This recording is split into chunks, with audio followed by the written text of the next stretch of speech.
Hi, welcome back guys. This is your friend, the Luffy Fanfics, back with the amazing fanfiction. This is series of What if Luffy time traveled and unleashed his godlike powers. Now before starting, please give this video a like and subscribe to the channel if you want more videos like this. Now let's get into the fanfic. Flashback. Luffy had beaten Kaido and freed Wano Kuni. After that, he found the fourth road poneglyph. He and his nakama found out where Raftel was and sailed there. But they weren't alone. Fleet Admiral Sakazuki gathered all of the Marines and confronted them right in front of Raftel.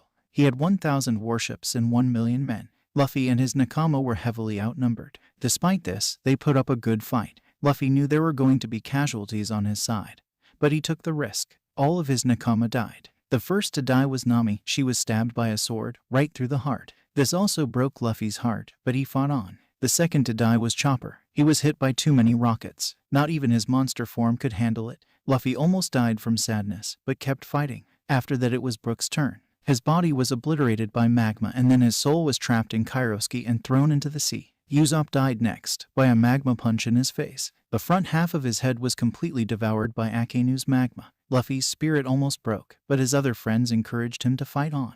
Robin was the fifth victim of the Marines. She was attacked from behind and brutally beaten to death by multiple spiked Kairoski maces. Luffy died on the inside, but continued for the others. Frankie fell to them only minutes later. He was impaled by electric spears. These spears made his weapons explode and his system crashed. The little natural life he had vanished moments later. Jin was the seventh to die. He succumbed to his gunshot injuries. Luffy mourned greatly of his death, saying it's unfair that he has only been in his crew for a short time, just to die. Now only Luffy and his two best men were left. Sanji died first. He protected Luffy and Zoro too often, taking too many gunshots and sword slashes for himself. Before dying, he told Luffy he truly believed he could win. His final words to Zoro were, "Zoro, you were the best friend I've ever had.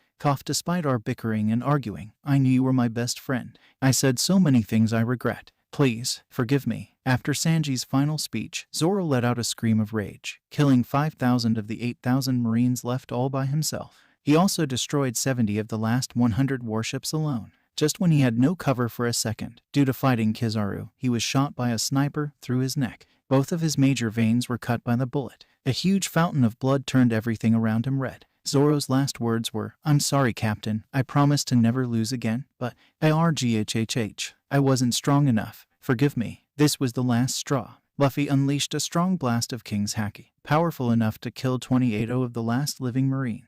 He then activated Gear 5 and killed another 150 with one blow. Out of blind hatred, he destroyed the last 30 warships and brutally killed almost every other Marine. The most brutal kill, however, was that of Akenu. Luffy ripped him in two with his bare hands. Despite all this hatred, he still kept his compassion for his loved ones, and only spared two, his grandfather Monkey D. Garp and his old friend Koby. Luffy, Garp hesitated. I'm sorry for being a Marine. I'm sorry for working for the world government. I'm sorry for sitting in the same boat with those who killed your friends. I'm sorry for not taking action. Will you ever forgive me? Luffy-san, Koby whispered. It's okay. I am the one whose fault it is. I couldn't protect my nakama. It's not your fault. Luffy quietly said. He wasn't even crying anymore, just sitting. Luffy-san, Koby began. I ate the time fruit. If you want, I can send you back in time. You will be stronger and have your memories, but your scar will remain. Tears started to build up again in Luffy's eyes, but this time they were teary of joy. Thanks, he exclaimed. Now I can go back in time and save my nakama. So, when in your life do you want me to send you? Koby asked. When I was in Makino's bar as a 7-year-old. Luffy started to smile again. Okay, will do, Koby said. Good luck, Luffy. This time I'm rooting for you, Garp said, with a little joy in his voice. Thanks, both of you, Luffy shouted and disappeared. Meanwhile, a 7-year-old Luffy sat in Makino's bar, talking to the pirate Shanks. To his surprise, time stopped and a young man appeared in front of him.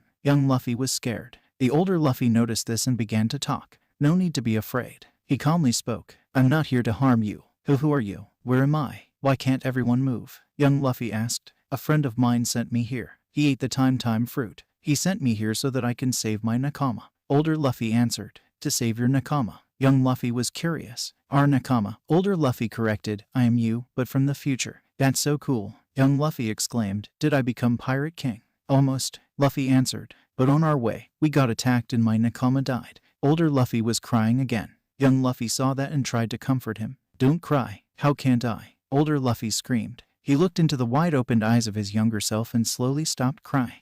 You, older Luffy began. You can become Pirate King. How can I? Yes, if I touch you, I can give you all of my strength, my skills, my memories, but also my scar. After that, I'll disappear. Let's do this, young Luffy exclaimed. The older Luffy touched his younger version's hand. Younger Luffy screamed in pain as he gained new muscles and a scar, which were too much for his small, weak body, and new information, which was too much for his sensible little brain. At the same time, older Luffy became more and more transparent. Despite that, he gave his younger self the biggest smile he'd ever seen. He, the younger Luffy, understood everything and smiled back, before completely vanishing. Older Luffy had one more thing to say to his future self. Remember, always protect your nakama, they'll need you. Older Luffy disappeared and younger Luffy was finally aware of everything. Thank you for another chance, Koby. I'll make sure you'll become a good Marine. He thought, Yosh, let's do this. Despite realizing everything his former self did, Luffy was still shocked on the inside. All this still felt a little weird to him. So unlike normally, he sat still. Shanks noticed Luffy didn't talk anymore. To his surprise, Luffy ignored everything. Until Haguma came. Luffy remembered he was the one whose fault it was that Shanks lost one of his arms. Technically, it also was his fault, at least partly, for eating a devil fruit, thus not being able to swim. But now, after getting a second chance, Luffy wanted to protect Shanks' arm at all costs. Oi, bartender, Haguma called, moving towards Makino. Do you have some sake? No, not at the moment, but tomorrow you can have as much as you. Listen, Haguma interrupted. I want sake right here and right now, not tomorrow or anything. I'm sure you don't want me doing some damage to this place, he ruthlessly said with a smirk. Now Shanks intervened. Hold on, you can't just threaten to damage the bar. Why don't we solve this peacefully? Haguma took Shanks' glass of sake and emptied it over him. Wait, is that sake? Makino became more and more nervous. I thought you said you didn't have sake. Haguma yelled. Well, they came here before and got hold of the last sake I had. She tried to explain. Bad luck. Men, destroy this place. Shanks warned him. Hey, don't do that. His voice was calm, yet serious and threatening. Haguma then got angry. Do you know who I am? I am Haguma the Bandit. There's a bounty of 8 million berry on my head. You see, pirates can only act cool. Us mountain bandits can easily kill cowards like you. Coward. Shanks is no coward. Apologize. Luffy shouted. Now who's this little brat? Huh. Haguma approached Luffy. Luffy just gave him a death glare. Haha, if I was you, I'd apologize. Haguma threatened him. But Luffy's position was clear. Apologize to you. I'd rather apologize to a cockroach, but thinking about it, you are one. Everyone in the bar dropped their jaw. Some of Shanks' crew started laughing. Do you want to die? I'm gonna kill you. Haguma yelled, ready to pull out his sword. Shanks wanted to react, but Luffy already anticipated. He let out a strong wave of King's Haki, making Haguma's men fall on the floor unconscious, and the leader himself shudder heavily on his knees, before getting unconscious too. The jaws reached the floor. After 10 seconds of absolute silence, Shanks was the first to react. Luffy, that was King's Haki. To top that off, it was a controlled blast. How did you do that? The others began nodding. I don't know if you'll believe me, but, Luffy stammered. I'm pretty sure I won't believe you that fast. But tell us. Ben, Shanks' vice captain, spoke. Okay, the boy began. Not long ago, time stopped around me. Then I was approached by an older me. He said that he was sent here from the future. He told me his nakama died, so his friend who ate the time fruit gave him a second chance by sending him to me. After some more explanations, he merged with me. I gained his strength, his skills, his memories, and even some of his body traits, like this scar. Luffy took his shirt off. The scar on his chest was a shock to everyone, even Shanks, who is a Yonko. Who did this to you? Asked Makino, seriously concerned about the child. Admiral Akenu. Luffy snarled. What? Everyone including Shanks exclaimed. Do you believe me now? Irion in the bar nodded. This was fortunate for Luffy, as he didn't need to explain more things. Then he remembered his devil fruit. He accidentally ate it when he was young. In this bar. Shanks, Luffy asked, can I eat that devil fruit? You mean the Gamu Gamu no Mai? Why? That was my devil fruit. I ate it back then. But if you eat it, you'll never be able to swim again. Shanks objected. I'm aware of it and willing to pay the price for saving your arm.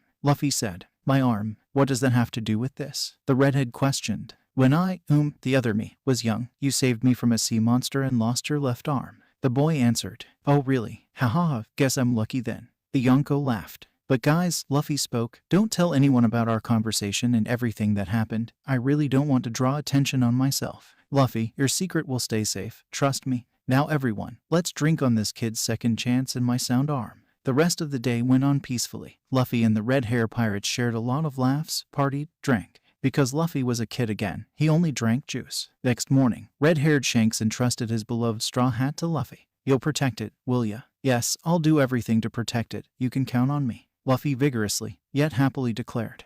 After Shanks and his crew left, everything went like before. Luffy would meet the Daden family and eventually become brothers with Ace and Sabo. He also remembered Sabo's death and saved him using his speed. But of course, he wouldn't let him or others see his powers. Whenever Ace and Sabo were around, he acted like he was their weak little brother. But when he was alone, he would train his haki in the woods. That's how he saved Sabo in the first place. When he was alone in the jungle, he could feel Sabo's presence in the far due to observation haki. He then remembered that it was the day Sabo would die after getting shot at by Saint Jalmak. In not even a blink of an eye, he got to the boat and knocked Sabo unconscious so that the blonde couldn't see his powers and the person saving him. A few hours later, Sabo would wake up at a beach far away from his home and near the Daden family's hideout. After seeing his brother is alive, Ace promised to never leave Sabo alone anymore and vowed to protect him at all costs. Years later, when Ace and Sabo were 17, they parted as co-captains. They asked Luffy to join them, but he refused, saying that he will set up his own pirate crew. After 3 years, Luffy was ready to set sail. During that time, he mastered CP9's Rokushiki including the Rokuogen. Zoro, Nami, Usopp, Sanji, Chopper, Robin, Frankie, Brook, Jin, I'm coming. When Luffy set sail, everyone from his village and even the mountain bandits from the Daden family came to the shore to bid farewell. Bye-bye Luffy, look after yourself and good luck. Makino cheered, waving her hands. Luffy, Sob, stay out of danger Sob, you hear me? Sob, Daden called, crying about her adoptive child leaving. The rest of the Daden family did like their boss. Why are you cheering to a pirate? Mayor Woodslap yelled, despite caring for the former inhabitant of his village. What if Garp becomes aware of this? The village was now far behind the young pirate's boat. He couldn't hear the voices anymore. Let's continue, he thought. About half an hour later, a giant storm came up, with big whirls. Oh, this is where I meet Koby. Might as well sleep now, he thought. Wait, I didn't get in the barrel yet. So he climbed into the wood barrel and took a nap. It won't be long, Koby, and I will rescue you from that fat whale. Luffy woke up. There wasn't much room in the barrel, so he punched it open. Doing so, he knocked out 2 of the Alvida pirates. Ah, what a beautiful sleep, he let out. By his side, there was a frightened little Koby. Who are you? He stammered, fearfully shaking. I'm Monkey D. Luffy, future king of the pirates. The Straw Hat proudly declared. King of the pirates? No way, impossible. You can't become king of the Pai Bonk. Oh, why did you hit me? Because you said I couldn't become king of the pirates. Luffy spoke. Yeah, sorry, Koby muttered, slightly embarrassed. So, why exactly are you here and what's your name? Luffy asked, already knowing the answer. And my name is Koby. I was kidnapped by Alvida and her crew some time ago. That's why I'm here. I'm sure you hate this life. Luffy said. Yes, I hate this life. One day, I'll become a great marine, and when this day comes, I'll arrest Alvida. The cabin boy declared. Who are you going to arrest? A fat woman called from the shadows. Alvida. Koby screamed. He was really scared. Koby, who is that ugly fat whale? Luffy asked, mocking Alvida. Koby, Alvida and her subordinates were shocked by his words. How dare you, you brat. Koby, who is the most beautiful pirate in the world? Alvida let out. The pink-haired stuttered, hesitating. Koby, who is the fattest, ugliest old hag in the East Blue? Luffy asked with a cheeky wide grin on his face. Alvida, Koby yelled out, making his captain burst out of anger. Koby, Alvida shouted enraged, about to hit Koby with her mace. Even if I die, this was definitely worth it, he thought. Before the overweight pirate could hit Koby, Luffy placed himself in front of his almost made friend.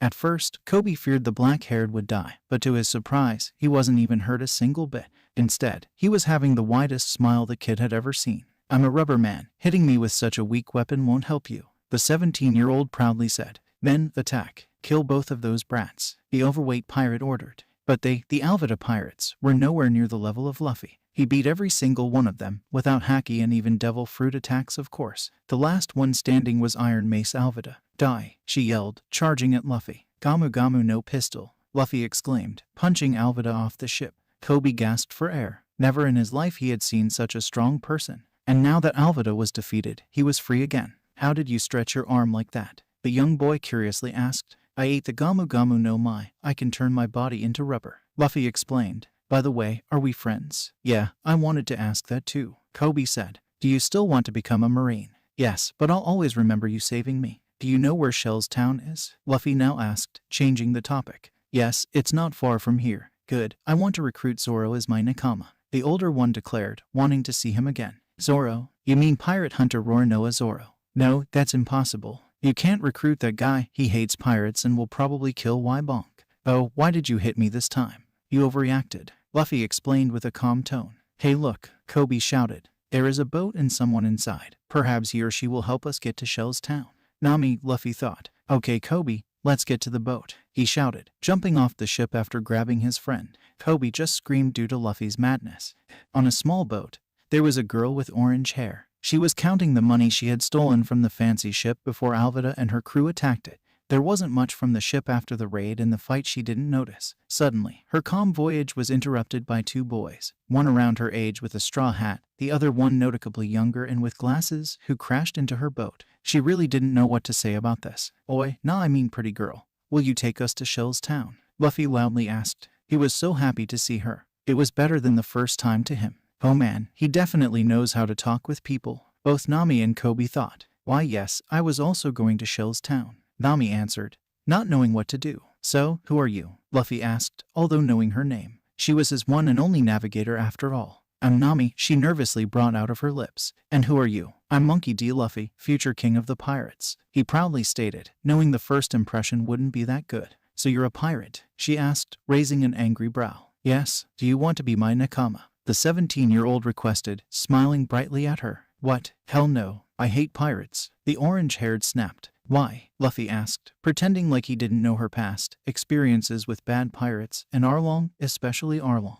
He wanted to get her trust early. "They're all dirty thieves and murderers," she growled in disgust. Now, Luffy began lecturing her. It was funny to him, since she used to lecture him all the time in his former life. "First, not all pirates are evil. Second, this is ironic, coming from a thief like you, isn't it?" "Oh, shut up, you don't know anything," the girl groaned. "If I don't know anything, why don't you tell me?" the Straw Hat asked. "Give me a reason why I should tell you," the Ginger demanded. "Because I could help you," Luffy simply stated. It was the truth. He really wanted to help his nakama more than ever. Could he really? No way. Not Arlong, she thought, believing fishmen were stronger than all humans. "Hey guys, look, we're there," Koby exclaimed, pointing with his finger at the docks. The three arrived in Shell's town. "Hey Nami," Luffy said, pointing to Nami. "Have you made up your mind yet? Maybe I could use him." Nami viciously thought. "I might tell you, but for that you need to get me a specific map," she stated, convinced he'd actually do that for her. "And where would that map be?" Luffy asked. "In the marine base," the girl answered. "And while you're getting the map, I'll stay and wait here." "Okay, will do." "Why at?" "But Luffy-san, you can't just steal something from a marine base," Koby shouted in disbelief. "Who said anything of stealing? And besides, that's where I wanted to go in the first place." Luffy spoke. "Yosh, let's go Koby." To get some information, the two young boys went to a tavern. When Luffy asked about Roronoa Zoro, everyone glared at them except a girl named Rika who was willing to speak. "What do you know about Zoro?" Luffy asked. "He's a good man. He saved my life. 3 weeks ago, Captain Morgan-san's son Helmeppo-san came here to eat. Suddenly, his dog attacked me and Zoro-san killed the dog, saving my life. And for killing his dog, Helmeppo-san wanted to execute him. But Zoro-san made a deal with Helmeppo-san. If he doesn't eat anything for 4 weeks, Helmeppo-san will let him go. But Helmeppo-san doesn't want to keep his promise. He's going to kill him in 3 days. Helmeppo, you douchebag. Well, at least he'll be a good guy after joining the Marines," Luffy thought. "I'm going to the Marine base and give Zoro-san some rice balls," Rika said. "No," Luffy decided. "It's too dangerous for a little girl like you. But after I free him, I'll bring him here. Then you can give him as many rice balls as you want." "But, no Rika, he's right. What if you get caught by Helmeppo or even worse, Captain Morgan? You're staying here," Rika's mother scolded. "Okay, Mom," she muttered, clearly disappointed. "So, Koby, are we going?" Luffy urgingly asked. "Why yeah, right away." "Yosh, wait for us, Zoro."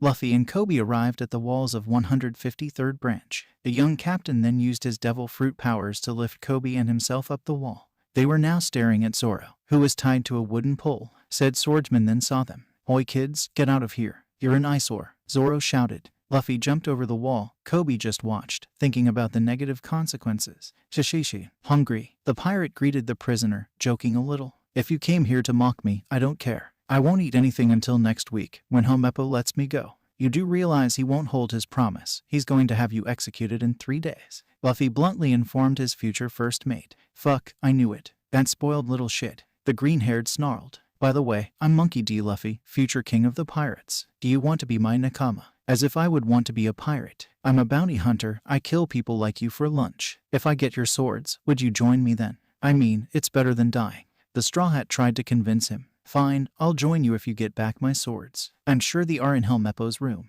The green-haired spoke, sighing in defeat. Yosh, it's a deal then, Luffy said, while stretching his arms towards the base tower. Gamu Gamu no rocket. If you wonder how I did that, I ate the Gamu Gamu no Mai. I'm a rubber man, he shouted, flying towards the tower roof. Quickly approaching, he saw Captain Morgan's statue being set up. I remember I had fun destroying this statue the first time. I should do this again. Flying through the air like a rocket, Luffy decapitated Morgan's statue, much to the Marine's horror. Hey Morgan, your statue sucks. Axe hand Morgan's blood was boiling now. Kill him, men. Don't ever let him see the light of the sun again. Luffy managed to defeat dozens of Marine soldiers without breaking a single sweat. Where is Helmeppo's room? He asked a soldier who he picked up and grabbed by the collar. Down the stairs, on the left, the Marine said before passing out. The Straw Hat ran to said room and took Zoro's swords. He then left the tower, not looking for the map, knowing it's not there. When he was about to give Zoro his swords back, he was greeted by Captain Morgan and his soldiers. Helmeppo also came by. How dare you try to free Roronoa Zoro? I was going to have him executed in 3 days. The blonde man spat. You're not executing anybody, egghead, Luffy declared, insulting Helmeppo. Daddy, he insulted me, do something. You've done enough, Straw Hat. Men, open fire. The soldiers fired bullets at Luffy. Instead of dodging them, he let the bullets hit him so he could repel them. Every Marine except Morgan was shocked.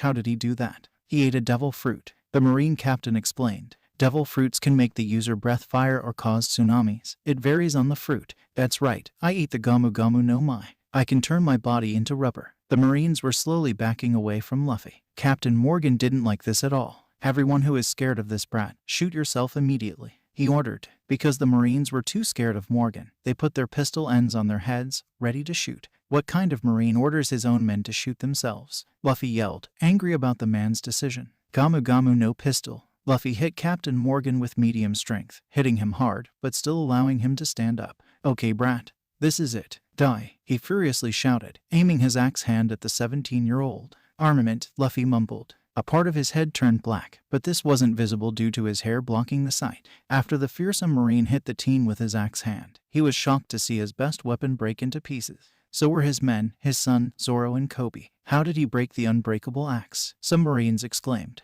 This is where I finish you off, Morgan. Gamu Gamu no bazooka. Luffy launched both of his fists with high speed into his opponent. The ex-captain flew high into the air, possibly landing somewhere in the sea to be captured later. All spectators except Helmeppo cheered about the end of Axe Hand Morgan's terror reign.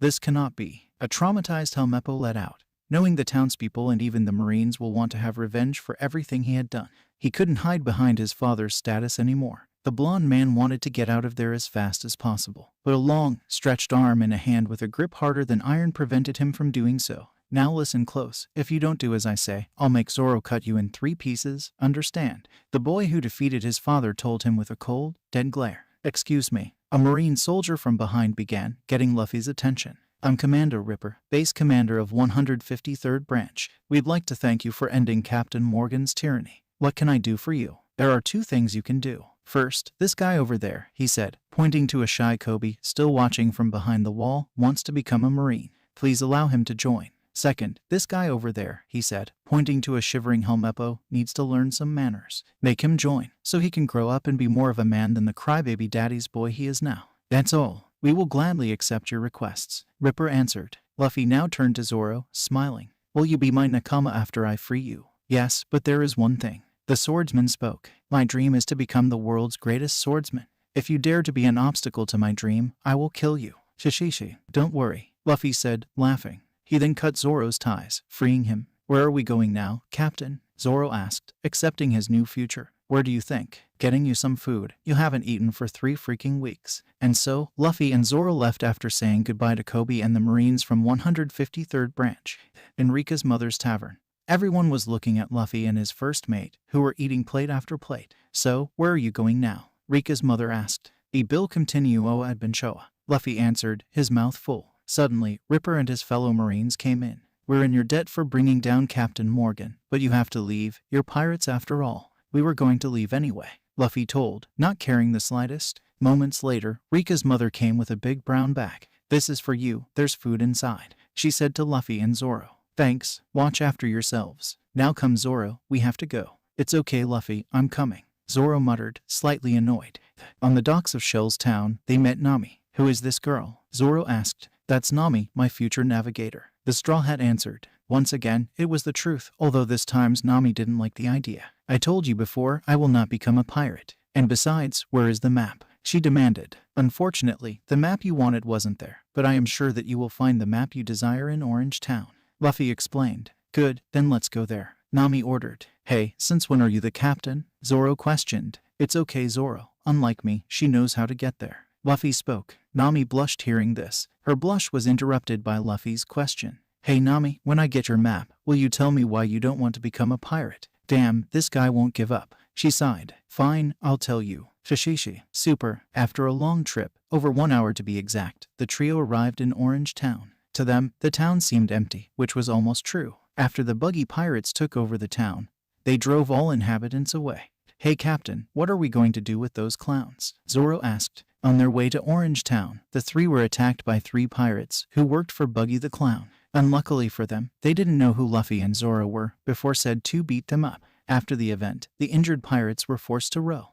Let them guide us to their captain, Luffy answered. He knows for sure where the map Nami wants is. Damn you are, Happen Boogie Bill make you pee. Tightrope walking fun and bro 3 cursed, his face swollen and purple. Yeah, just bring us to your captain. I want his treasures and the map for the Grand Line. Nami snarled. Why do you want a map for the Grand Line? You are to weaken Ibe. Tightrope walking fun and bro 2 asked, just as beaten as fun and bro 3. This is only the beginning. My crew isn't finny, Luffy began, but Nami interrupted him. Don't ask questions, just bring us to your goddamn captain. She yelled, hitting the 3 fun and bros with her fist. Why did you hit me? I didn't say anything. Tightrope walking fun and bro 1 spoke. As Nami raised her fist, he immediately shut up. After some running and climbing, they reached Buggy the Clown. The clown certainly wasn't happy to see his men beaten up.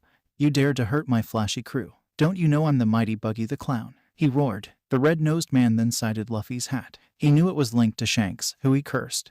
Your straw hat, Buggy remarked. Yes, my straw hat. I got it from Shanks as a kid. Cool guy, I looked up to him. Luffy said with a big smile. You know the Yonko Shanks? Zoro and Nami exclaimed, staring at Luffy in disbelief. I knew this straw hat was linked to that red-haired bastard Shanks. The clown shouted. Shanks has told me about you. Luffy began. He said you were a funny idiot. What? I'm gonna kill him, he yelled, anger burning in his eyes. I doubt that. He's a Yonko, while you're not even on the Grand Line. Luffy spoke, laughing. If you're underestimating my power, you're making a big mistake. Now look at this. After that, you won't be such a big myth anymore. Domingos, load the buggy ball. Buggy shouted. The superhuman Domingos put a cannonball in a cannon. The buggy ball was powerful enough to level a city block. One of them lighted the fuse. Shortly after the buggy ball got fired out, Luffy did a quick move to reflect the lethal weapon. Gamu Gamu no Fusen, Luffy called. The cannonball was fired back to Buggy's men, knocking out almost all of them. The black-haired boy then returned to his normal form. He had a serious look on his face. Buggy, I can't let you destroy this town. Wait, you have devil fruit powers, Buggy exclaimed, surprised by the teen inflating like a balloon.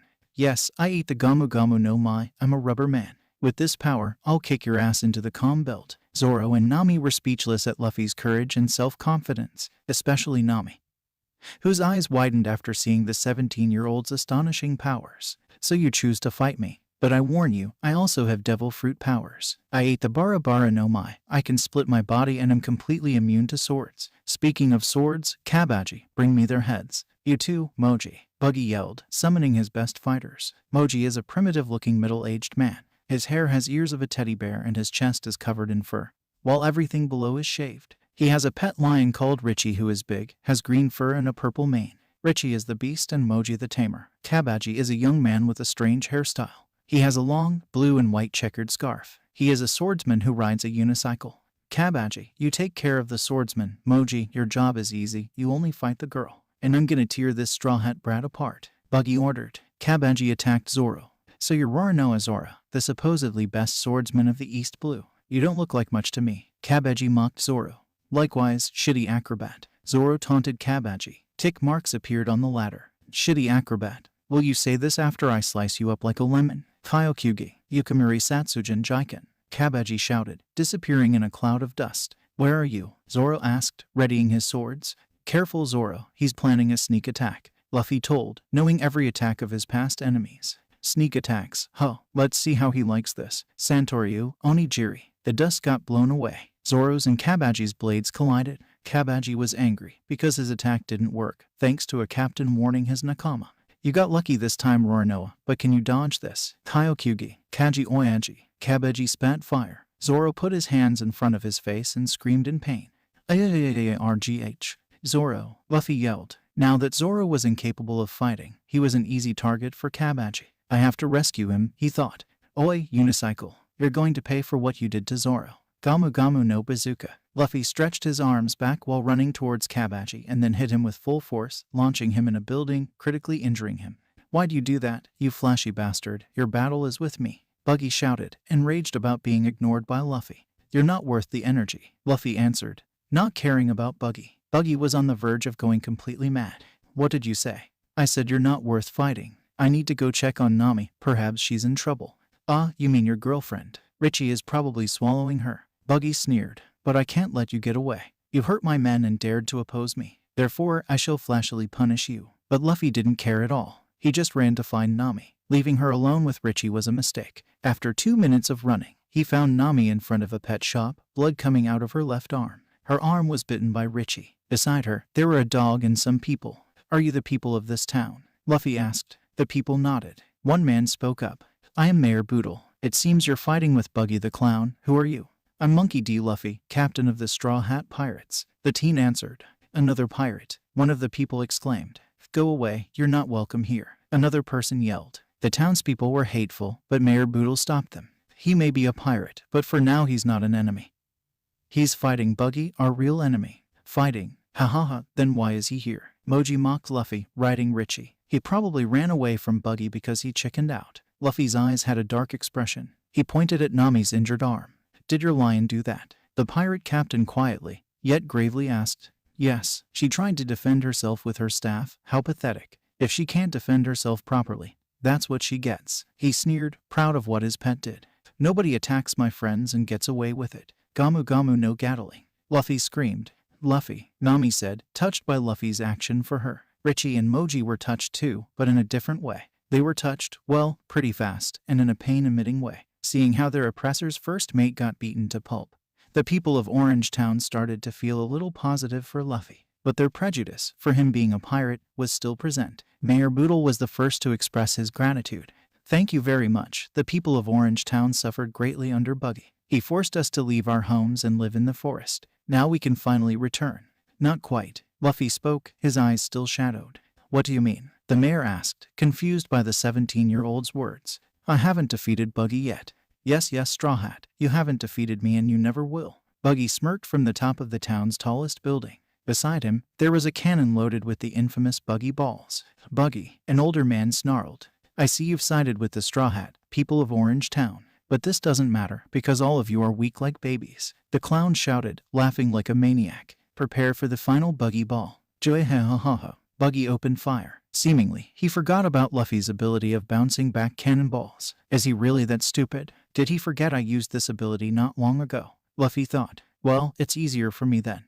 Gamu Gamu no Fusen. The Buggy ball bounced back, but Buggy escaped due to his Bara Bara powers. You damn brat. You're ruining my plans, just like Shanks. Buggy angrily yelled. Do you want to know what's strange, Buggy? Luffy began. What? Buggy asked, seriously annoyed by the teenager. How could someone like you be in Roger's crew? Everyone except Luffy froze. Nobody expected a question like this. Buggy was in the Pirate King's crew. Some people from the crowd exclaimed. No wonder he's so dangerous. Stop. Buggy roared. I'm dead if the Marines become aware of this. No, you're gonna die by my hands for trying to kill the people here. And also for ordering your crew to kill my nakama and my friend. What if they actually died? Zoro and Nami are heavily injured. Your sentimental bullshit is getting on my nerves. A pirate kills people, that's a known fact. Buggy furiously yelled.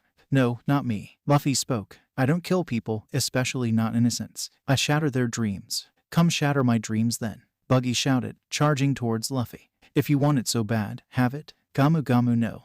Bara Bara ho. Buggy interrupted. His fists with knives on them charged at Luffy, who easily dodged them. Bara Bara festival. Buggy tried again. Luffy was surrounded by dozens of different body parts. He wasn't able to hit all parts at the same exact time, so he turned to Nami. Nami, do what you're best at. Nami understood what he meant, but she wasn't really pleasured with the task. Don't you see I'm injured? Buggy has a treasure of 10 million berry. Luffy informed, convincing Nami. While Buggy was distracted, the ginger secretly stole the clown's limb parts and tied them together. Luffy quickly looked over to her, seeing how much she helped him. He punched Buggy's head to see his reaction. Buggy reacted as he expected. He reassembled his body parts. To his surprise, only his hands, feet, and torso came back. Where did my other parts go? He panicked, then looking over to a certain young girl. You thief. That's my job, thank you. She mocked Buggy while showing him her tongue. You're often talking about flashy things, right, Buggy? Luffy spoke to Buggy, getting his attention. How about I give you a flashy flight? Gamu Gamu no bazooka. And so, Chibai Buggy flew off, cursing Luffy once more. Curse you, Straw Hat. As the townspeople watched their enemy disappear, they cheered for Luffy. We can finally return home. Most of them cheerfully exclaimed. Luffy turned to Boodle. Could you do me some favors, please? You freed our town, we owe you in return. What do you want? The mayor answered, free from all hate towards pirates. Could you please take care of my nakama and friend, please? They need medical help. Luffy asked. Yes, of course. The friends of our savior are also our friends. Good. I need to get some stuff, and while I'm absent, could you get me a big black cloth and some paint, please? He asked further. Whatever you want. And when we set sail, could you be so kindly and give us lots of food, especially meat, to restock? I promise, this is the final thing I'm asking for. He asked even further. If that's the final favor, we'll do it. Shishishi, thanks, Mayor, Luffy said, running to Buggy's base to get his treasure and the map for the Grand Line. When Zoro opened his eyes, he felt pain rushing through his body. He was covered in bandages. He turned around. A doctor was around. Oi, doctor, what happened? Zoro asked, looking at him. You've suffered severe burns on your face, and some less severe burns on your neck and upper chest. The doctor explained. Will they leave scars? He wanted to know. Luckily, they won't. Here, the doctor answered, showing him a jar of face cream. If you rub this on your face 2 times a day, your burns will heal 4 times faster. Thanks, Zoro muttered with a sign of gratefulness in his voice. Suddenly, Luffy came through the door. Zoro, you're awake. Captain, Zoro spoke, slightly smirking. Nice to see you. How did the battle go? I sent him to the moon, he proudly stated. What about the girl? The green-haired asked. Nami, she's over there, he said, pointing at the other side of the room. Zoro felt stupid. How did I not notice her when she is in the same room? Nami was silent. Should I trust him or not? He is not the smartest person I've met, but he's extremely strong. Maybe I should know. Maybe he can beat some humans and weaker fishmen, but not Arlong. She thought, already liking the pirate as a good person. Luffy walked towards Nami. Nami, how are you? He asked, genuinely caring about his future nakama. I'm fine, she simply responded, thinking she could fool the young pirate. But Luffy wasn't dumb anymore. He knew when Nami was thinking about her feelings. And he knew when she was sad or unhappy, so he decided to slowly approach to that topic. You have a tattoo, he exclaimed, acting like he was shocked or surprised. Nami was caught off guard. She looked at her arm. It wasn't completely bandaged. Her tattoo was clearly visible. Damn it, they haven't properly covered it, she thought. That's so cool, tell me about it, Luffy exclaimed, faking his attitude. 10 million berry, she demanded. It's on the boat, Luffy said, changing his attitude to normal. Oh okay, does it have something to do with the fact that you don't want to become a pirate? He asked, digging further into it. Yes, Nami spoke. Listen, it's nice of you that you're interested in me, want me as your navigator and want to help me, but some things are meant to be kept private. Did something happen in your past? Luffy tried to comfort her. Yes, and this is the exact reason why I hate pirates, she explained. You are my friend, and I don't let anyone hurt my friends. Tell me who did this to you and I'll make him pay, Luffy sternly promised. I already said it. It's nice that you want to help me, but you can't beat Arlong. The orange-haired shouted. Arlong the fishman, Luffy asked, already knowing everything about Arlong. This wasn't supposed to come out. Tears started to build up in her eyes. Don't worry, I'll beat him up, Luffy declared, slamming his fist into his palm. He's a monster, you can't, she roared, glaring at Luffy. Give me a chance, and I'll prove you I can beat him, he spoke, warming her up. I wish you could beat him, I wish you could make him pay, Nami cried. Be my nakama. What? At first she exclaimed, but Luffy interrupted him. My nakama make me stronger. If you join me, I'll become stronger, Luffy explained. It was as simple as that. Oh Luffy, I'll become your navigator. She whined into his shirt. I trust you, please help me. I will, the future Pirate King promised, glaring at the sky. The Straw Hats were ready to set sail. Luffy had one more thing to tell the people of Orange Town. Dear people of Orange Town, I made this flag a few hours ago. The Jolly Roger of the Straw Hat Pirates is drawn on it. Here's an advice. Make lots of copies of it and hang the copies on different places of this island. That would mean this island is under our protection. The townspeople had different opinions on Luffy's idea. Some said that would be good, since this kind of flag intimidates others. Others said it would be bad if they lived under pirates' protection. But in the end, it was Mayor Boodle's choice. Mayor Boodle, what are you saying about this? A citizen asked. I'm fine with this, the mayor answered. But Mayor Boodle, a concerned man, protested, not believing what his mayor said. It doesn't matter if they're pirates or not. They have proven themselves to be good people. I believe this town will be safe under their protection. The old man firmly said. We've got to go now. Bye-bye, Luffy shouted, already in his boat. Thank you for everything. The people yelled, waving their hands while said boat floated off. A few minutes later, only the silhouette of Orange Town was visible. Our next destination is Syrup Village. Can you navigate us there, Nami? Luffy asked. That was more of a rhetorical question. Of course she could. Of course, navigating is my third best ability, Nami said. Then let's go there, Luffy joyfully exclaimed, throwing his arms in the air. Wait for us, Usopp, we're coming. After 1 hour of sailing, talking and laughing, the Straw Hats reached Syrup Village. They docked on the northern coast. Previously, a boy Luffy's age ran from a horde of angry villagers. They were angry because he always lied to them. But as always, the long-nosed liar got away due to his immense running speed and durability. His hiding skills were impressive too. Said boy and his 3 loyal followers then noticed the 3 young pirates coming out of their boat. Not only were those 4 liars, they were also cowards. So, their captain decided to try scaring the foreign pirates away. Hold on, pirates, this is territory of the Usopp pirates. I'm Captain Usopp and have 80 million men, so better go back where you came from. The inexperienced pirate lied. His followers waved 6 flags. 80 million, more like 3. Nami spoke, seeing through his obvious lie. They found out. The 3 kids exclaimed, running away like rabbits. Oh okay, 80 million was an overstatement, but I'm still a mighty warrior of the sea, Captain Usopp. He stated, so you're Usopp. That's good, I've finally met you. Luffy loudly said. You've heard of me. I mean, of course you've heard of me. I'm Captain Usopp. The boy lied, again. Your father Usopp always told me about you. Luffy told, sounding truthful. Wait, you know my father? Usopp asked, his interest arousing. Yes, he was in my village when I was young. He used to tell me a lot about how great you are. Luffy explained. If that's the case, how about I invite you to a meal? He offered. There you can tell me about my father. Sounds great. Luffy called, excited about the meal. By the way, I'm Monkey D. Luffy, future king of the pirates.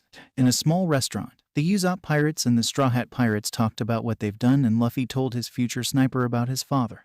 And that's how he left. Luffy finished. Usopp had stars in his eyes, admiring the fact that his father is one of Yonko's best men. Now that's what I call an interesting childhood, Zoro commented. Nami didn't say anything. His childhood was a lot better than mine, she thought, remembering the bad things Arlong did to her and her family. Usopp then looked at his pocket watch, realizing he's got to go. He stood up, put some money on the table and ran off. I gotta go now, can't say where, he loudly exclaimed, running at high speed. His nakama, who came in a minute later, walked over to the Straw Hats. They saw Zoro rubbing his stomach, so they assumed something weird. Where is our captain? One of them asked, scared of the Straw Hats. Your captain, Zoro began, scaring the 3 even further, was delicious. They're cannibals. They screamed in a unison, running for their lives. Are they for real? Nami yelled, annoyed by their gullibility. Lechuk fo Usopp. Luffy exclaimed with lots of meat in his mouth. Ugh, that glutton. Both Nami and Zoro thought, annoyed by their captain's bottomless pit.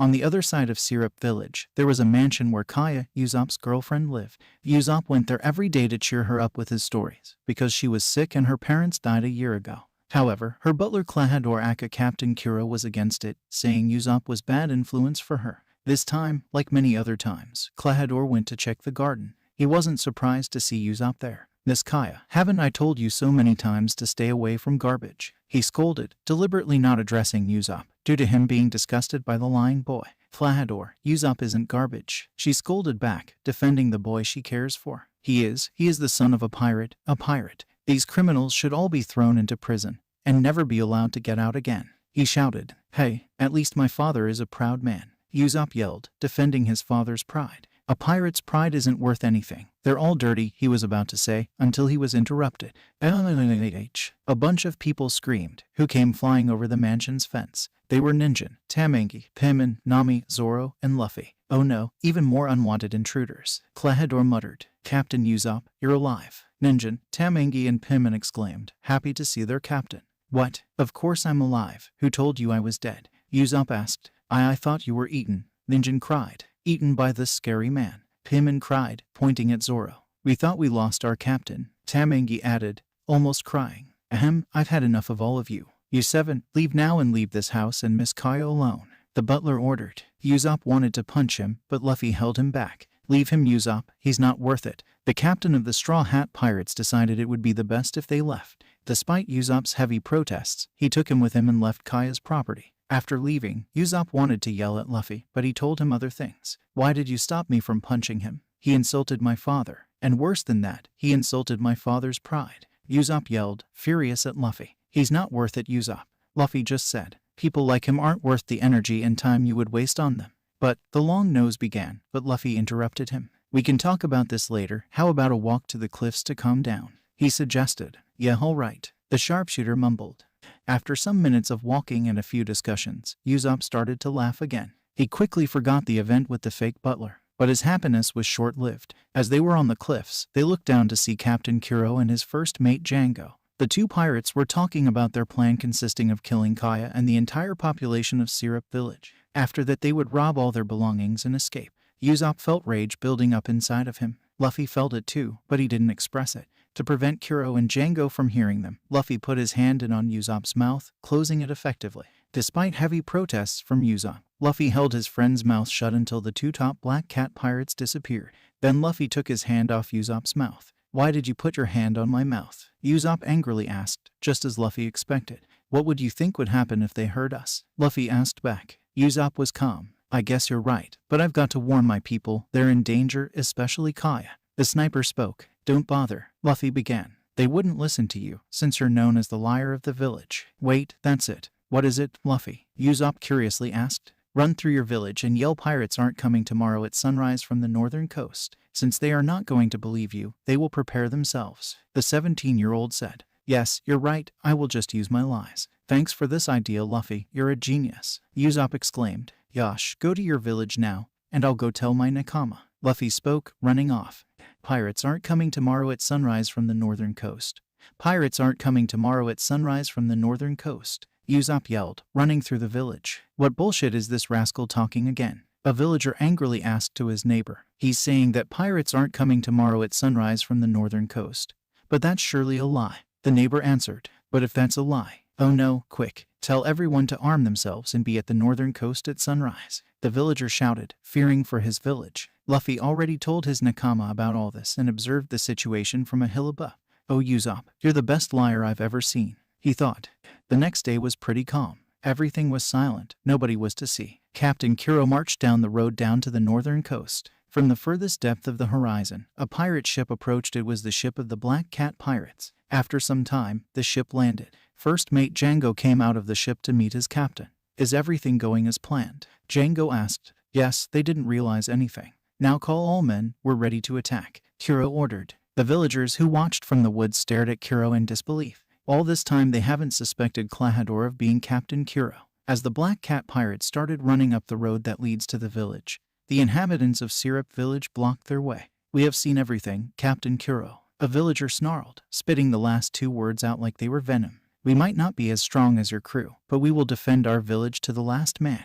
Ha ha ha, Kuro laughed. Defending your village. What a futile attempt. But since you've discovered my true identity, I will have to kill every single one of you insects in cold blood. You won't lay a single finger on them. A male teenage voice yelled from the shadows. Who is there? Show yourselves immediately. Kuro angrily ordered. 7 people came out of the shadows. They were the Usopp Pirates and Straw Hat Pirates, their captains leading their nakama respectively. Ah, it's just you brats. Just thinking alone of being somehow able to defeat us is an insult for me. This especially applies to the Usopp Pirates. Kuro spat. Don't you ever make fun of me again. I might not have 80 million men or been to the sea once, but I am a proud warrior who will save his village and defeat you once and for all, Usopp declared. The inhabitants of Syrup Village didn't think much of the village liar before, but this time, they were truly impressed by his courage and love for his home. Don't make me laugh. You're nothing but filthy garbage, just like I told you yesterday at Kaya's mansion. The 16 million berry man snarled. The only garbage here is you, Klahadore. The voice came from a blonde girl Usopp's age, who came walking down the road in a big coat. Kaya, well, if it isn't my main target. Kuro laughed. Tell me, what did you see when you stepped in the living room? My loyal servant Mary covered in blood.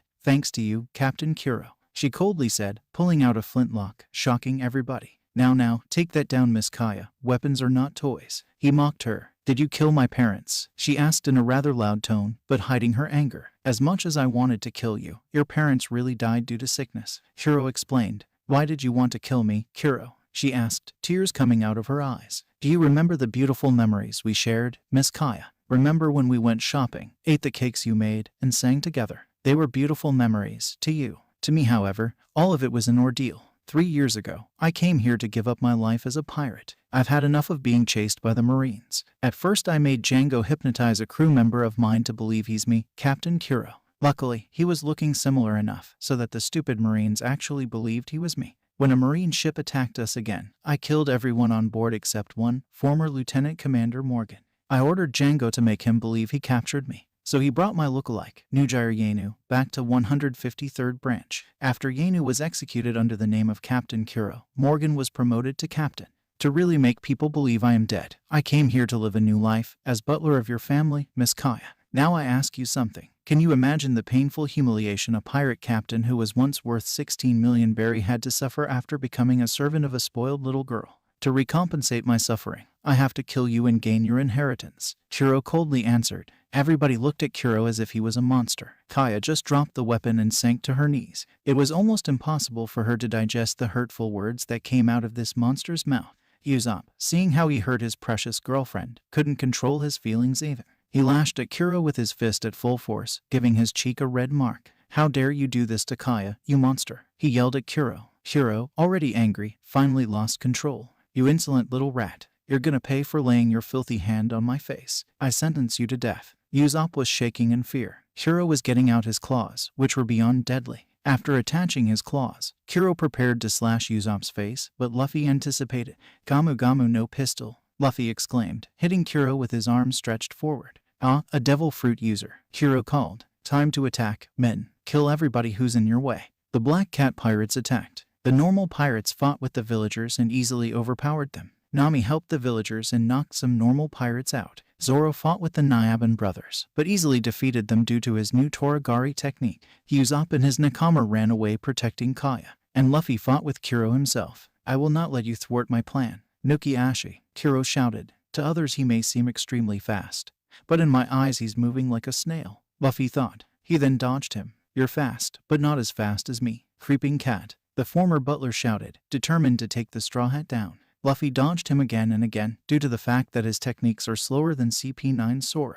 If sheer speed alone can't defeat you, I'll use my deadly claws. Shikushi, Kuro yelled. His technique was the same as before, only with claws. Luffy easily grabbed his hands and crashed his claws deep in a rock. The 17-year-old then stomped his hands on the ground, breaking the claws. No, my claws, Kuro yelled in anger. Luffy then jumped high in the air to execute his final attack. Gamu Gamu no stamp Gatling. Feet came down in Kuro's face like rain. It felt like 1,000 anvils hitting him. Captain Kuro then went down as the loser, much to each spectator's shock. After coming down from the air, the Straw Hat glared at the remaining conscious Black Cat pirates. He then spoke to Django. Gather together your damn crew including your captain. Then leave this island and never come back. Once you've done that, go to the closest marine base and hand them over your captain. Tell them I was the one who defeated him. My name is Monkey D. Luffy. And if you refuse to comply my orders, I'll make you sorry, understand? Django was terrified to the core by that teenager. You understand, Straw Hat, please don't kill me, he screamed, running away like a coward. The villagers started cheering for Luffy. You saved our village, they cheerfully exclaimed. Kaya, however, cheered for Usopp instead of Luffy. You're my hero, Usopp, she spoke, making the lying sniper blush. Nami and Zoro just watched the scene. What a strong captain we have, they thought, somewhat happy to be Luffy's nakama. Now everyone, Luffy began. If you make copies of this flag, Luffy explained, showing the people of Syrup Village the Jolly Roger of the Straw Hat Pirates, it would mean that this village is under our protection. Some citizens disagreed. But you're a pirate, and we just got attacked by pirates. One of them spoke. Listen, there are good pirates and bad marines. We, the Straw Hat Pirates, are some of those good pirates who want to tell the world that not all pirates are bad. So please accept this gift. It won't cost you a single berry. Luffy explained. If you're telling the truth, we are gladly accepting your offer. A villager said, others agreeing with him. Let's have a banquet for our saviors. A man loudly suggested. Oh yeah, that sounds great, Luffy exclaimed, excited about all the meat he's going to eat. Later that day, the Usopp pirates and Straw Hat pirates visited Kaya who had invited them. She wanted to give them a special present for what they've done. Mary was with her. He was there to show them the present. This is the Going Merry, he spoke, showing the friendly pirates a real ship. Wow, both Luffy and Usopp exclaimed with stars in their eyes. Nami and Zoro were impressed too, but they decided to keep it silent. I have designed it and am proud of it, although it's not the greatest ship, he further explained. This Kaya is giving you this as a present. There's also some food inside, so that you have something to eat while overseas. Luffy then turned to Kaya. Thank you very much, it's so great. My pleasure, she said after shyly giggling. The Straw Hat Pirates got on their new ship to admire it and then set sail. Their captain walked over to the rear side of the ship. Boy, Usopp, he exclaimed. Come with us. What? You want me to come with you? He asked, staring at Luffy in disbelief. It's not a request, it's an order. From now on you're the sniper of the Straw Hats, his new captain answered. But I can't leave. Kaya is, he began, but was interrupted by the girl he mentioned. Usopp, I will stay to become a doctor. Once I'm healed, I will be able to look after myself. And you can become the brave warrior of the sea you always wanted to be. Oh okay, he shouted, running to his house to get his stuff. One day he promised Kaya to become a brave warrior of the sea, and he didn't want to break his promise. A few minutes later, Usopp came back with his stuff. His own nakama were unhappy due to their captain leaving. Captain Usopp, I know we can't stop you, so please become a brave warrior of the sea. Tamengi cried out, tears flowing down his eyes. Captain, Payman and Ninjin cried. Usopp pirates, from now on this crew will be disbanded, so always look after yourselves. The fourth member of the Straw Hat Pirates shouted, crying. Ready to set sail, Nami exclaimed, addressing Luffy. Let's go, Luffy cheerfully exclaimed. Zoro was just smirking and Usopp still had tears in his eyes. While slowly sailing away, the four pirates waved their hands at their five friends standing on newly claimed Straw Hat territory. On the Merry, Luffy and Usopp practiced shooting cannonballs. Far away, Luffy discovered a rock in the sea. Hey Usopp, can you hit the rock? Luffy challenged him. Of course, one of the easiest tasks you'll give me, Captain Luffy. The sniper proudly claimed. Shishishi, prove me then. Luffy spoke. Usopp moved the cannon. He carefully aimed at the rock. After the cannon shot the exploding ball, nothing was left of the gray rock. Bullseye, both Usopp and Luffy exclaimed, dancing around the cannon. Nami and Zoro just looked at the two. Suddenly, a tan black-haired man entered the ship, carrying another man. The conscious man was wearing black sunglasses and had a kanji tattoo on his left cheek. Over his purple t-shirt he wore a thin blue jacket. The unconscious man was less tanned. On his head he wore a red mask headband-like thing. And over his black t-shirt and yellow shorts he wore a long green coat. Both had swords with them. Why did you kill Yasaku? The tanned man shouted, doing some damage to Mary by hitting her with his sword. Hey, stop hitting Mary. Usopp and Luffy shouted back, planning to punch the intruder. Oi Johnny, what are you doing here, and what happened to Yasaku? Zoro asked the swordsman. Zoro Aniki, Yasaku and I were resting on a rock until somebody shot at us. Yasaku was already sick from eating rotten fruit, but the cannonball probably killed him. Oh Yasaku, the man known as Yasaku explained, crying about his friend's death. Nami inspected the other man called Yasaku and found out something. He's not dead, he's just very ill, she spoke. Oh man, Yasaku's gonna die. Johnny exclaimed, running around in circles with his hands on his head. Chill out, he's not gonna die. Nami shouted, annoyed by Johnny overreacting. Right now, he's only missing a good amount of vitamin C. Luffy, Usopp, pressed some lime juice in his mouth. Luffy and Usopp came back a few seconds later with the limes. They pressed out 50 of them in Yasaku's mouth. Nobody expected Yasaku to wake up healthy after the two finished pressing out the limes. After that, Yasaku ran to Johnny, dancing hand to hand to him, singing some crazy stuff. That's not how it works. You can't get healthy immediately. Nami yelled with sharp teeth, showing her typical menacing side. So, Luffy began, who are you and what are you doing here? Johnny and Yasaku got serious again. I'm Johnny and I'm Yasaku, they said separately. We're bounty hunters looking for pirates, Yasaku explained. His friend then turned to Zoro. Zoro Aniki, what are you doing on a pirate ship? Did you get kidnapped? Nah, my Captain Luffy here. He pointed at the 17-year-old, saved my life, so I joined him in return. That's nice to hear. Yasaku spoke. If you're Zoro Aniki's captain, then we won't harm you. Johnny promised. Zoro, how long do you know these guys? Nami curiously asked. I've known them since I became a bounty hunter. Zoro answered. They're good friends. Their friendly talk was interrupted by a marine ship approaching.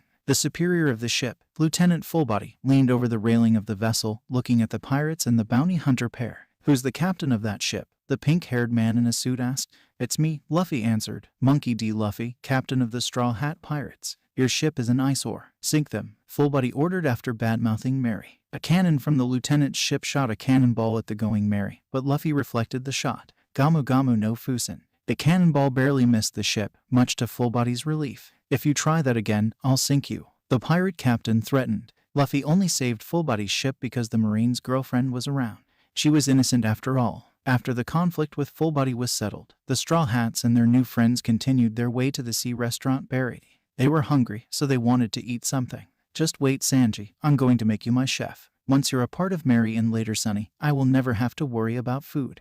The Baratie was a literal sea restaurant. The figurehead of the ship serving as a restaurant was a white fish with big orange lips. The interior looked average, but noble. The Straw Hat Pirates decided to sit at a big, free table along with the bounty hunter duo. Eventually, Sanji the blonde cook in a black suit came along, asking for the orders. He then cited Nami. Welcome to the Baratie, my love. I am Sanji, sous chef. May I know what your name is, beautiful? He spoke like a gentleman. My name is Nami, she answered. So what can I get for you, milady? The chef continued. A slice of the best cake. And I'd appreciate if I didn't have to pay. The money-loving girl said. Of course, my beautiful, it's on me. Sanji raved with hearts in his eyes, displaying his goofy, by women manipulable side. The Aro cook then gained self-control and turned to the male customers. What do you baboons want? Although the males, especially Zoro, were pissed at the lady lover for his rude remark, they all ordered something to eat. And when it was Luffy's turn, he yelled, meat. Give me lots of meat. Sanji's reaction was just clenching his teeth.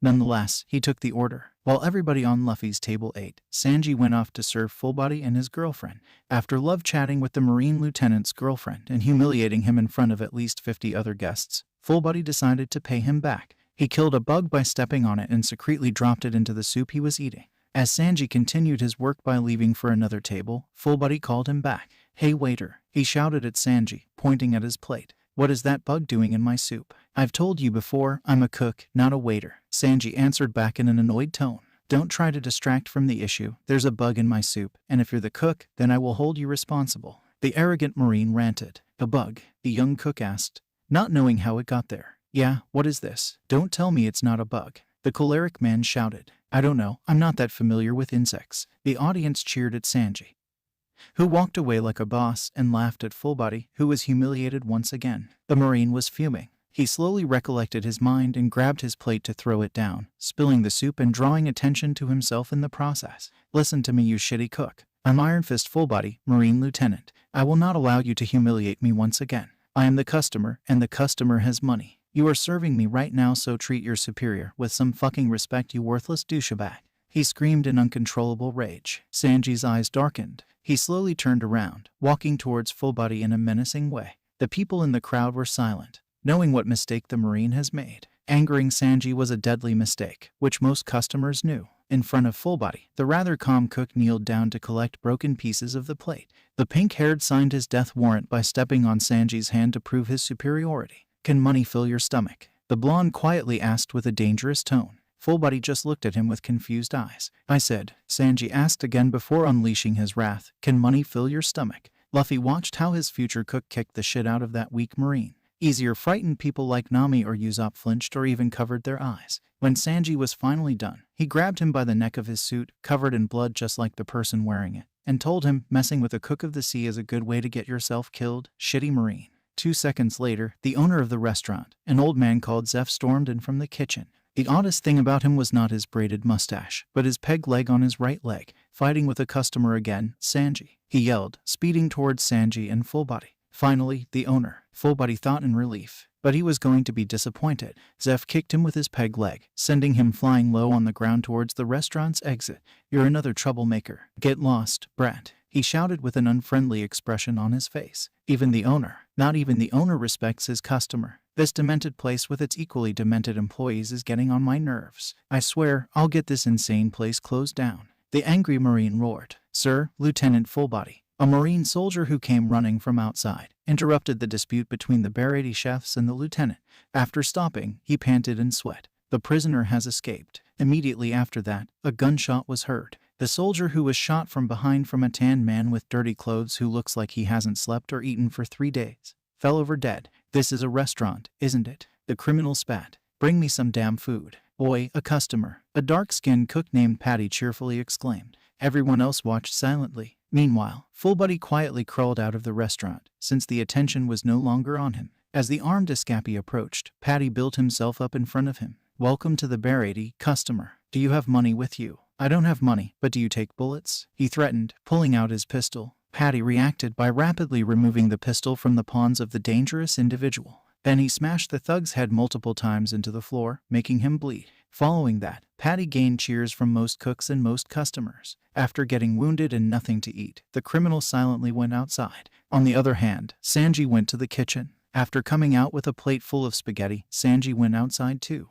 Luffy decided to follow Sanji. Outside, Luffy and his future nakama found the man who was beaten up not long ago, lying on the ground. Not being able to see a starving man on the sea, the generous cook decided to give him the plate full of spaghetti. "I don't want this. I don't want to be pitied by you," he spoke, refusing the meal Sanji has cooked. "I'm not pitying you, don't think that of me. However, I cannot see a starving man on the sea. That's the only reason I gave you this," Sanji calmly answered. After some thinking, the murderer decided to accept the meal. "Thank you. I'm Jin. What's your name, good man?" he asked. "My name is Sanji." Finishing the conversation, Sanji turned around and leaned over the railing of the Baratie. He pulled out a cigarette out of his pocket and lit it up. Luffy also leaned over the railing. "Hey, do you want to be my nakama?" the teenager asked. "No, I have no reason to become a pirate," the blonde responded after exhaling. "You can cook, fight, and I like you. Why don't you join me and become my cook?" "Because I have my reasons to stay here, Straw Hat," Sanji responded, slowly getting annoyed by Luffy's offer. "If you don't want to join now, I'll ask later. See you," Luffy spoke, grinning.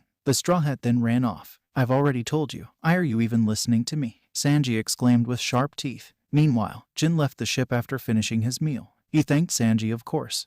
Back inside, the Straw Hats were getting bored, same with Johnny and Yasaku. When Luffy came back, Zoro spoke up. "Oi Luffy, when are we going to leave?" "When Sanji joins us," his captain answered. Zoro himself and his other nakama didn't like this answer. "But Luffy, what if he doesn't want to?" Nami questioned. She didn't want to spend too much time on the Baratie. "Then I'll ask him until he gives in," he said, smiling. The others knew this was a bad idea. Suddenly, many customers started leaving the Baratie. "Pirates, pirates," they screamed. Outside of the Baratie, the ship of the notorious pirate Don Krieg appeared, along with his crew. Krieg was known and hated for his dirty tricks in battle, like faking surrender and then attacking the enemies off guard. For that reason he is called Foul Play Krieg. To everyone's surprise, Krieg didn't start attacking. Instead, he walked inside the Baratie and begged for something to eat for him and his men. And it turns out that Jin is his right-hand man. Patty didn't believe Krieg. This is a 1 in a million chance to capture Don Krieg and hand him over to the Marines. Scum like this shouldn't be allowed to roam around freely, he said, clenching his fists. "Patty, you know me. No matter who it is, I would never let anyone starve on the sea," Zeph told him. He then turned to Krieg. "Krieg, you're getting the food you demanded, but after that you get the hell out of here. It's a promise." Krieg lied, but nobody believed him. Everyone knew he was going to break the promise and try something dirty. Yet nobody dared to oppose the tall man covered in golden armor, except Luffy. "I wouldn't do that." The boy spoke to Zeph. "After he gets the food, he'll attack you and try to claim the ship for his own." "Clever boy," Krieg commented, smirking deviously. "Yes, it's true. After I finish my meal, I'm going to claim this ship as my new flagship. When I first sailed to the Grand Line, I had 50 ships and 5,000 men under me. But due to the lack of information in that damn bastard Mihawk, I only have 100 men left. Once I take the ship, I'll also take your logbook, Red Leg Zeph. After I obtain the ship and the logbook, I'm going to set up a new fleet. Then nothing will stop me from becoming king of the pirates." "You're wrong," Luffy corrected him. "I, Monkey D. Luffy, will become king of the pirates, not you." Don Krieg was a cruel and brutal man. He absolutely abhors people who don't acknowledge him as the future king of the pirates. Rumors say he has killed everybody who dared to tell him that. "Is that kid crazy?" A voice from the crowd shouted. "Who do you think you are, you brat? Don't you know that I'm the strongest man in the world?" Krieg angrily yelled at Luffy. Despite the 17-year-old supposedly putting his life in great danger, his nakama fully supported him. After seeing his previous battles, his nakama believed he'd win. Others, like the customers or the cooks, didn't think he'd win, but at the very least, they respected his unbelievable courage. "Strongest man my ass, that title belongs to Whitebeard," Luffy boldly stated. Don Krieg was angry, very angry. Although it may not seem like it, he's at least as intelligent. For this reason, he left Luffy alone for now and attacked the Baratie chefs instead. "Men, kill everyone on board," he ordered. Jin didn't know what to say. Back when he finished the meal Sanji cooked for him, he returned to Don Krieg's ship, telling him there's a swimming restaurant.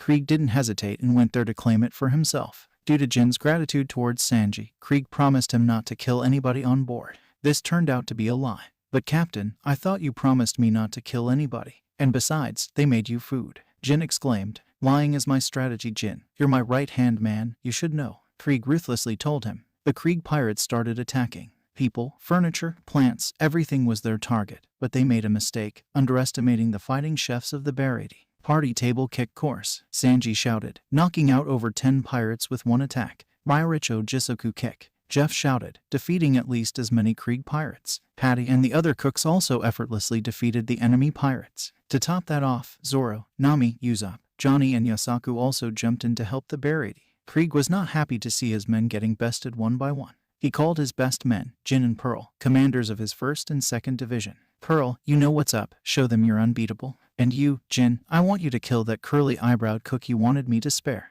But, Jin began, but was cut off by his captain Don Krieg. You aren't going to betray me, are you? Prove me your loyalty and finish him. The evil captain ordered. Jin gave in. Sorry Sanji, but I have to do this, he said, not happy about the task he was given. You don't have to do anything. Luffy spoke, his words stopping Jin from running at Sanji. The man you call captain is a dishonest weakling. He makes you do bad things you don't want to. Let me prove you how weak he is by defeating him with one punch. The Straw Hat was glared at by everyone. He just signed his death warrant, some people in the crowd thought. Nobody expected such words against the East Blue's most dangerous pirate. However, the least expecting thing was Krieg's reaction. Instead of fuming from anger, the captain of the Krieg pirates just laughed at Luffy. Ha. You talk big words, kid. Perhaps Pearl should teach you how to talk to your superiors. He spoke. That's right. A man wearing multiple iron shields with pearls on them said. And Pearl the Iron Wall. I haven't suffered a single injury in every battle I fought. If you want to mess with Don, you have to go through me first. But you can't. My armor is unbreakable. Unbreakable. We'll see about that. Luffy called. So you're challenging me. I haven't lost a single battle in my entire life. Pearl told. Then prepare to lose for the first time. Armament, the black-haired boy exclaimed, his right arm turning black, thus gaining stares from everyone who doesn't know what haki is, literally everyone. Gamu Gamu no pistol. The self-proclaimed strongest man in the world watched in disbelief as his most loyal subordinate was beaten by an underage boy. Pearl's shield shattered completely due to the fist's impact. The wielder of the shield was coughing blood after a devastating hit in the gut. After that, he was sent flying in the ocean. Luffy's popularity and respect among the friendly people in the Baratie, including Jin, jumped high in the air. He had just defeated one of East Blue's strongest defensive pirates. Don Krieg realized he underestimated the harmless-looking boy with the straw hat. It seems that I underestimated you, but I won't do the same mistake again. I'm going all in, he declared. Fine by me, I'm going to win anyway, was Luffy's answer. Don't be so sure about that, brat. Dangan, he yelled, revealing 10 guns after opening parts of his armor. He started shooting, 14 rounds per second, but that was too slow for Luffy, who could run at him not being hit once. Said boy did so, running at Krieg with his arms stretched back. Armament, Gamu Gamu no bullet, Luffy exclaimed, breaking Krieg's unbreakable armor. Upon impact, the tall pirate flew through his already heavily damaged ship, wrecking it, before flying in the same direction as his second commander. Yosh, I did it. Indeed you did. A voice from Luffy's left said. Luffy turned to that voice and identified the person the voice belongs to, Dracula Mihawk. Not only Luffy looked at the Shichibukai, he caught everyone's attention, especially Zoro's. No doubt, that's the strongest swordsman in the world. I have to challenge him, Zoro thought. Tell me, what does a Shichibukai want in the East Blue? Luffy asked. I came here to finish what I started. Mihawk answered, surprised the young pirate he's talking to doesn't fear him. Finish what? Luffy further asked. Annihilating Krieg's fleet, but you've already done it. The Shichibukai explained. You aren't mad at me, are you? The Straw Hat questioned. Actually, I'm impressed a no-name pirate in the East Blue is able to use haki. The swordsman told him. Thanks, I guess, the teen said. Since Mihawk didn't have anything more to do, he decided to return to the Grand Line. But then a green-haired swordsman stopped him from leaving. You're Dracula Mihawk, the best swordsman in the world, right? Yes, that's me, right here. Meeting you here is very fortunate for me, Shichibukai. I can't let you leave until you duel me. Zoro told him. Please, you're putting your own life in danger. I've stopped dueling with amateurs long ago. Mihawk said, I really don't want to brag, but I'm the best swordsman in the East Blue. The green-haired stated, out of all 4 blues, the East Blue is the least powerful. However, you gave me a reason to duel you, finding out what the East Blue can offer me. The Shichibukai spoke, unleashing a small dagger. Zoro felt like he was made fun of. Oi, are you kidding me? How are you supposed to duel me with this dagger? This small blade is probably still sharper than your swords. I don't use my real sword, because I don't want to injure you too hard, Mihawk explained. Whatever, are you ready? I am. Okay. Zoro began, getting out his 3 swords. Santoryu, Onigiri. The 19-year-old attacked Mihawk with great strength, but he simply blocked it, shocking East Blue's best and his old friends. Onigiri wasn't stopped by anyone before. Mihawk was amused and bored at the same time. Is that it? The best East Blue can offer. I can see how you got your title, but that's nothing compared to Grand Line Swordsman. Hugh and his former rival almost snapped, thinking it was impossible that man was this much stronger than him. But then, he remembered Luffy and that there are stronger people than him in the world. Don't worry, that was my weakest attack. Santoryu, Toragari. Zoro tried again, but his opponent blocked it too. Not only that, Shank's former rival and old friend also stabbed him with his tiny dagger, staining the Shimotsuki villagers' t-shirt red from all this blood. Zoro, the Straw Hats yelled. Zoro, Aniki, Johnny and Yosaku cried. Despite the huge wound, Zoro didn't back away a single bit. Mihawk became curious why he didn't do so. Tell me, why didn't you back away? Scars on the back of a swordsman are a disgrace, and that's the reason you're taking the hit. Listen, I'm man enough to accept defeat, but one day, I will be the one who defeats you. The Shichibukai was impressed by the man he practically defeated.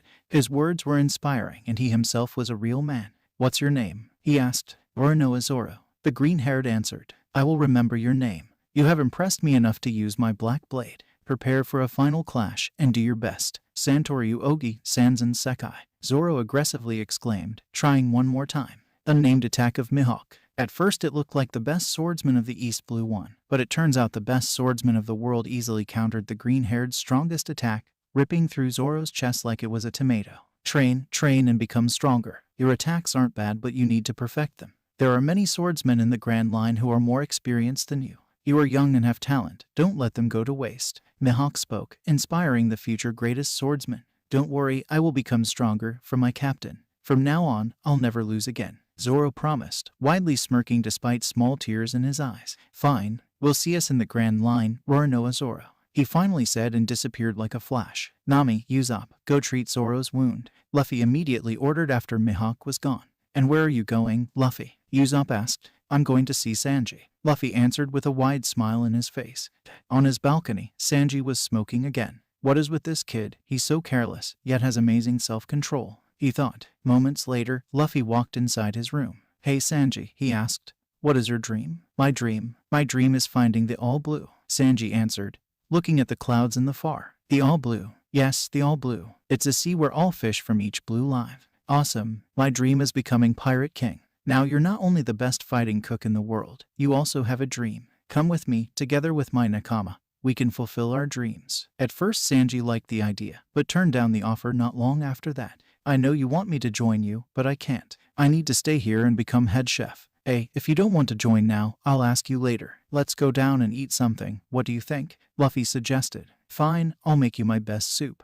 Down in the dining room for the chefs and waiters of the Baratie, Sanji presented his Luffy and his fellow employees his newly created soup. Zeph was the first to try. Phew, you, Sanji, what abomination have you created? He spat, pulling a disgusted face. What did you say, shitty gazer? Sanji angrily roared. I said your soup sucks. This soup is just as good as yours, Mbonk. Oh, that hurt. Don't you dare compare your disgusting swill with my delicious soups. Mine are planet lengths better. Patty and the other cooks tried Sanji's soup too and reacted the same way as Zeph. Only Luffy liked it. But Sanji had enough. Come Luffy, let's go, he muttered, depressed by his food's dismissal by the others. After going through the door, Luffy stayed where he was. Sanji, after noticing he wasn't following him, turned around to ask him why he's not moving. Hey, why are you just standing there? Come look at this, Luffy responded. Sanji looked through the small window on the door and couldn't believe his eyes. The same people who just called his food crap were eating his food with appetite, all of them even asking for more. The blonde cook was confused and stormed inside to question everyone what's going on.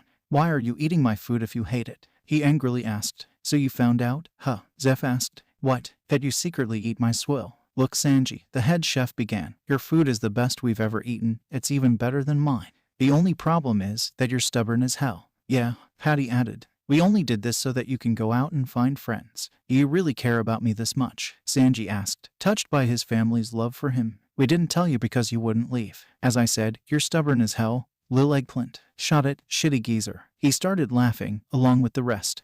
After getting his stuff together, Sanji left the Baratie to join Luffy and his nakama in their adventures on the sea. His farewell was tearful and emotional, but he was happy to be on Mary, mainly because of Nami. Good, 2 more things and we're going to the Grand Line.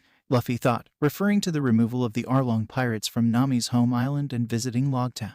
Nami Swan, I have food for you, Sanji raved, treating Nami with the best fruit cupcake. And here's her bloody meat, he unfriendly muttered to everyone else. The cook liked it on Mary. He loved compliments about his food, although he only really loved Nami's compliments. Luffy was a special case. Him dubbing Sanji best cook of the world was pretty nice to hear for the blonde, but his immeasurable gluttony, especially with meat, started annoying the new pirate. How can a single person eat that much? That's the 9th plate already, he wondered. Suddenly, a giant sea cow monster-like creature emerged from the sea, looking at the going Mary. His head alone was bigger than Mary.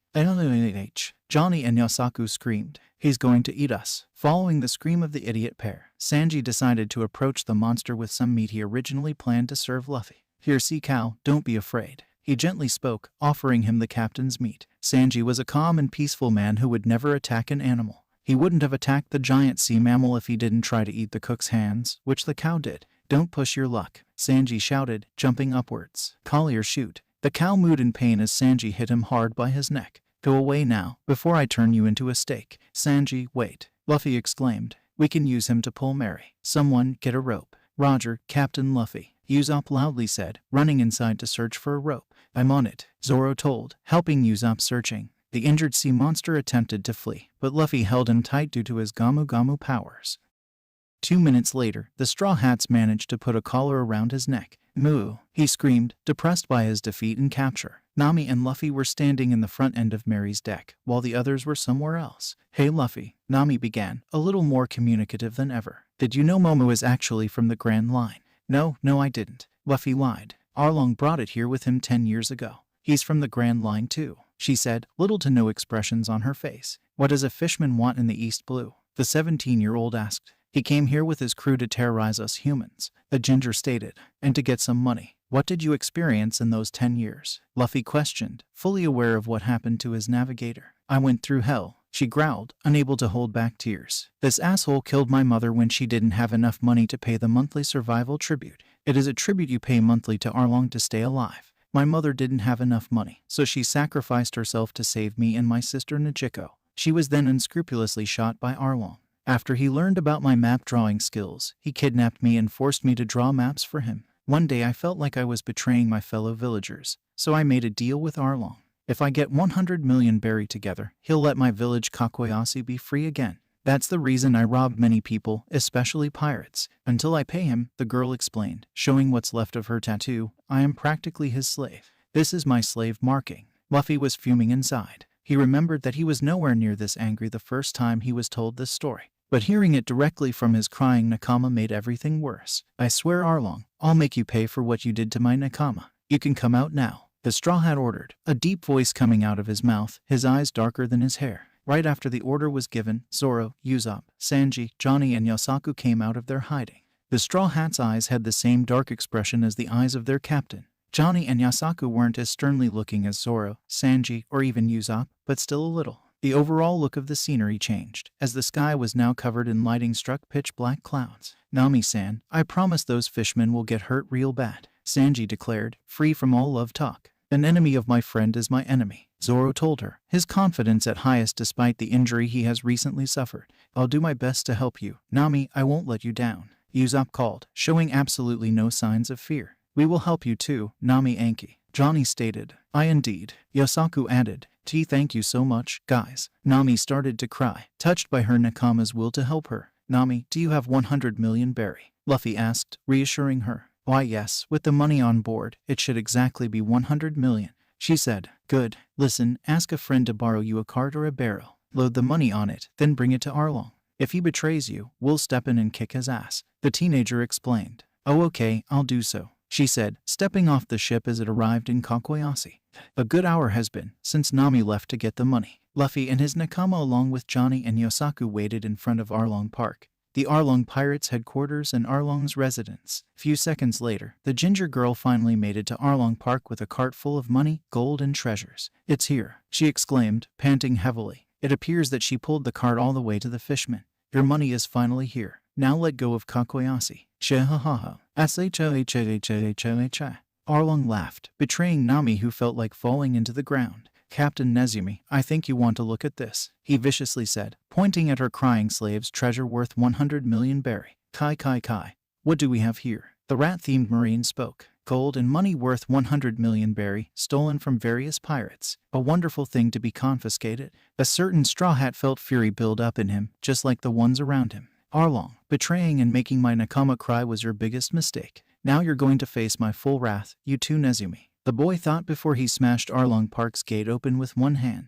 Who are you? Arlong roared, looking at the 6 human males walking into Arlong Park. Your worst nightmare, Luffy simply answered, before shifting his gaze at Nezumi. You corrupt bastard, he yelled as he punched the corrupt marine hundreds of meters away using Gamu Gamu no pistol. The marines under Nezumi reacted by shooting at Luffy, only for the rubber man to repel the bullets back, injuring but not killing them. Who are you? Arlong repeated, this time more severely. What do you want? Who I am? Your worst nightmare, future Pirate King Monkey D. Luffy. What I want? Make you pay for what you did to Nami. The black-haired answered, so calm yet so threatening. Shihahaha. A mere human can't become Pirate King, stop dreaming. Then I shall show you what one mere human can do. Gamu Gamu no Muchai, he exclaimed, knocking out all of Arlong's regular men. Zoro, you take that octopus, don't kill him though. Sanji, you take on that guy with those weird arms, and Usopp, you take on big lips. The pirate captain ordered, addressing Hachin, Hachai, Kirubai and Chu. Oi, understand. The 3 straw hats spoke, making their way to said fishmen.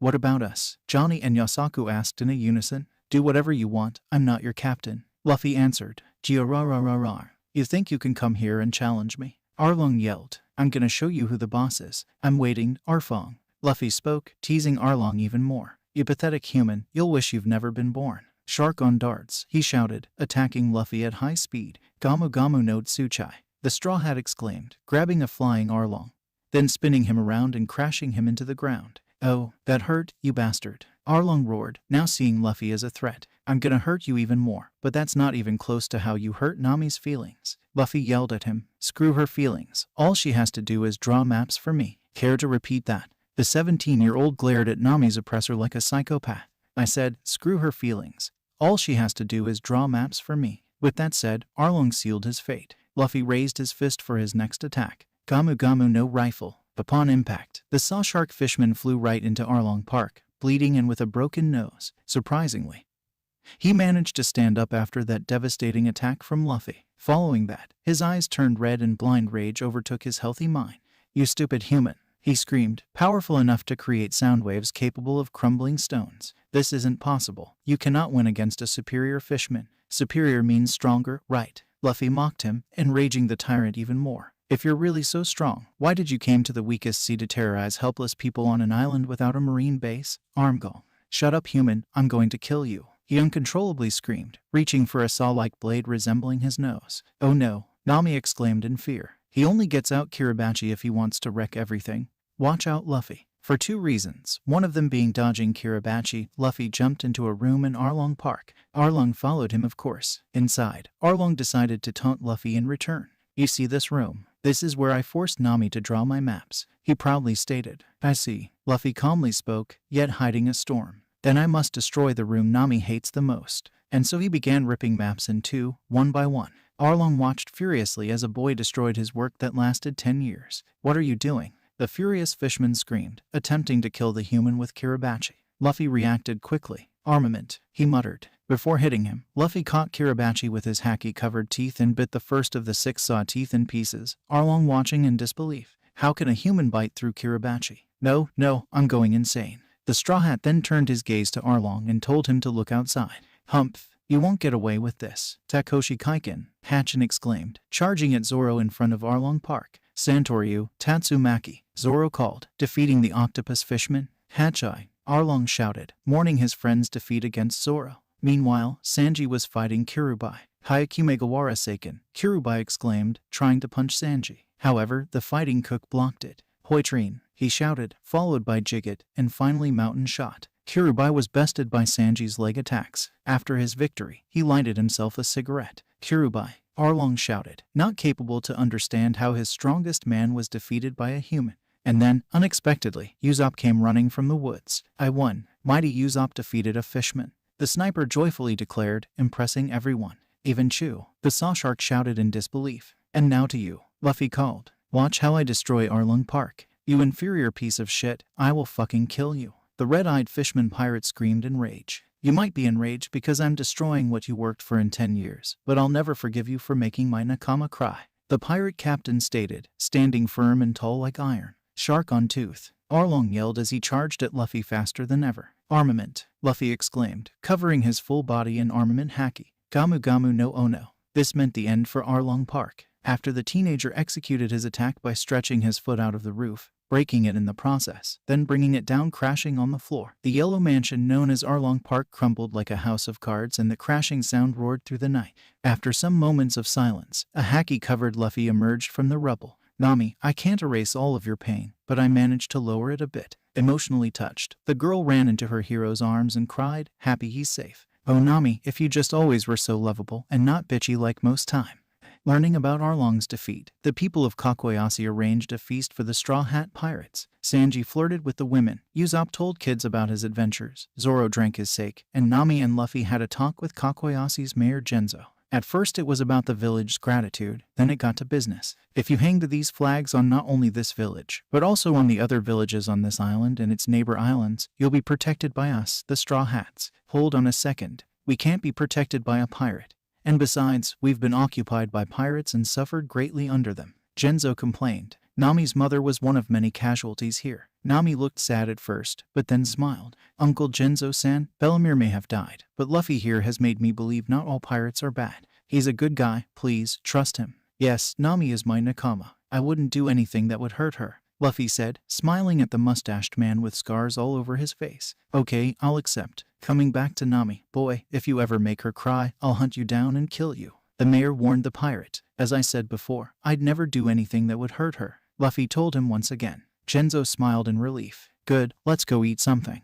The next day, after some more eating and loading resources on the ship, the Straw Hats went on to set sail again. Johnny and Yasaku decided to stay in Cocoyasi, located somewhere on the Konomi Islands, which were all Straw Hat territories now. Oddly, the female navigators struggled to get on board. Nami, what is it? Luffy asked, concerned about the well-being of his nakama. You know, she began, when you finally get your home back, you have a hard time leaving. Luffy perfectly understood what she meant. I know exactly what gets her on the ship, she can't resist that, he thought, chuckling inside. Your 100 million berry is on Mary. Don't you dare touch my treasure, she yelled with shark teeth, running on Mary. Upon the pirate ship, Luffy noticed her Arlong pirate's tattoo was missing. Hey Nami, can you tell me where your tattoo is? I told a doctor to remove it. Nobody needs that kind of memory, she explained, smiling just as bright as Luffy sometimes. Haha, right, Luffy agreed, followed by shared laughter between the Straw Hats. 5 minutes later, they set sail, waving their hands at their new friends. In a marine base somewhere in the East Blue, Captain Nezumi, sitting in his office, called the marine headquarters. He wanted to request a high bounty on Monkey D. Luffy, his new enemy. Hello, Marine Headquarters. Nezumi here. Listen, I demand a high bounty on a new dangerous pirate. His name is Monkey D. Luffy. I've looked up what he's done so far and you'll not believe this. He's defeated Bonus Arc, Iron Mace Alvida, Axe Hand Morgan, Buggy the Clown, Kuro of 100 Plans, Foul Play Krieg, and now Arlong the Saw. Not to mention the minor criminals and marines he's defeated or assaulted, like Nezumi. This kid is a bigger threat than I thought. We can't let vermin like this roam around freely. A rear admiral who visited 153rd Branch said, looking at Luffy's wanted poster. Wanted, dead or alive, Monkey D. Luffy, 80000000 Barry. Koby, who was a chore boy in 153rd Branch along with Helmeppo who he had befriended, saw Luffy's wanted poster and had mixed feelings about this. Helmeppo-san, is that good or bad? It shows that Luffy is pretty strong, but won't the Marines hunt him down with such a high bounty like that? He asked his friend. Bad, I guess. He's a newbie with a high bounty, which means the higher ranked will try to get his head as soon as possible to eliminate the young threat. Helmeppo answered. But I don't want him to be hunted by so many of us. He's my friend. The pink-haired said. Are you crazy? Helmeppo quietly exclaimed, putting his hand in front of his friend's mouth. If you tell the Marines your friend is a pirate, you'll be thrown out faster than you can say pirate. So, who's your friend? Koby and Helmeppo looked behind. He heard every single word of their conversation. The two screamed, trying to run away before having the shit beat out of them by the old man. Later that day, in their cabin, Helmeppo and his friend had a serious conversation. No way, you can't actually want him to train us, the blonde exclaimed, opposing his roommate's idea. But Helmeppo-san, Garp-san is a marine hero and considered to be as strong as the fleet admiral. If he trains us, we can become stronger and can stop mopping the floors and stuff like that. The boy with glasses answered, defending his idea. May, do what you want, I'm not in it, Helmeppo stated. Koby started doing some push-ups, one by one. Having nothing to do, the egghead grew bored and decided to train too. For the next month or so, the chore boy duo trained and fought with Garp every day. Despite the huge difference in power, the two new Marines improved themselves every day. For each day passing, they stood 3 seconds longer against Garp. But in the end, the Vice Admiral beat both of them without dropping a sweat. It's hopeless, Helmeppo muttered, bruises covering his body. You were right, we can't beat him. Koby spoke, at the same state as his friend. He's just too strong. I thought you wouldn't give up like that, Garp said, punching the two on top of their heads with his fists as he appeared behind them. Vice Admiral Garp. The now weak duo stuttered. I decided to take you with me to the Marine headquarters, you lil brats. Awesome. The chore boys yelled at each other, filled with joy. But, Garp spoke, you will wish you can go back to your mommies. Your training will be worse than hell. Nonetheless, the two decided to go with the hero to fulfill their dreams, becoming good Marines. Reactions to Luffy's bounty. On the Moby Dick, Whitebeard's ship. Father, you won't believe this, Ace exclaimed, running towards his new captain Whitebeard alongside Sabo. Look at this is our little brother. He handed his brother's wanted poster to Whitebeard aka Edward Newgate. Alongside the gigantic old man there were Marco, his 1st Division commander, and Thatch, his 4th Division commander. Ace and Sabo both became 2nd Division commanders after they joined the Whitebeard pirates. Whitebeard, Marco and Thatch looked at Luffy's wanted poster. Wanted, dead or alive, Monkey D. Luffy, 80000000 Barry. Kureha. That's a high first bounty for a brat like you too, the captain remarked, observing Luffy's wanted poster, just like Marco and Thatch. Probs cause he's using haki, Marco said, pointing out the 17-year-old's picture. It was Monkey D. Luffy's angry-looking face covered in black armament haki, matching the pitch-black clouds in the background, which are struck by dark purple lightnings. Boy, a beginner from the East Blue is able to use haki. Guess he's gonna be a big pirate sooner or later, Thatch commented, his face smiling as always. Yeah, I think so too. As a kid, Luffy always talked about becoming Pirate King. Ace and I had the same dream, so we constantly argued. Luffy wanted to become Pirate King on his own and took his decision so seriously that he refused to come with us when Ace and I set sail 3 years ago, Sabo told, remembering the old days. Man, you should see how stubborn he is, it's unreal, Ace added, somewhat annoyed and proud. Even though he'll always be our brother. Kureha, how funny you brats are. Whitebeard laughed, annihilating everyone else to laugh too.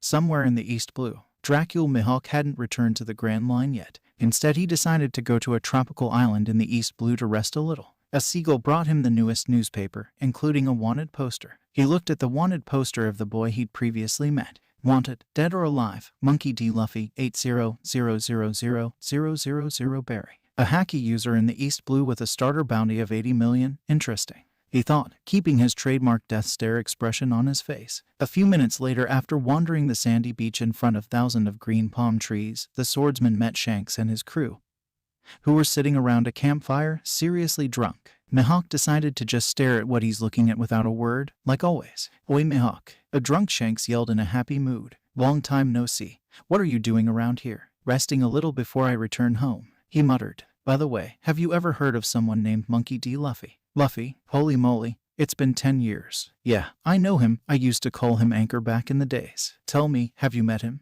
I've met him yesterday where he took out Don Krieg, strong kid. His swordsman is considered the best in the East Blue, but only a fly compared to ones from the Grand Line. The Shichibukai explained before handing out Luffy's wanted poster to the redhead.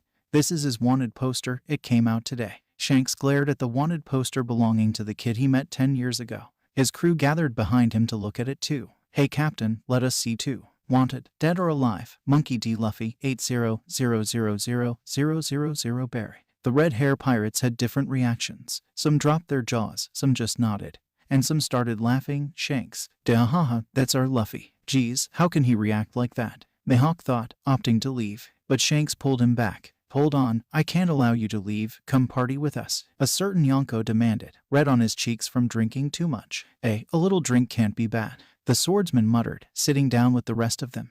In the Marine headquarters, Fleet Admiral Sengoku was sitting in his office and he clearly was not happy. He previously called Garp in, who burst out laughing. I don't know what's funny, Garp. Remember the last time a black-haired man with a straw hat made himself a big name? History could repeat itself. Sengoku roared at Garp. BWAHAHAHAHAHA, that's my grandson. BWAHAHAHAHAHA. The Vice Admiral yelled, laughing and eating donuts. How could you be proud of a family like that? Your son is the most wanted man in the world. Your 2 adoptive grandsons are Yonko commanders. And your biological grandson has a high chance of becoming the next Roger. Geez, Garp, what's wrong with your family? The Marine with an afro exclaimed. Relax, when I see Luffy, he's going to taste my fist of love. The Marine hero stated. You better do so. He's able to use haki judging by his photo. Sengoku said. I've been able to use haki before Dragon was born. He can't surpass me. Luffy's grandfather claimed, suddenly upset that his donut box is empty. Whatever, I'm leaving, bye. Good, but this time use the door please. The Fleet Admiral desperately begged. Nope, not cool enough. Garp spoke, punching a fridge-sized hole in his best friend's office's wall, leaving after that. GAAARP. On the going merry, Nami cursed about how expensive newspapers are, while she obtained the newest newspaper along with the most recent wanted posters from a newspaper delivering Seagull. She then looked at the wanted posters, from the lowest to the highest bounties. Nothing interesting here, the orange-haired thought, before looking at the highest bounty. After that she gasped for air. Guys, look at Luffy's new bounty. The navigator exclaimed, running towards her nakama. The Straw Hats looked at Luffy's wanted poster and gasped for air, like Nami except their captain. Wanted, dead or alive, Monkey D. Luffy, 80000000 Berry. L. Luffy, why your bounty? Usopp stammered in fear, looking like a giant spider was about to eat him. He had never seen such a high bounty before. I knew you were strong, but that's strong, Zoro exclaimed, the least frightened about his captain's first bounty. Luffy, that's the highest bounty someone's ever received in the East Blue. You just broke a record, Nami stated, also in fear. Yeah, with such a high bounty you'll attract trouble like crazy. And then Nami Swan will be in danger. Have some respect for women, Sanji said, raving a little. Luffy rolled his eyes at Sanji's remark says you. He called, the others knowing what's up. The first mate looked at the wanted poster again. Seeing his captain's black skin, he decided to question the black-haired. Oi Luffy, why do you turn black sometimes? It's not the first time I saw this. Actually, now that I think about it, your skin does look weird. Tell me Luffy, what is that? Sanji added, curious about his captain's skills and secrets. It's good that you ask. Luffy spoke, turning to everyone on board. I wanted to tell you this for a long time. And now that you, my core members, are here, I can tell you. What you see there is haki. Haki? Usopp asked, not knowing what haki is. Haki is a power you have to awaken from your willpower. There are 3 types of haki. Observation haki, armament haki, and king's haki. Observation haki is a power where you can sense the presence of others around you. The better you master this ability, the further you can detect the presence of others. Another ability Observation haki grants you is the ability to predict your opponent's attacks, making it easier to either evade them or block them. Luffy explained. For example, Zoro, try to hit me with your swords. Are you really telling me to attack you? The swordsman asked, thinking it's wrong to attack one's captain. Don't worry, nothing's gonna happen to me. The teen reassured the green-haired. Okay, if that's what you want, Zoro said, attempting to slash Luffy, who easily dodged each attack of his nakama. After a while, Zoro became exhausted. Wheeze, you win, Luffy. Thanks, Zoro. From now on, to awaken your observation haki you must fight with 1 or 2 swords, understand?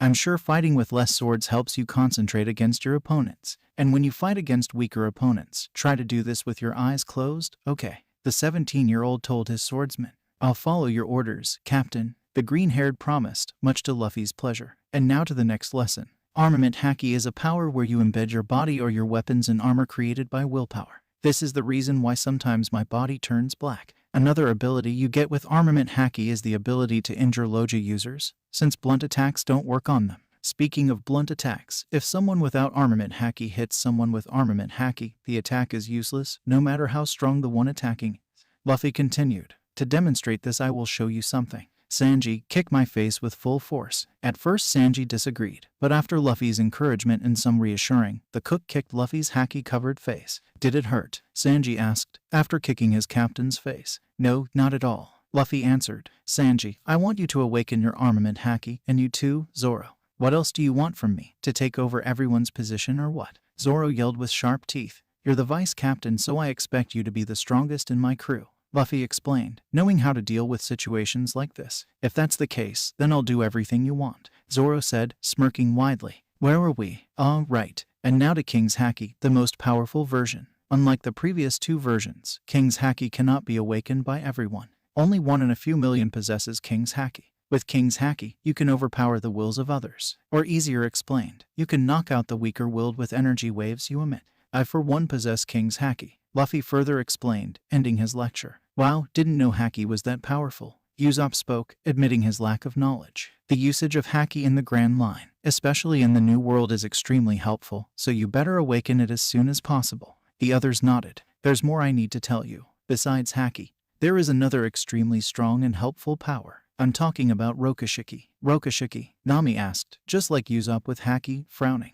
It's a martial arts style used by Marines and government agents. Rokushiki consists of 6 superhuman techniques, and if you master all of them, you have access to an additional technique which is far stronger than the others, the Rokuogen. First there's Shigen, finger pistol, a technique where you move your finger so fast it's as deadly as a pistol. This is the most dangerous one of the normal Rokushiki, so I won't demonstrate it. Then there's Soru, shave, a technique where you can move almost as fast as teleportation. Let me demonstrate it. Soru, Luffy explained, before disappearing. Where is he? Usopp asked, as confused as the others listening to Luffy. Right here. Usopp screamed as he turned around. Luffy, don't scare me like that. Luffy didn't answer. Instead he continued explaining Rokushiki. After that there's Jeppo, moonwalk, a technique where you can walk in the air, and if you're not a devil fruit user, you can use it in the water as well. Look at this, Jeppo, he continued, before jumping through the air like there were stairs. Impressive. Zoro, Sanji, Nami and Usopp exclaimed. Sanji, you use your legs very often, so I would recommend this technique to you. Luffy said, Sanji nodding. Following that there's Renkyaku, Tempest Kick, a technique where you kick so fast it creates a sharp air blade capable of cutting walls. Once again, I would recommend it to you, Sanji. Furthermore there's Tekai, Iron Body, a technique where you harden your muscles to the level of iron. It's similar to Armament Haki, but unlike Armament Haki this technique requires great physical strength and is inferior to Armament Haki. Zoro and Sanji, while you learn to awaken your Armament Haki, you can also learn this technique. The last normal Rokushiki technique is Kami-e, paper art, where you make your body go limp in order to avoid any attacks. This requires high physical speed, but nonetheless, I think you could use this pretty well, Nami and Usopp. And finally, in the end, there's the Rokuogen, 6 King Gun. You need to master all other Rokushiki techniques for being able to use this one. You place your fists right in front of your opponent and release a massive shockwave which makes the opponent suffer internal injury. However, be warned, even if you were able to use this, you should only use it in the most desperate situations, since this technique takes away lots of your energy. That's all I need to say. After that long explanation of Luffy, his nakama were full of new information and realized how much they have to train. From now on you'll train every day. Sanji versus Zoro and Nami versus Usopp. This is only Haki-related training. You'll have to come to me if you want to learn Rokushiki techniques. The black-haired boy full of knowledge declared. Something didn't seem right to the rest of the Straw Hat Pirates. How did their captain know all this when he's not even a marine or government agent? Sanji was the first to question this. Luffy, thanks for all this information. That was really educational, but how and since when do you know this? That question hit Luffy like an airplane. The blonde with a cigarette in his mouth had a good point. Damn it, it's way too early to tell, he thought. It's a secret, the 17-year-old said, desperately smiling and sweating. His nakama looked at him, aware of their captain hiding something. Look, it's a very big secret that's uneasy to explain. Once I gather all of my nakama together, I'll tell you everything, I promise. For now the only thing you need to do is getting stronger. Not for me but for yourselves, got it?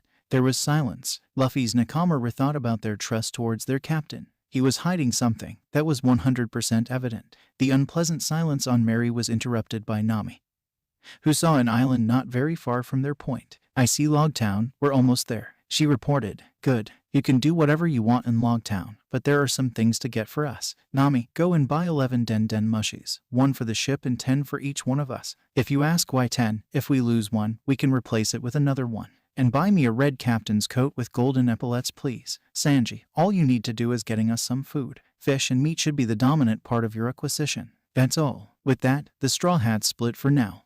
Roronoa Zoro was running through the streets of Logtown, where the FCK is a sword store. He asked himself, tired of aimlessly running. Almost like fate wanted it, he bumped into a blue-haired woman. Ouch, they both yelled. Look at where you're going, the woman exclaimed. She turned around, her glasses shattered. What the hell? She looks just like Huana, Zoro snapped, remembering his old girlfriend.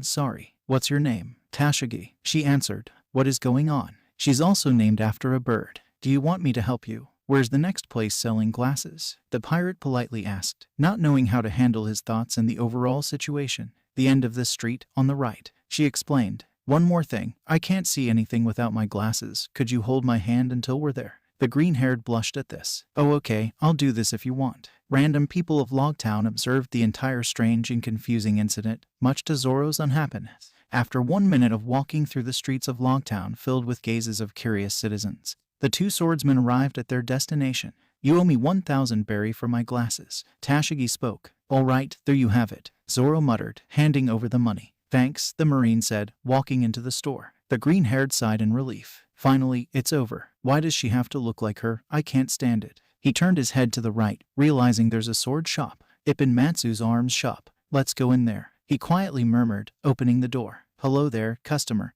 What can I do for you? The owner asked in a loud, inviting tone. His hairstyle resembled the one of a clown and his nose was reddish. I'm looking for 2 new swords, the pirate stated. He handed his 2 weaker swords to Ipin Matsu, who inspected them.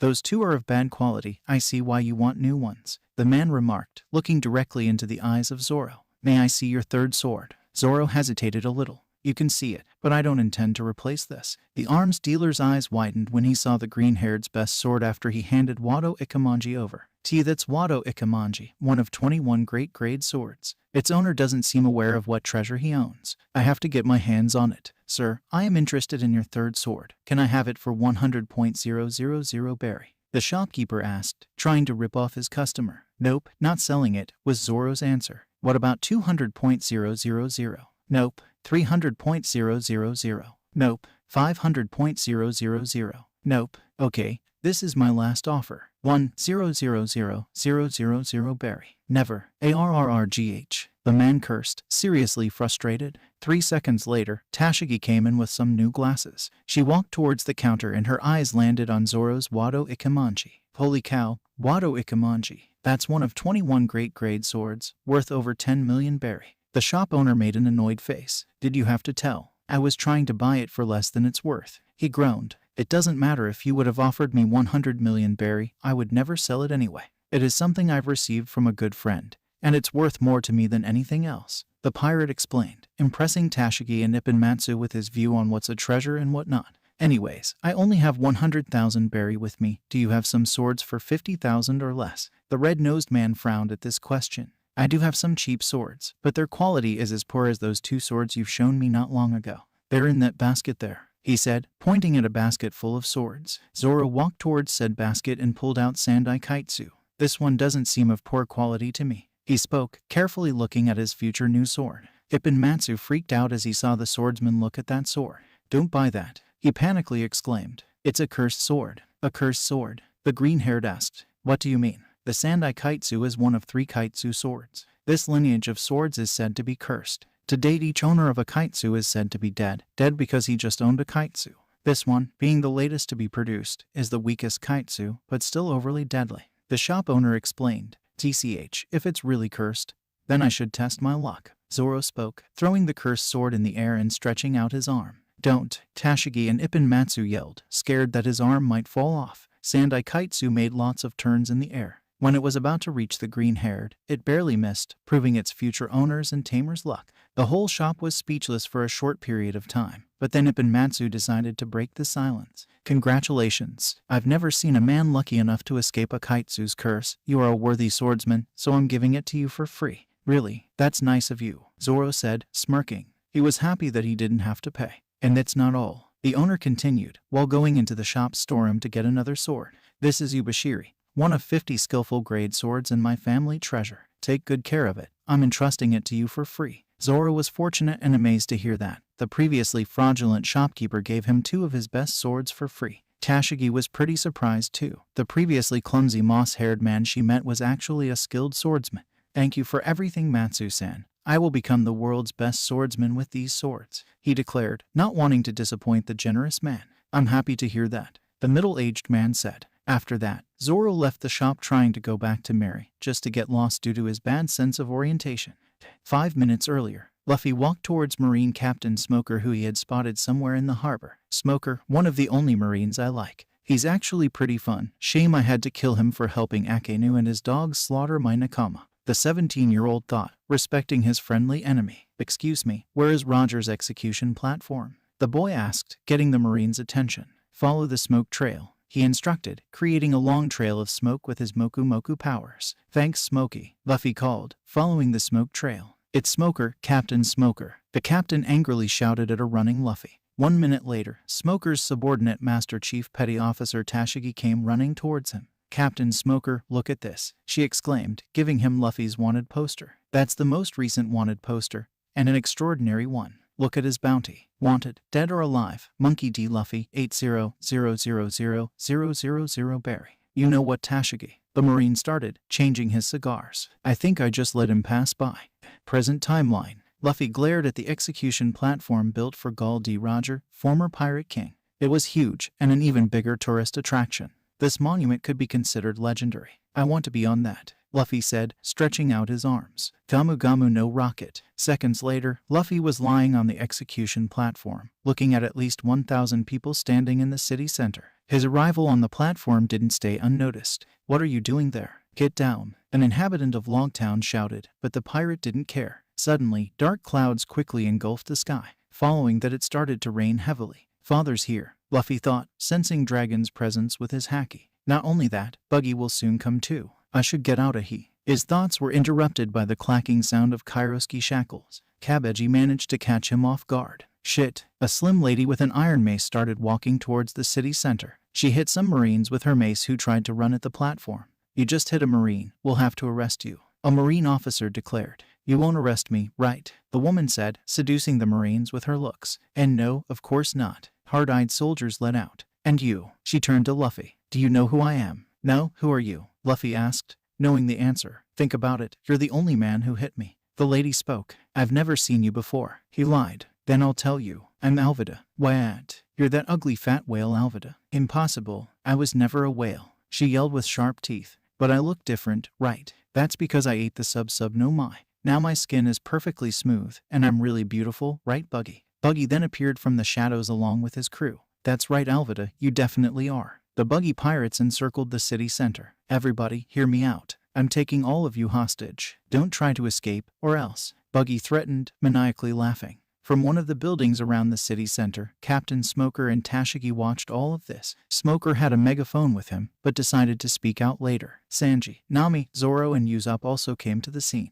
What does our captain always get himself into? Sanji asked, annoyed by Luffy's stupidity getting caught. We're too late, Usopp exclaimed, fearing for his friend and captain. At the same time, Buggy started to get on top of the execution platform. People of Logtown, I'm announcing the flashy execution of Straw Hat Luffy. Now watch as I flashily execute this Straw Hat brat. Cool, I always wanted to see an execution. Luffy joked. You're the one getting executed, dumbass. The clown roared with sharp teeth. Oh no, that sucks, the boy muttered. Luffy. His nakama screamed, thinking their captain will die. Zoro, Nami, Usopp, Sanji. Sorry, I'm dead. The Straw Hat shouted, smiling brightly in his, supposedly, last seconds. Right before Buggy cut Luffy's head off, a lightning with high voltage struck Buggy's body and the execution platform, making both fall down.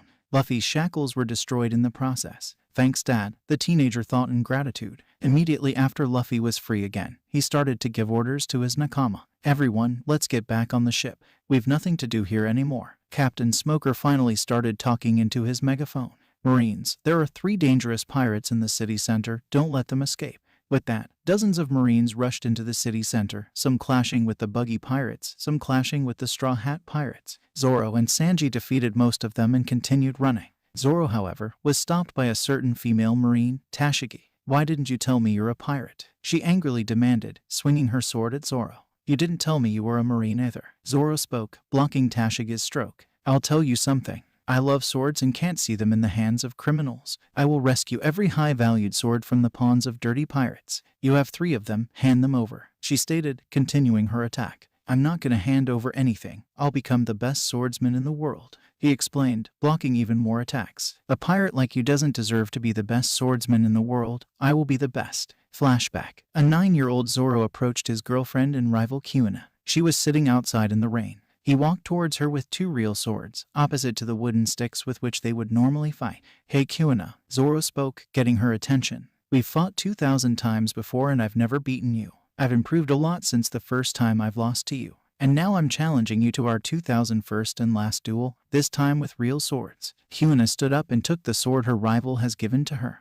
prepared to lose one more time. And so they dueled, longer than ever before. This was the longest duel they've ever had, but in the end the victor was Kureha. Despite beating him, she refused to do any damage to her friend. Like every time before, Zoro said he'd become the world's greatest swordsman. This may have been our last battle, but one day, when I grow up, I'll become the world's greatest swordsman, and I'll beat you. Flashback end. Damn it, why are those memories coming up now? He thought, remembering his not-so-happy past. He swung one more time at the Marine's sword and knocked it out of her hand, defeating her. Like Kureha, he decided to spare his opponent's life. But Tashigi didn't like this, not at all. Why are you sparing me? Huh, because I'm a woman. Do you know how hard it is to be a female swordsman? I wish I was born a boy. She almost screamed. Her short, blue hair and her almost black eyes with that facial expression were almost identical to Kureha 10 years ago. Zoro flinched at that. Flashback. After another one of Zoro's "I'll defeat you" speeches, Kureha reacted in another way than normally. Of course you will be better in the future. My father told me that no woman could be the best swordsman in the world, because their fighting skills would decrease as they age. It's so unfair. I wish I was born a boy. The green-haired kid was shocked by his greatest rival's words. His greatest foe just admitted she'd be no match for him in the future. But Zoro thought different than her or her father. Look, one day, one of us will become the world's greatest swordsman, not because of our gender, but through hard training. Promise me that, understand? The skilled girl was touched by his wise, consoling words. Nobody she'd ever seen in her life judged her skills and potential by her skills alone, except Roronoa Zora. Everyone else judged her skills and potential by her gender. His offer was an offer she had to accept. Why, yes, I promise. The next day, she died by falling down the stairs. Flashback end. Why are you looking and sounding like her? I can't look at your face. I can't stand it. And you're only doing it worse by saying the exact same thing she said. The 19-year-old cried, tears running down his face. He then ran away. Wait, kill me, don't disrespect me, it's hurting my pride. She also cried, through the rain. Her defeat and her enemy's words were like bullets through her heart. Meanwhile, Smoker chased Luffy through the streets of Logtown. Straw Hat, I'm gonna get you. Too slow, Smokey. Luffy mocked him, laughing. I'll show you who's slow, white out. He shouted, shooting smoke clouds at the black-haired. Due to his speed advantage, Luffy easily evaded the clouds. You've got to be faster than that. The Straw Hat called. White blow, Smoker exclaimed, turning one of his arms except his fist into smoke, trying to hit Luffy in a long-range attack. This was that attack that always got me. Man, I remember all the trouble I had before learning how to use Haki, of course. Luffy thought, activating armament Haki. Armament, Gamu Gamu no Gatling. Luffy shouted, turning around and hitting his new rival rapidly with Haki-covered fists. Smoker had no chance since he was a Loja user. Haki in the East Blue. I've heard of it before, but never used it on my own since I've never learned it. One thing is clear, you are a dangerous pirate with a great threat potential and I'll hunt you, even if it means going all the way to Raftel, he declared, before passing out. Great, I've just made myself an enemy for life, he thought, before leaving for his ship. Out of nowhere, a mysterious man covered in a green cloak came, walking out of the shadows. The future Pirate King recognized him in the first second. His father, Monkey D. Dragon, leader of the Revolutionary Army. His most recognizable trait was the red tattoo-like mark in his face. Well, hello there, father. Luffy spoke in a low and calm tone. You've heard of me? Dragon asked, coming closer with every step. Gramps never told me about you, but it's as clear as fresh water that you're my father, since your surname is Monkey, just like mine. I knew father never told you about me. He wouldn't want you to be recognized as the son of the most wanted criminal on Earth. I can think that far. That's why he hid Ace's real identity. Ace? Luffy's father asked, not knowing who Ace is. My adoptive brother, just like Sabo. They're both Gramps' adoptive grandsons. That makes you their adoptive father. The Straw Hat explained. Ace and Sabo as in Fire Fist Ace and Black Rod Sabo. The revolutionary asked, followed by a nod of Luffy. I see you have family, Luffy, but I have 2 questions regarding your family. Dragon said, readying his questions. Go on, ask them. I'm willing to answer your questions. The 17-year-old told him. First, do you consider me your father? And second, what do you think of me? You're my biological father, so yes, I consider you my father and part of my family. I'm not like Ace or Sabo, who would kill their real fathers. I don't hate you, Luffy explained, much to Dragon's relief. But the son cut his father off. I don't love you either. You've done nothing to make me hate you, but you haven't done nothing to make me love you either. I can easily love you, but you have to do some things to make me love you first. Luffy, Dragon began. I'm sorry I haven't been there for you as a child, but please understand that it's hard to lead the Revolutionary Army. I'm doing it for the good of the world. It's fine. Luffy spoke. I understand you. I also hate the government. I'm also sure you would approach me sometime in the future when I'm a little older, so I'm forgiving you your absence in my childhood." The revolutionary was touched by his son. "Oh, what a great son I have," he exclaimed, hugging his offspring. "When time has come, I'll introduce you to your mother. I can't wait for that," Luffy said. "That was a nice reunion. We'll see each other in the future, right?" "Right. Bye for now, I have to hurry. We'll have to reach the Grand Line as fast as possible," Luffy called, running and waving his hands at his father. "Goodbye, Luffy. Remember that I'll always be there for you when trouble comes." With that, the two black-haired parted their ways. On the Mary, Luffy's nakama were waiting for him. "Where have you been, Luffy?" Nami asked, hugging him. "We were worried. I've only met someone I respect," he answered, not going into details. "Anyways, we've acquired what you wanted," she said, showing him 11 Den mushies. "And here's your captain's coat." The Straw Hat had stars in his eyes after seeing his new coat. It was mentally red, with golden epaulets and buttons. The outer line of the coat was also in gold. On the back, there was the Jolly Roger of the Straw Hat Pirates. Thank you. You're the best crew a captain could ever have." "Hey, Captain Luffy, I've cooked some delicious meat with fish sauce while we were alone. Do you want to try it?" Sanji asked, making Luffy drool. "Me-at," Luffy exclaimed, running into the kitchen. "Don't eat everything," the cook yelled after him. Everyone else laughed. The next day, they finally reached Reverse Mountain. "Nami, are you sure we have to go up that mountain?" Zoro asked. "Why don't we just sail down to the Grand Line?" "Bonk. We can't sail down, idiot. If we sail down, we'll land in the calm belt where sea kings will eat us," the ginger yelled with sharp teeth, giving the Murimo a bump on his head. "As sea kings eat us, I don't want to go to the Grand Line," Usopp screamed, running around. Luffy gave Usopp a bump. "There are no sea kings in the Grand Line. And besides, we can't turn back now. Reverse Mountain is right in front of us." And Luffy was right. Reverse Mountain was really right in front of them. They were sailing towards the stream leading up the mountain now. So Luffy asked his nakama one more time why they were going to the Grand Line. To become the world's greatest swordsman. To draw a map of the world. To become a brave warrior of the sea. To find the All Blue. To become Pirate King. The Straw Hats were riding on the rapidly upwards flowing stream now. The Grand Line was only a minute away. Chopper, Robin, Frankie, Brook, Jin. "Wait for us, we're coming." The Straw Hats reached the top of Reverse Mountain after a breathtaking ride. Now that they've reached the top, the ride down would be even faster and more thrilling. And it was true. Their faces began fluttering and wobbling back like the one of a pilot starting in a hypersonic jet.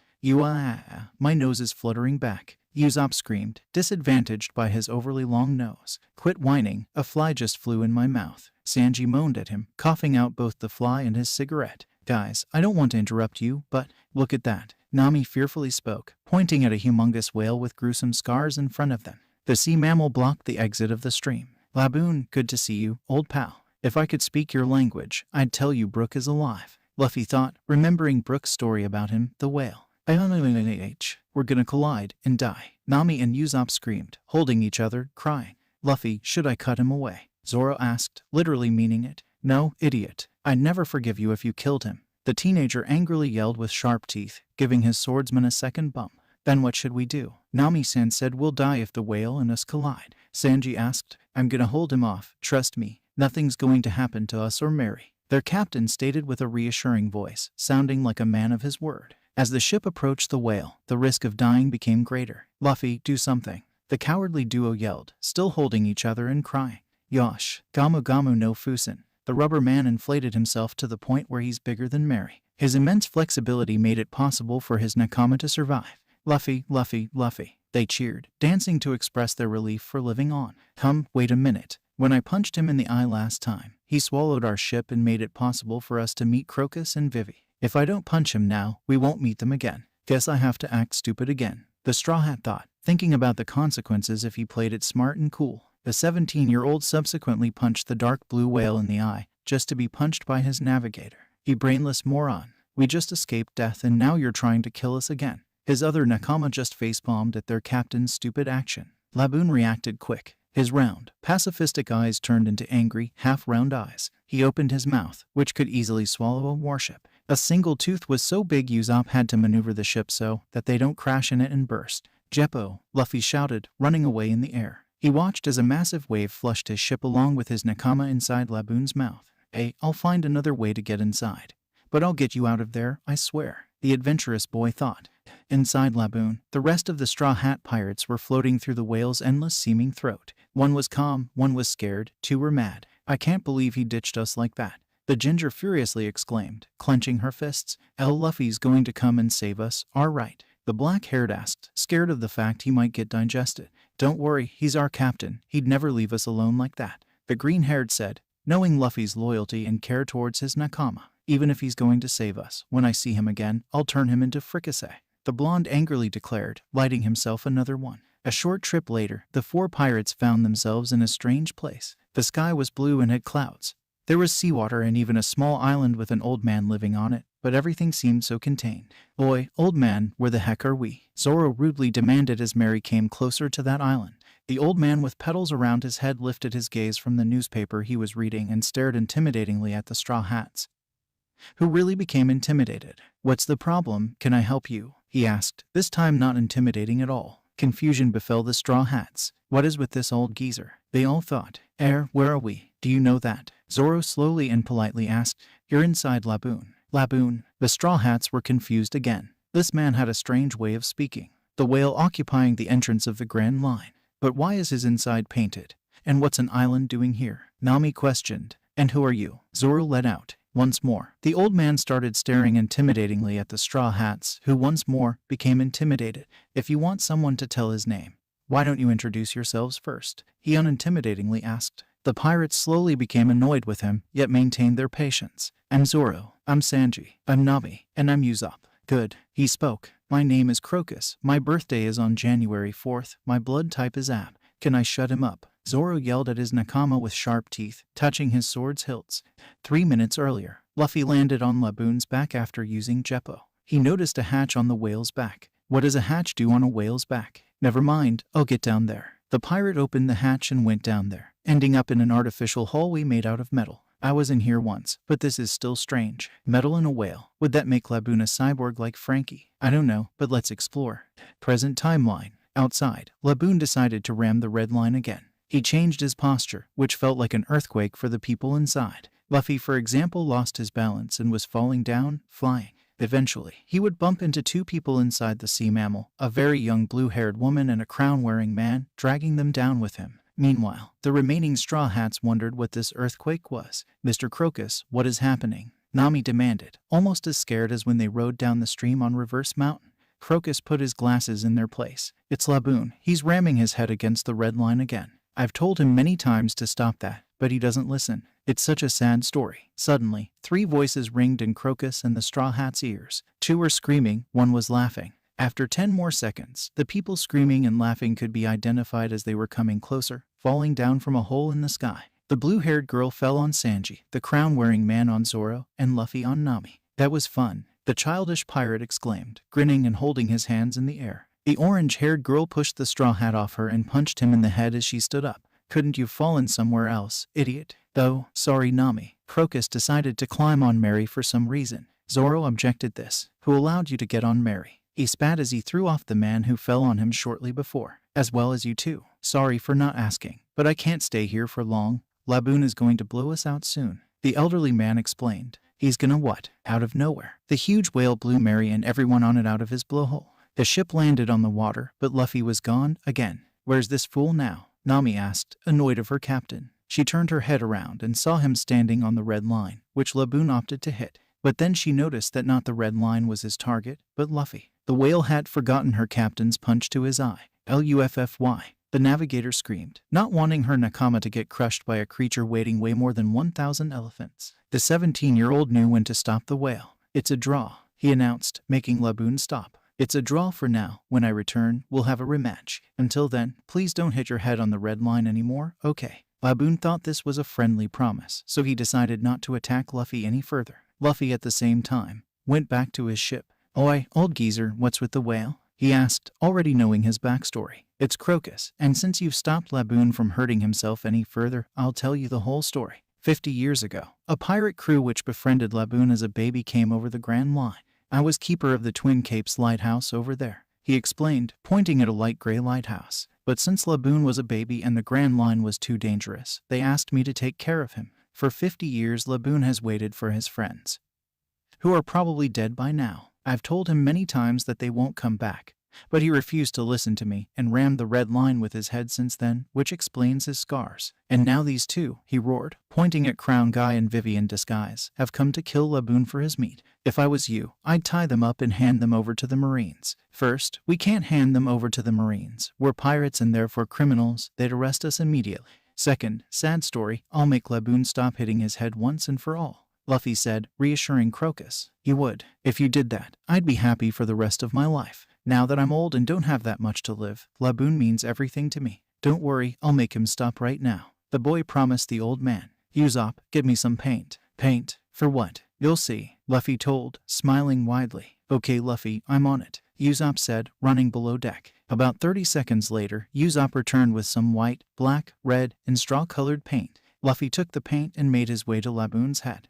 5 minutes later, he drew a perfect copy of the Straw Hat Pirate's Jolly Roger, contrary to last time where he drew a bad copy. This is the sign of our promise. It will vanish if you hit your head again, he told Laboon, who eventually would never hurt himself, especially his head, again. Crocus and Luffy's nakama were impressed by his action. Thank you very much, I owe you much. Crocus spoke out of his heart. I'm giving you this log pose to thank you. No, we have to thank you. You made our journey a lot easier with that log pose, the pirate captain said. Boy, you remind me of Gold Roger. I know that because I was on his ship. Oh, is that so? Yes, I was on the Oro Jackson for 3 years as his doctor. I can tell that you resemble him quite well, even from your captain's coat. Well, thanks. I also want to become Pirate King, Luffy stated, smiling proudly. Then I should not get in your way in traveling the Grand Line. Have fun and make your dreams come true, Crocus declared, bidding farewell. Luffy returned to his nakama, setting sail. Thank you, old man, until next time, the black-haired shouted, waving his hands. Laboon let out a scream of joy, expressing his way of celebrating the newfound friendship between him and the future Pirate King. Goodbye, Laboon. I'll tell Brook about you. He'll be happy to hear about you. Shortly after their leaving, Luffy sees Vivi and Crown Guy tied up on Mary. Sanji was trying to flirt with Vivi, who tried to dismiss the pervert in return. Why are those two here? The Straw Hat asked, faking a bad mood. A certain green-haired walked over to Luffy and the two Baroque agents. We've taken them hostage, but if you want, we can just drop him into the sea. You can throw out Crown Guy, but not this sweet princess, Sanji objected, defending the female hostage. Quit it, Aro cook. You just want to screw her, am I right or am I right? The swordsman mocked the cook. What did you just say, Marimo? Sanji snapped at Zoro, seriously annoyed by the latter's statement. The two fighters of the Straw Hats started arguing, but Nami stopped them by an announcement. Guys, we're heading to Whiskey Peak. That's what the log pose says. You know how to read them? Usopp curiously asked, surprised she can work with objects from the Grand Line. I'm a navigator, Usopp. I knew about log poses since I was a child. Those things are essential for the Grand Line, since a normal compass doesn't work here. Excuse me, but you said Whiskey Peak not long ago, right? The blue-haired girl spoke. Could you take us there with you? Hold on a second, Zoro objected. We don't even know your names, yet you want us to take you with us. Well, excuse me, sir, but you haven't given us the chance to introduce ourselves. She commented like a spoiled brat. My name is Miss Wednesday, and that is Mr. Nine. These aren't even real names. The swordsman snarled. Right, these are our code names, Mr. Nine informed him. We work for an organization called Baroque Works, and if you hurt us, you'll be in great trouble. Our boss doesn't let anyone get away with hurting his subordinates. Baroque Works, what is that? Nami asked, getting aware of the tied-up duo hiding something. Baroque Works is an organization that wants to create an ideal state where everything is perfect, Crown Guy said. I was offered a job there, since I was considered the best swordsman of the East Blue, but I told them I'd only work for them if I was the leader, which they refused, Zoro told. Whatever the case, we cannot have you here. You might cause trouble, so. Zoro. Luffy interrupted his first mate with a convincing voice. How about this? We untie them and take them with us, but if they cause trouble, try to kill us or try to escape, we'll overpower and end them. Okay. Sounds good, Captain. He spoke, turning his head back to the agents. If you try something wrong, I'll make you regret. After that, everyone turned back to their duties except Sanji, who was unsuccessfully flirting with Miss Wednesday aka Vivi Nefeltari. Whiskey Peak wasn't far anymore. After some time, the Straw Hats and their companions arrived at Whiskey Peak, located on Cactus Island. The citizens of Whiskey Peak looked happy and peaceful, trying to deceive the visitors with their looks, as they were all bounty hunters. Pirates are here, pirates are here, some kids cheerfully yelled, running around. Mama, welcome to Whiskey Peak. Pirates, I'm Mayor Igarapoy, always at your service. A tall man with blonde hair looking like a wig, later revealed to be Igaram, said. Yeah right, Igaram, you can't fool me, Luffy thought. Why are you so nice to pirates? Nami skeptically asked. We could rob you, or murder the entire village. The mayor shed a tear and wiped it off with a blue towel. We are nice to pirates because they are our best customers. They fill the city with money when they come. More like Crocodile's pocket. The Straw Hat murmured in his head, shaking his head a little. How about we throw a party for you? He asked. I think you'd like that. Yes, we would, Luffy exclaimed, acting like a child in front of his nakama. Come on guys, let's party. Nami and Zoro shrugged. They saw through the lie, but decided to go on not stopping their captain, although him tending to act childish at times.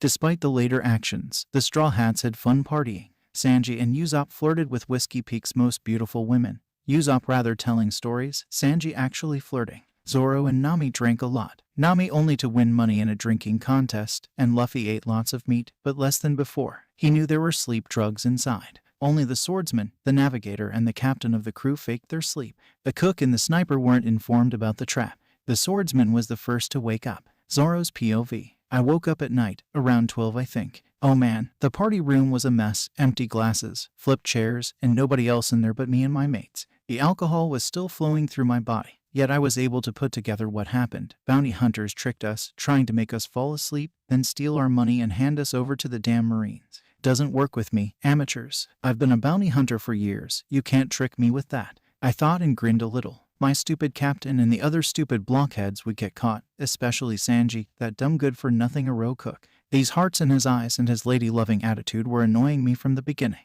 Whatever, I'll wake him up later. I'll check if the ship is still intact in there. I went to Mary and looked, everything was at its place, and we were lucky, not even Nami's treasure is gone. Nami, you gold-digging orange-haired bitch, everything you care about is money. How about you show some compassion to someone else in your crew other than Luffy, just because he kicked Arlong's ass? Now that the ship was fine, I had to look after my nakama. They were defenseless in their sleep, and therefore an easy target. If I guarded the building where the party happened, nothing would happen to them. I thought, trying to see the circumstances a little more positive. I got on top of the building next to the building where my crew was sleeping, and I wasn't wrong. The case was just as I expected. Bounty hunters sneak up on us when we're asleep, then tie us up and get our bounties as a result. Not with me, my friends, not with me. Oi, bounty hunters, I yelled out, gaining the attention from all bounty hunters, maybe 100 or more. You have to go through me first, before you touch my nakama. The bounty hunters weren't impressed. You're alone and don't even have a bounty, better give up now. They shouted, asking me to whoop their weak asses. Try me, Baroque Works. I wrapped my black bandana around my head, meaning I'm going all out. After that I only pulled 2 swords out of their sheath, Yubashiri and Sandai Kaitsu. I had to see what they're made of, without the help of Wado Ikemanji, and I remembered the words of my captain. From now on, to awaken your observation haki you must fight with 1 or 2 swords, understand? I'm sure fighting with less swords helps you concentrate more against your opponents. I had to yet experience myself what observation haki is, so I obeyed Luffy's command. Following that I closed my eyes, also just like Luffy said, and when you fight against weaker opponents, try to do this with your eyes closed, okay. Shots came out of countless pistols and rifles. A dozen or more men with swords came at me. Inside my head, everything went in slow motion. Observation haki or whatever it is, I want you to awaken inside of me. Hell, I don't know if it works like that, but I want to defeat them all. Show me where the enemies are, so I can beat them without opening my eyes. Suddenly, I sensed the aura of the enemies, including their weapons, like swords or bullets. I don't know how this happened, but I took my chance to defeat them all. Midoriya, Takanami. I spinned around with my swords, creating a gust of wind. This knocked out everyone in close range, or half of them, at least that's what was projected in my mind. To check if that's true, I opened my eyes. They were really knocked out, but the auras of the ones still standing vanished. What the hell? I closed my eyes once more and concentrated a little, seeing their auras again. My conclusion is that I can only use this observation haki thing when my eyes are closed. Strange, right? Pistol shots were fired again. I cut them in half with my swords and charged at the ones shooting. To my surprise, Yubashiri and Sandai Kaitsu reacted differently while cutting my enemies. Yubashiri only cut the enemies, while Sandai Kaitsu literally tried to kill them. This sword had a powerful, murderous aura that had to be brought under control. No wonder it's cursed. After slashing the weak bounty hunters, I noted 4 auras, slightly more powerful than the ones of the weaklings I've devastated shortly before. I opened my eyes to see who they were, losing sight of their auras. It was the mayor, the blue-haired girl, crown guy, and a big black pink-haired muscular woman who had dressed as a nun while partying with us. The 2 big-sized bounty hunters introduced themselves as Mr. 8 and Miss Monday. You found out the truth and killed members of Baroque Works, you must die.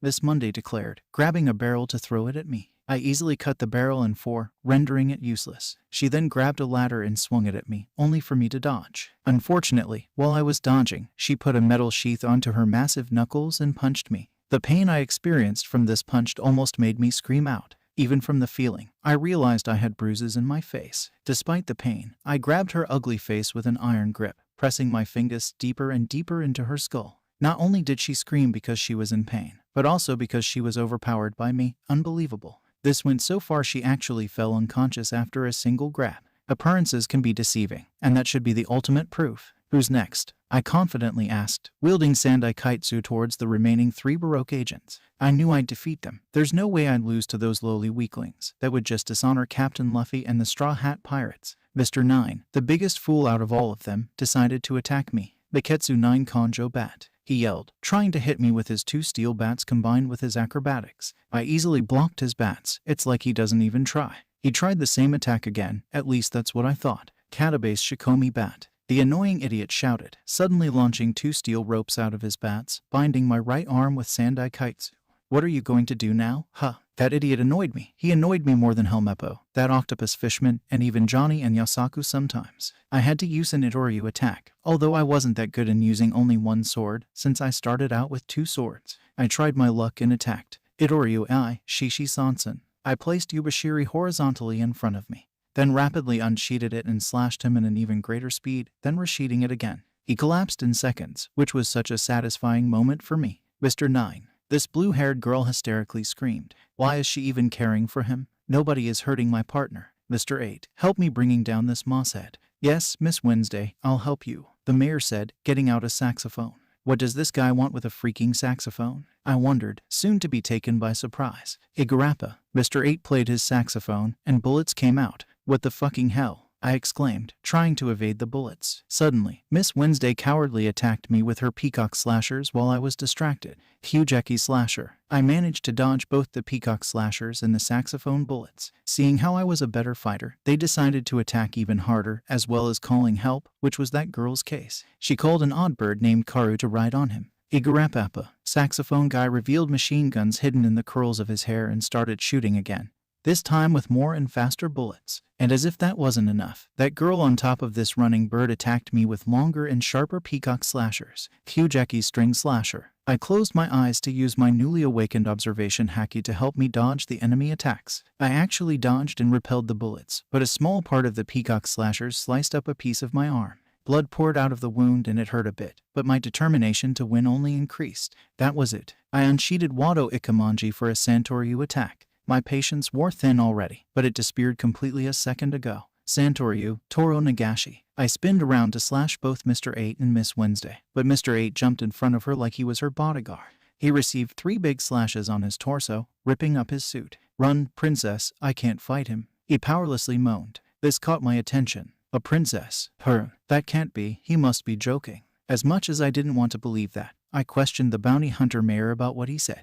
What are you talking about? Princess, her. What is this? Answer me. The man sighed in pain. The supposed princess leaned over her savior. Igaram, don't die. Don't worry, Princess Vivi, I won't die. He reassured her, coughing, before turning to me. I'm going to tell you the whole story, cough. Princess Vivi of Alabasta and I, captain of the Alabasta Royal Guard, infiltrated Baroque Works to find out their true goal. After a lot of spying, we've found out they want to take over the kingdom of Alabasta to create an ideal state. So you are admitting it. A calm voice from behind snarled. I turned around to see 2 people coming towards us, one of them being a dark-skinned man with black, short dreadlock wearing a brown trench coat and sunglasses. The other one being a young woman with short blonde hair, her overall clothing and accessoires looking like lemons. Kaya ha ha, traitors get punished. The woman laughed. I closed my eyes to judge them by the power their auras display. Comes out they're significantly stronger than those 2 I've beaten right now. Who are you? I asked, trying to sound threatening. The man stepped further forward. I am Mr. 5 and this is my partner Miss Valentine. We've been ordered by our boss, Mr. 0, to find and kill the infiltrators, who turn out to be Miss Wednesday aka Princess Vivi Nefeltari of Alabasta, and Mr. 8 aka Igaram, her bodyguard. If you don't want trouble, back off now, he answered, attempting to threaten me. Hopelessly, however, since I'd never run from a battle. Igaram then pulled my pants with his hand, telling me to turn to him. I did so to hear what he had to say to me. Please, cough, help the princess, I'm begging you. I was speechless. What was he thinking? Not long ago they tried to kill me, and now he wants me to help this princess. Outrageous. First you try to kill me and then you want me to help her. I yelled at him with sharp teeth. But, he began, almost crying, before I cut him off. I calmed down a little. As much as I loathe you and the princess, it's the choice of the captain. He decides if we save you or not. Thanks, Zoro. Thank you for not acting first. That was Luffy's voice. I turned to the direction where the sound came from and stared at what I saw in disbelief. Luffy and Nami were sitting on a bench, awake and alive. I couldn't help but shout, "Wow, nobody's POV." Luffy laughed at his swordsman. "Haha, you're funny, Zoro. Did you think you're the only one who didn't fall for the trap? I've been watching you from the beginning, along with Nami. Congratulations for awakening your observation haki. You did it sooner than I expected. Now you only need to learn how to control it." Zoro wanted to yell at his captain for taking him for a fool and thank him for appreciating his newfound skill at the same time. But Nami walked up to him and screamed before he could open his mouth. "Zoro, if my treasure is not on the ship, I'll use you as a punching bag." The green-haired flinched and stepped back 2 times. He knew she wasn't joking when it comes to money. "Don't worry, your treasure is still there. There's no need to get angry." The ginger sighed. She turned to Princess Vivi. "How about a deal? For 1 billion berry. We'll protect you and get you back to your kingdom. How does this sound?" 1 billion berry? Are you crazy?" The blue-haired princess yelled with sharp teeth. "We'll do it for free." This came out of Luffy's mouth. Nami turned her head to him like a robot, slowly and without an expression. She slowly walked over to him and punched him with superhuman speed, giving him a bump as big as his head. "You stupid idiot. Either she'll pay me 1 billion or you will." The pirate captain lifted his head. "Forget it, Nami. I won't pay you anything," he shouted, starting an argument with his navigator. Mr. Five grew annoyed on the Straw Hats and interrupted their argument. "Listen, if you decide to protect the princess, you become an enemy of Baroque Works, and our boss is known for being merciless to his enemies. Think about it before you risk your life." While Nami got scared at first, Luffy looked confident. His answer was clear. "I've made up my mind, and nothing can stop me. If your boss comes to hunt us down, I'll kick his ass." Vivi and Igaram stared at the 17-year-old in disbelief. He, assumed by them, didn't know the leader of Baroque Works yet dared to fight him. Mr. Five's and Miss Valentine's faces gained a serious look. "Good, then we'll have to eliminate you too." Luffy crackled his fists. "I have a bounty of 80 million berry. If you think you can eliminate us, then you're making a big mistake," he declared, making Miss Valentine twitch a bit. "Mr. Five, what should we do?" An insecure female Baroque agent asked her partner, who responded with, "Easy, I'll blow them up." The black Baroque agent picked his nose and pulled out a booger, much to the disgust of the spectators. He then flicked it at the 80 million berry man. "Those fancy cannon," Luffy countered with stretching his armament haki-covered arm out towards the booger. The piece of dried nasal mucus exploded upon impact, leading to the confusion of the swordsman and the navigator. "I ate the Bamu no Mai. I'm a bomb man. I can explode all of my body parts," he stated. "That's right. And I ate the kilo no Mai. I can change my weight from 1 kilo to 10,000 kilo," she added. "Sounds pretty lame to me," the teenager said, pissing off the Baroque agents. Mr. Five frowned, staying calm. "Watch your mouth. You wouldn't like getting blown to pieces, would you? Kaihaha, as well as getting stomped into the ground." Luffy put his hat off and walked forward a few steps. "Try your best, I dare you." The young pirate managed to impress everyone with his courage, especially Vivi and Igaram. Mr. Five and his partner didn't hesitate. "Those fancy double cannon," he shouted, flicking 2 explosive boogers at the same time. Meanwhile, Miss Valentine attacked with 10,000 kilo press, where she levitated into the air by making herself weigh only 1 kilo, then rapidly increasing her weight to 10 tons. The Straw Hat just stood there, scaring the crap out of Nami and the Alabastans. He waited for the right moment, where he would activate his defense. Armament. Miss Valentine landed on his haki-covered head, breaking her high heels, then complaining about it. Mr. Five's booger bombs hit Luffy's chest, yet made 0 damage. He heard the agent curse. Not knowing what haki is, the princess and her bodyguard got scared and impressed by the boy's strength and black skin, especially his black skin. Now it was Luffy's turn to attack, but due to his immense advantage, he let his first mate deal with them. "Zoro, I want you to finish them. You can use 3 swords and keep your eyes open." Hearing his permission to use Santorio from his captain was like music in his ears. He quickly unsheated Wado Ikamanji, Sandai Kaitsu and Yubashiri to attack Mr. Five. The latter only watched the swordsman run at him. "You do realize you'll explode with me if you hit me? My whole body is a bomb." Zoro just shook his head. "Not with this attack, pal." Santoryu, Tatsumaki. The green-haired created a tornado with sharp compressed air projectiles, which hit the Baroque agent in the distance, without Zoro hurting himself. The bomb man exploded, fainting after that strong attack in his body reaction. Miss Valentine was shocked. Her partner was brought down by an unnamed pirate. Or at least that's what she thought. Mr. 5, she loudly exclaimed, caring for her partner. The walking lemon then turned to the man who bested her partner. You will pay for what you did to him. 10,000 kilo guillotine. The female shouted, doing exactly what she did before, only stretching out her leg. Zoro closed his eyes. Once again, everything was moving slowly in his head. He concentrated and focused on Miss Valentine's aura after the green-haired located it. I might be a beginner in haki, but I can definitely do this. He waited for the right moment and dodged by rolling to the side on the floor. After crashing into the ground made of stone and dried dirt, the Baroque agent let out a loud scream fueled by pain before passing out. This scream was loud enough to wake up Usopp and Sanji, who came out of the building a minute later, groggy. Usopp saw the unconscious bodies of everybody and asked what happened. Sanji, on the other hand, only had eyes for Miss Valentine's body. Seeing how Zoro was the only one close to her, he figured the green-haired was the reason this beautiful mademoiselle was hurt. What the hell, Marimo, you hurt this beautiful mademoiselle. I will not allow any man to hurt a lady. Poitrain shoot, Sanji yelled, straight up attacking Zoro, aiming for his chest. The swordsman became furious at this and blocked his nakama's kick with his swords. His face turned red and his teeth sharp. You stupid fucking useless good-for-nothing cook. I worked my ass off to save us all, then you attack me for finishing off our enemy. Ungrateful bastard.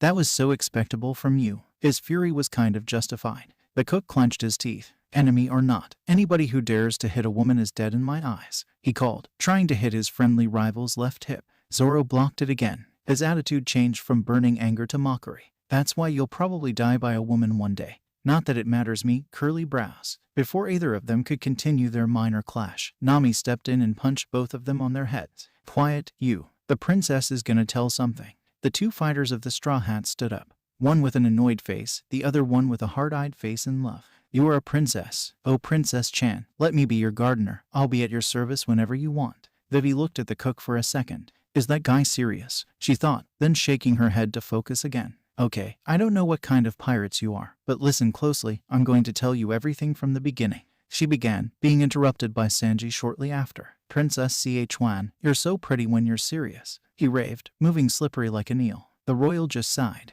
I am from the kingdom of Alabasta, not far from here. An evil organization called Baroque Works is secretly trying to take over my country by triggering a rebellion against the king. They claim they want to create a perfect state where everybody has a higher social status, but that's a lie. I've never believed them anyway. So Igaram and I infiltrated this organization, and we were right. The true goal of Baroque Works is to make their leader the new king. She explained, the others upset by this organization's true goals. How mean. Usopp spoke, slamming his fist into his palm. We've infiltrated the organization and found out how the system works. The highest-ranking officers are always paired. Due to security measures to keep the organization secret, each member has a codename. The male member of a pair has a number as his codename, the female member a day. The higher the rank, the lower the number, with the leader being Mr. Zero. Then there are the henchmen, the millions and billions. Luckily, Igaram and I managed to get a higher rank, which allowed me to find out who the leader of Baroque Works is. It's Sir Crocodile, one of the Shichibukai. The Blue Neck continued, inflicting fear in the weakling duo. Shichibukai, the navigator exclaimed, shuddering and putting her hand in front of her mouth. L like the one who almost cut through Zoro's gut. The skilled sharpshooter added, also shuddering, but not as much as his female nakama. Yes, Sir Crocodile. There's nothing good to say about him. He's a devil who has killed almost as many people as there's sand in the desert.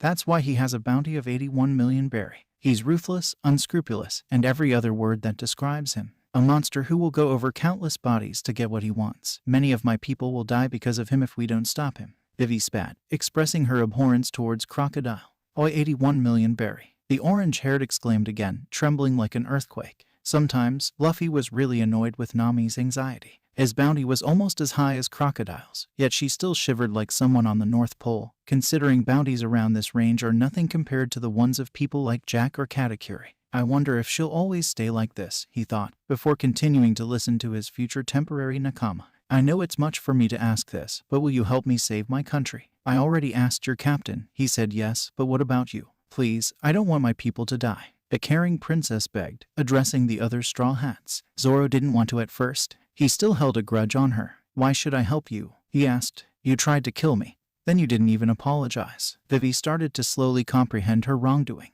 I'm sorry, really sorry. I didn't trust you back then. Please forgive me. The blue-haired apologized on her knees. The green-haired sighed. Fine, he muttered, emotionless. But only because Luffy would want me to forgive you. She gasped in relief. And what about you? The girl asked Nami, Usopp and Sanji. The stingy ginger looked at her with a face saying only under one condition. Okay, 1 billion berry is maybe too much. But I want 500 million in return for helping you. The 18-year-old declared. Vivi looked at her fellow female with, sweating a bit, air. Alabasta is currently suffering heavy droughts. The economy is not very good right now, and I repeat, the kingdom is on the verge of a civil war, but after you stop them, you can have some gold or jewels. Alabasta has lots of them. The royal stated, somewhat annoyed with the greedy girl, still not expressing it. Nami's eyes turned to berry signs. I'm helping you. Now that was a short answer. Vivi thought, not irritated at all. And I'm also helping you. I'm the great Captain Usopp. Usopp spoke, making his typical Captain Usopp pose. I'm also helping you, Princess Chwan. Sanji raved. The way he was moving was the weirdest thing the Alabaston had ever seen. You can call me Vivi from now on, she said, sweat dropping. Okay, Vivi-chan. Meanwhile, Igaram got back on his feet, knocking dust off his suit. He cleared his throat before he spoke. Mama Maya, listen everyone, I have a plan. He began with a serious voice, getting everyone's attention. I will dress up as Princess Vivi and escape with my ship. This way I'll try to lead away potential threats and enemies. Why you'll safely escort Princess Vivi to Alabasta, understand? The Straw Hats nodded in agreement and Luffy spoke up. Yosh, it's settled then. Let's go.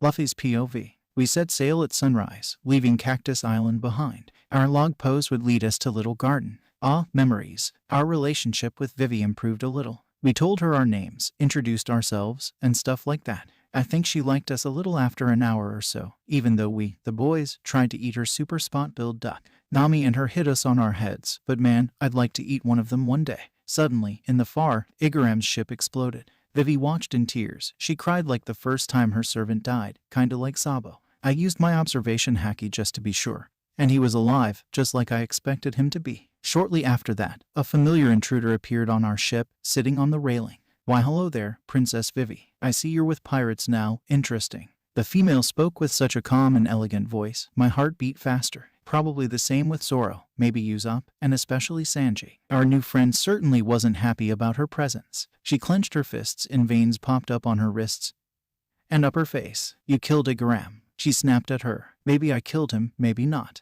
Her voice was playful and attracting. As expected, our perverted chef was the first to fall for her. Who could have blamed him though? Her purple clothes were pretty revealing. Her light desert tan, shiny black hair and dark blue eyes were beyond beautiful. My, what does a beautiful lady like you want on a pirate ship? He politely asked, trying to charm her. He offered her fancy-looking smoothie ice cream in a martini glass, a straw pipe placed in it.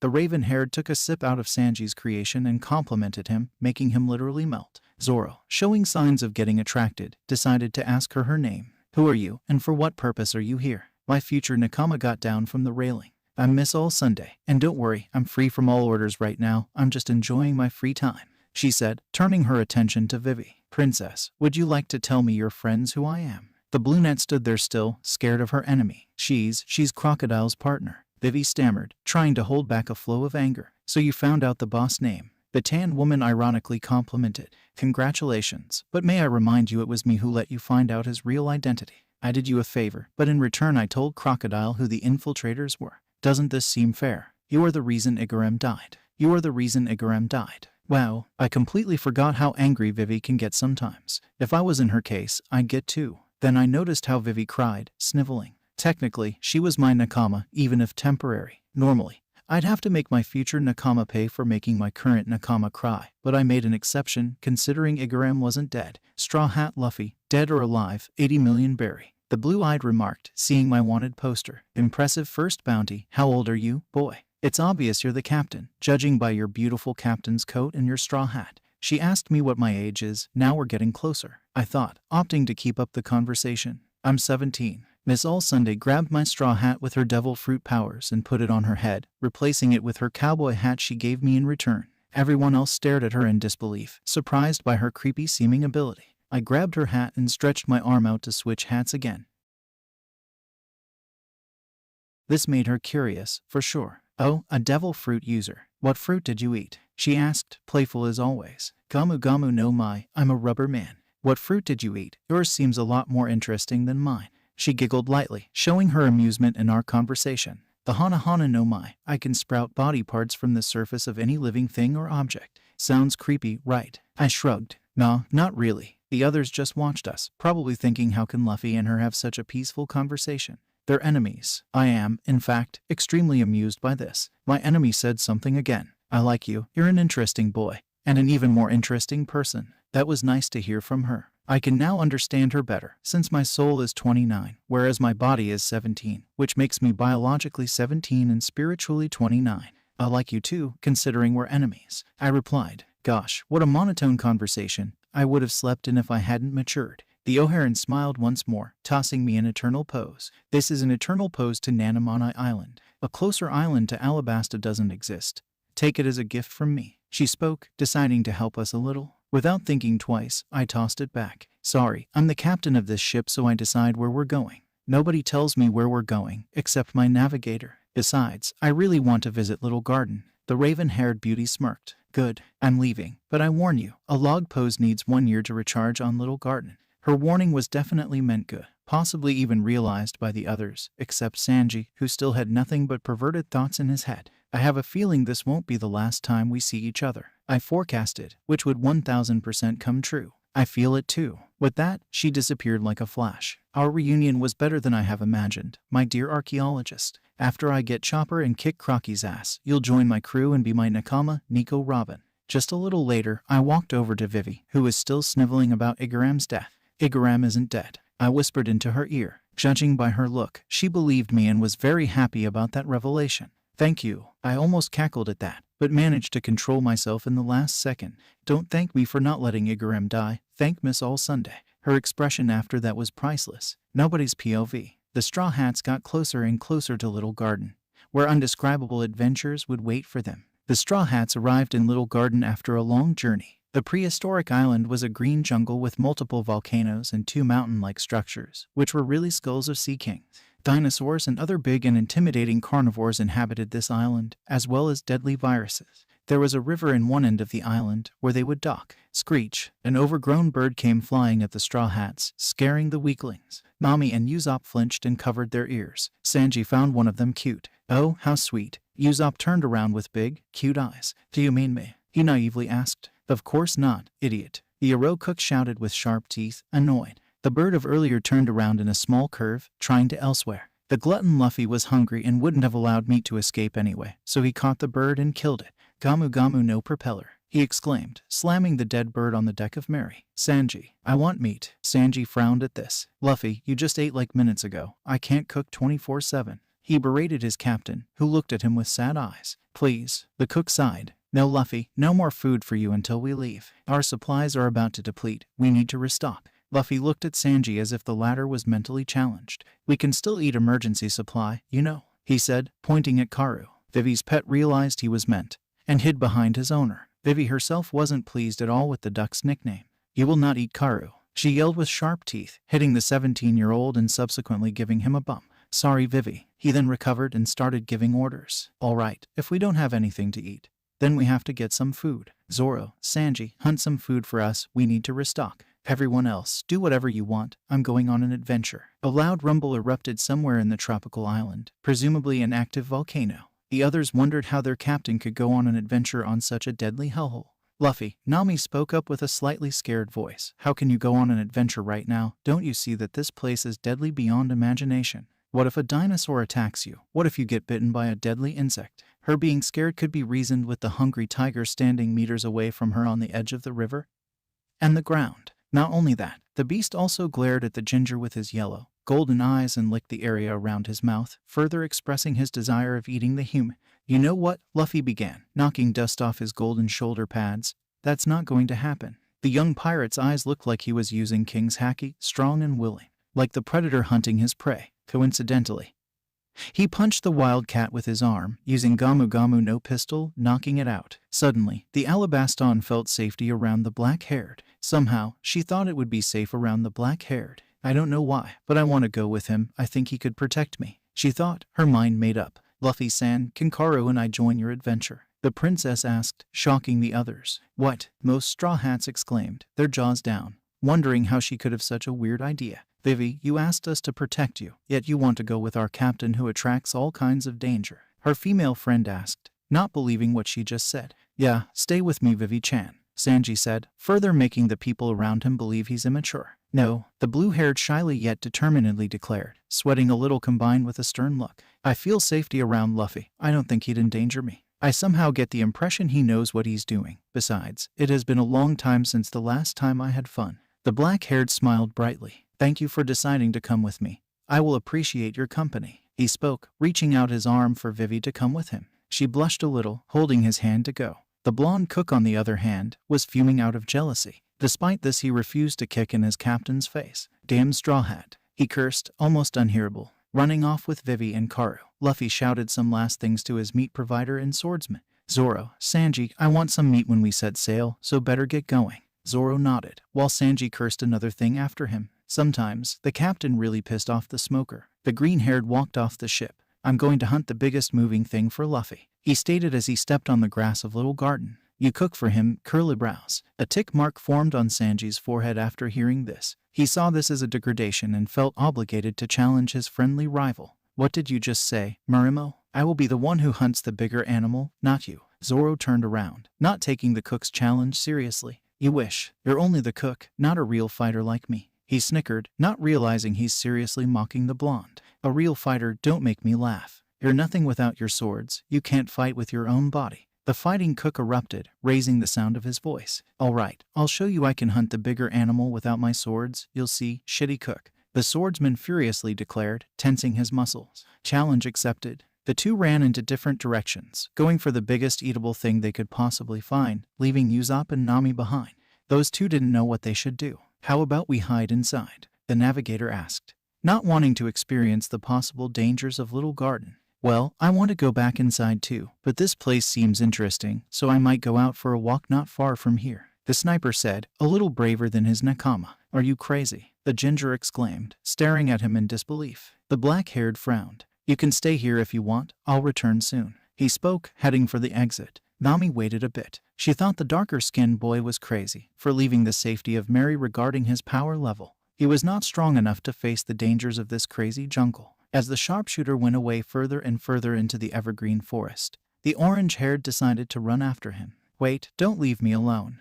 Luffy and Vivi ran through the jungle along with Kuro. The princess loved this island, since she'd never seen such beautiful flowers and trees. Everything was wonderful for her until she saw dinosaurs. Although these dinosaurs were plant eaters, they scared the heck out of her due to their massive size. She couldn't understand how Luffy was swinging around their long necks and sliding down them all the way down from their heads, considering a fall from up there would be deadly for a normal human. Vivi, come up here, this is fun. The 17-year-old joyfully yelled, sliding down the neck of the largest sauropod. Like hell I will. The girl yelled back with shark teeth. Stop this nonsense, let's go somewhere else. Luffy sighed. Fine, if you want. The duo and the duck entered deeper into the rainforest, seeing some more big animals and plants, but two of the three didn't expect meeting one of the biggest creatures in the world, a giant. The giant was more than 39 feet tall and had an extremely long beard, which was colored brown, just like his hair. On top of his hair, he wore a golden helmet. His clothing consisted of a blue cape, green trousers, dark brown boots, and a brown belt-like piece of protection with metal plates around his belly. His overall build was muscular. Vivi wanted to scream, she wanted to run away. But she froze, her knees were shaking and she couldn't run. The royal thought running away from him, the giant, would be an insult to him, and she didn't want to insult him since the Alabastan was scared of the warrior. At the same time, the giant walked over to their spot and kindly greeted them. Jejianjianjianchia. Hello there humans, I am Dory, the mightiest warrior of Elbaf. Luffy beamed at the 39 feet man. Cool, the mightiest warrior of Elbaf. And I am Monkey D. Luffy, a pirate, he exclaimed, greatly admiring giants. Jejianjianjianchia. I've been a pirate too, but now I'm living on this island for 100 years. Can you imagine that? There's another giant named Brogy on this island. We've been battling on this island for 100 years, the ex-pirate said, sitting down. The Bluenet didn't know what to say about this. Battling for 100 years. For what purpose? She thought, trying to find a reasonable explanation for this. Dory stood up again. Are you hungry? We can continue talking after eating some good stuff, the giant asked, inviting the three. Yes, I am so hungry I could eat this island, the human boy exclaimed, drooling a little. Jejianjianjianchia. Then come with me, I take you to my place. At Dory's place, Luffy and said giant consumed multiple dinosaurs of different type. Vivi and Kuro only ate smaller pieces. The latter two also introduced themselves to Dory. I have a question. How can you two battle for 100 years, and why did you battle in the first place? The female questioned, not believing she'd get a reasonable answer. We giants can battle for 100 years since we live 3 times longer than humans. He answered, 100 years ago, Brogy and I had an argument, so we decided to finish it with a duel. There's a rule in Elbaf, where we came from. If a giant duels another giant, they have to leave Elbaf and fight a battle to the death. Only one can return, the other one dies. That was the reason we're fighting a battle to the death until now. But after all these years, I forgot what the original reason was. Suddenly, another volcano of Little Garden erupted, for Dory to stand up. This is our signal to fight. I must leave now, he informed, grabbing his sword and shield. Good luck. The teen shouted supportively after him. Thanks. After the giant had left the humans behind, the princess noticed that her pet was missing. Karu. She ran into the forest to find her super spot-billed duck, Karue. 30 minutes ago, the Baroque agent Mr. 3, also known as Galdino, invited his fellow agents Mr. 5 and Miss Valentine into his wax house created by his Doru powers. They had to carry out a mission and didn't want to fail. Thank you for coming by. I have orders from Mr. 0. Capture Princess Vivi and eliminate the Straw Hats, Mr. 3 said, drinking his tea. Miss Valentine raised her left brow. Do you think that's easy? She spoke. We struggled greatly against them in Whiskey Peak. How are we supposed to eliminate them? You better have a good plan on how we accomplish our mission. 3. Mr. 5 said, calmly as always. Please, I always have a good plan, Galdino stated, boasting about his good plans. You two separate Princess Vivi from the Straw Hats by kidnapping her duck. She will choose to come with you in exchange of that thing, trust me. Meanwhile, I'll try to separate the Straw Hats one by one, catching them off guard, understand? The Mr. 5 pair nodded. Understand. 15 minutes ago, Zoro was walking through the woods to find a bigger target. He had slain a big tiger, but that wasn't enough. After some more walking, the swordsman encountered a rhinoceros. I promised that shitty cook not to use my swords. What should I do? He thought. The gray mammal started to run at the green-haired, who figured out what to use. Tekai depended on physical strength, and since the green-haired already had immense muscle power, the rhino collapsed upon impact, breaking his horn. Well, that was easy, he muttered, pulling the animal behind him. At the same time, Sanji was hunting too. He left his previously defeated boar behind him. A tyrannosaur got in his way while running. The reptile subsequently opened his mouth, making his fangs visible. Sanji knew the dinosaur would try to eat him, so he had to take action. Tekai, Poitrine. Normally, a person can't move while using Tekai, but if the user is a martial arts master or a special fighter, he can move, despite the hardened body. For this reason, the fighting cook was able to kill the carnivore with only one kick. Seems like I've already won. I'd like to see what Marimo has to offer, the blonde said, lighting up a cigarette. Usopp and Nami weren't as lucky as the others. Due to their missing strength, the two were forced to run away from a tiger and later forced to run away with the tiger from a raptor. Somebody save us. Both of them screamed, running for their lives. They heard a roar and the sound of a cut. The two turned around to see what happened, and they were really shocked with what they saw. A giant with a Viking look saved them by dropping his gigantic axe on the dinosaur, cutting it in half. None of them could explain the sight of a giant warrior, and because of their cowardly nature, the navigator and the sniper fainted. 10 minutes ago, Usopp's head pounded. A deep, blurry voice got into his ears. Wake up, wake up. He opened his eyes, groaning. What he saw was the same giant from before. Is this a dream? The long-nosed muttered, closing his eyes again. No, it's not a dream. The sharpshooter opened his eyes again, realizing the giant is real and he's not dreaming. Don't worry, human, I will not harm you, he reassured him. My name is Brogy. I am Elbaf's greatest warrior. Hearing the friendly Viking's words, Usopp began losing his fear of giants. I am happy to hear that, Brogy-san, he said. I'm Captain Usopp. Brogy pulled out a piece of dinosaur meat from the fire he had set, offering the human some of his meat. I love this kind of meat. You should try it. Water filled Usopp's mouth. Thanks a lot, Brogy-san. At the same time, Nami started waking up. The delightful scent of dinosaur meat as well the warming heat of fire made her feel comfortable enough to wake up. Then she remembered the giant and wanted to scream, but her nakama put his hand on her mouth and reassured her. No need to freak out, Nami, he's a good guy. Nami, and contrary to Usopp, ceased to see Brogy as a threat, but she still wanted to go away. Excuse me, how long does a log pose need to recharge here? Brogy said, placing his hand on his chin as a thinking pose. A log pose needs 1 year to recharge on this island. Unluckily for you, no human has ever endured so long on this island.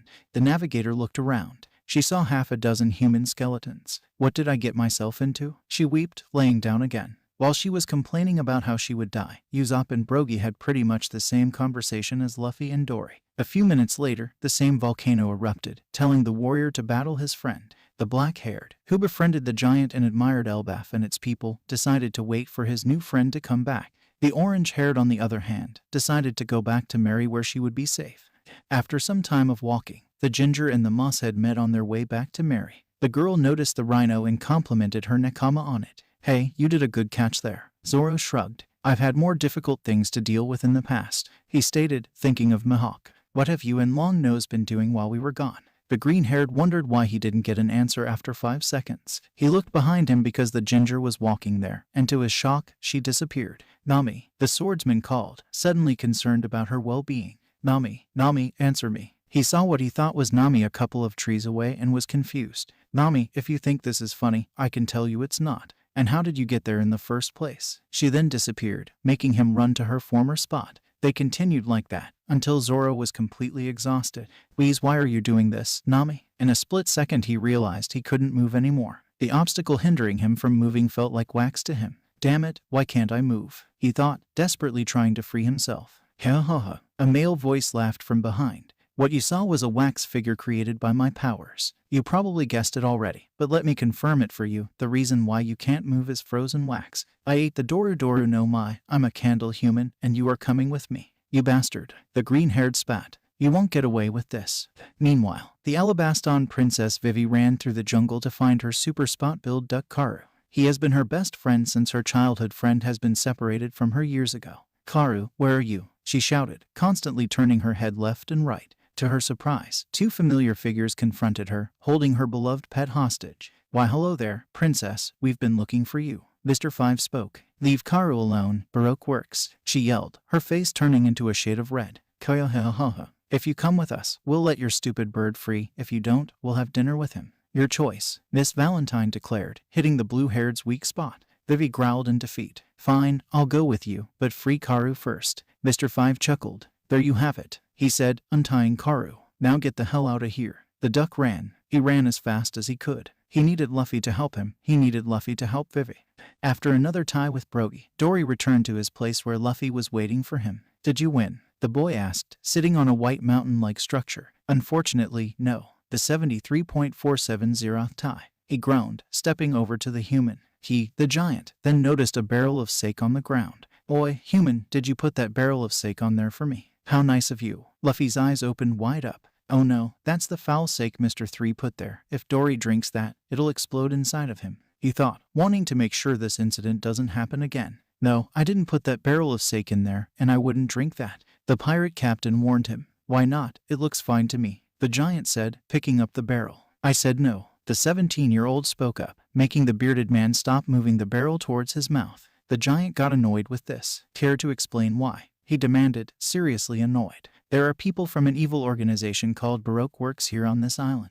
They wanted to weaken you with this barrel of foul sake, intending to make you die in your next duel, then killing your friend yourself. I'm sure they are behind your bounties, the black-haired explained, straight up angering the warrior. What? They wanted to kill me? He roared, greatly infuriated. How dare they try to ruin a sacred duel? He calmed down afterwards, turning to the straw hat again. Hate to ask you, my friend, but could you? Yes, Luffy anticipated. I can make sure nobody interrupts your sacred duel. With that, a volcano erupted again.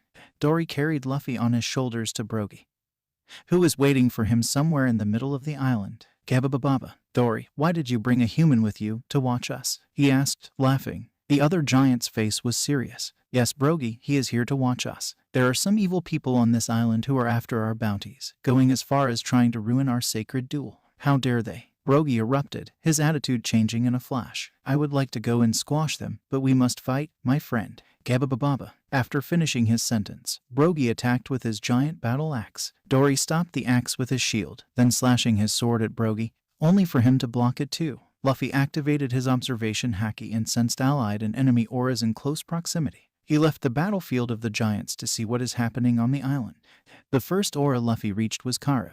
Kwa, kwa. The running bird screamed, trying to tell something to the pirate. Let me guess, Vivi was kidnapped. Karu nodded with a sad face. Okay, the black-haired spoke, climbing on the duck to ride him. Let's find Vivi.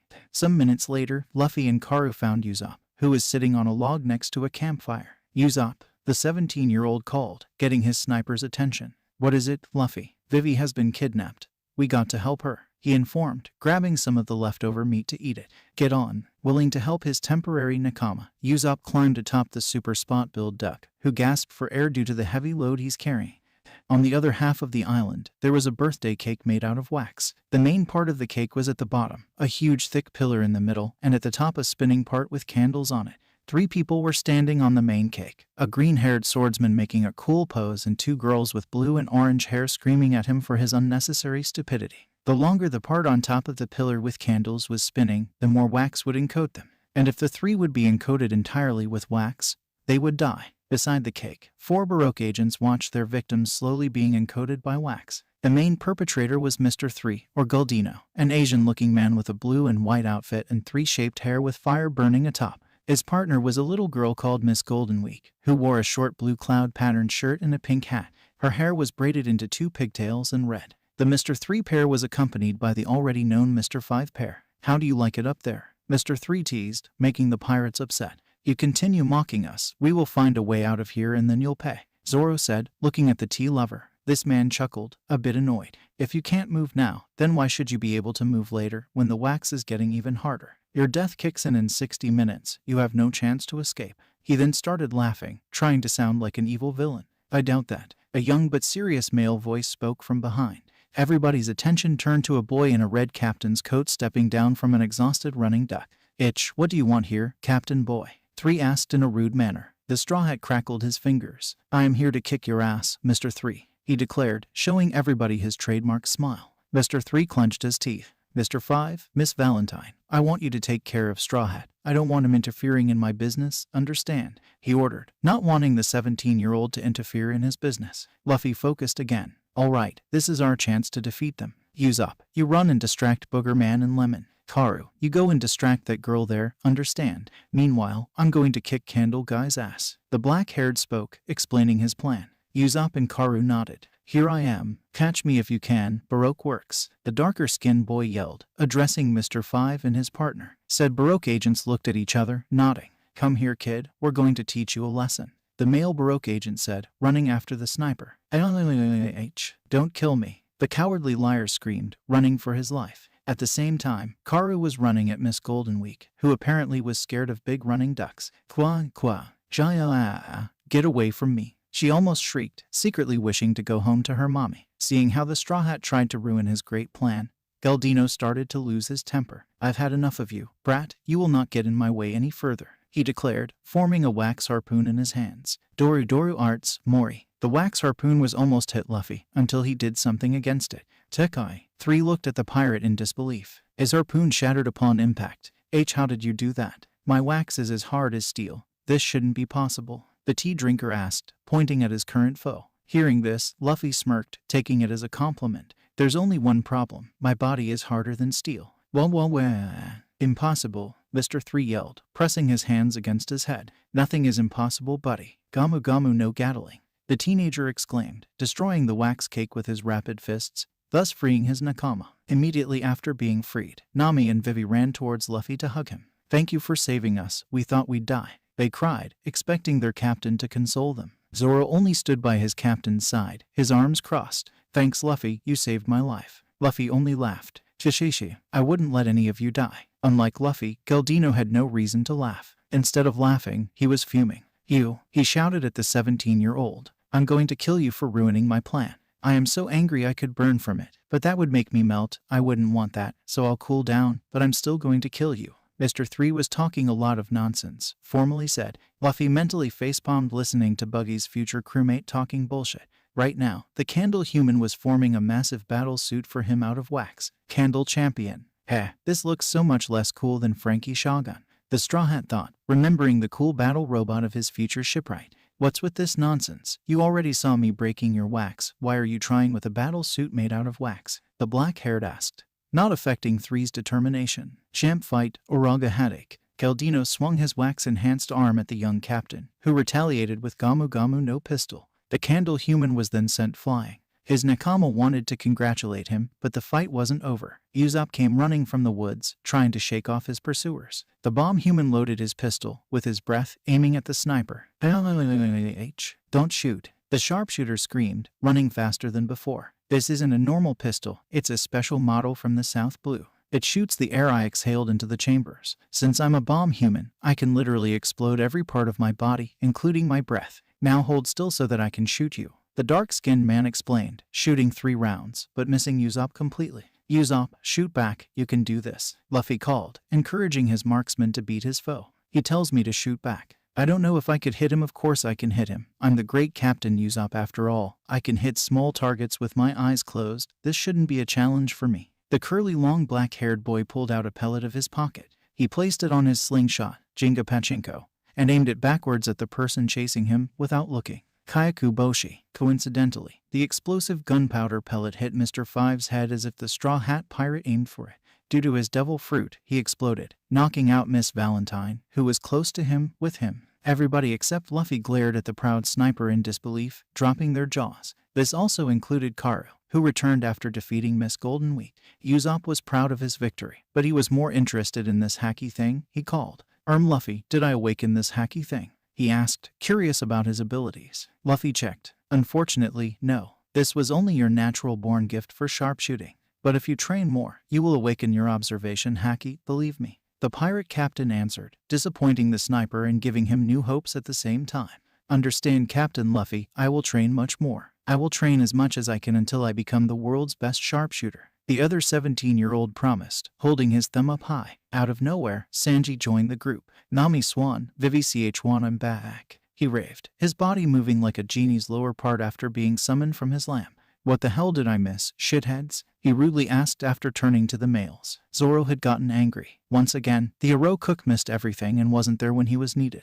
The swordsman needed to let out his anger. Where the fuck were you this time, shitty cook? Nami, Vivi and I almost died and you were doing God knows what somewhere in the woods. Honestly, if I was the captain I'd fire you from being absent during battles and not coming to help your nakama, you useless shit. Despite the insults, the leg fighter decided to stay calm. He pushed up one eyebrow. What if I told you I'm our real savior? Bullshit. The green-haired tried to say, but the blonde interrupted him by holding up an eternal pose to Alabasta. This is an eternal pose I obtained not long ago. It leads us directly to Alabasta. Everyone's eyes widened and jaws dropped, except Luffy's. How were you able to get an eternal pose? The ginger and the brunette exclaimed in a unison. Sanji puffed out a heart-shaped cloud of smoke. I'll explain it to you, my beloved ones. He raved uncontrollably. 30 minutes ago, the fighting cook walked through the evergreen forest, trying to get back to Mary. But instead of a ship, he found a house entirely made out of wax. Hello, anybody inside? After getting no answer, he decided to step in. He found a table, a box, and a den mushy. Suddenly, the den mushy started to ring. Birabirabiri clank. Restaurant Baratie, how can I help you? The Vinsmoke joked after answering the call. Quit it with the jokes. A deep voice spoke up in an annoyed tone. Mr. 3, is that you? Yes, I'm Mr. 3. Sanji lied. Who are you? I said quit it with the jokes. The male barked, now a little furious. You know that I'm Mr. 0. I'm calling from Alabasta. Oh really? So why did you call me? The male speaking with the cook sighed. I've gotten some information about a pirate crew protecting Princess Vivi. We've identified 3 members by now. The swordsman Roronoa Zora, the captain Monkey D. Luffy, and an orange-haired girl. The crew should currently be on Little Garden, where you are. I want you to eliminate them, he said, sounding serious.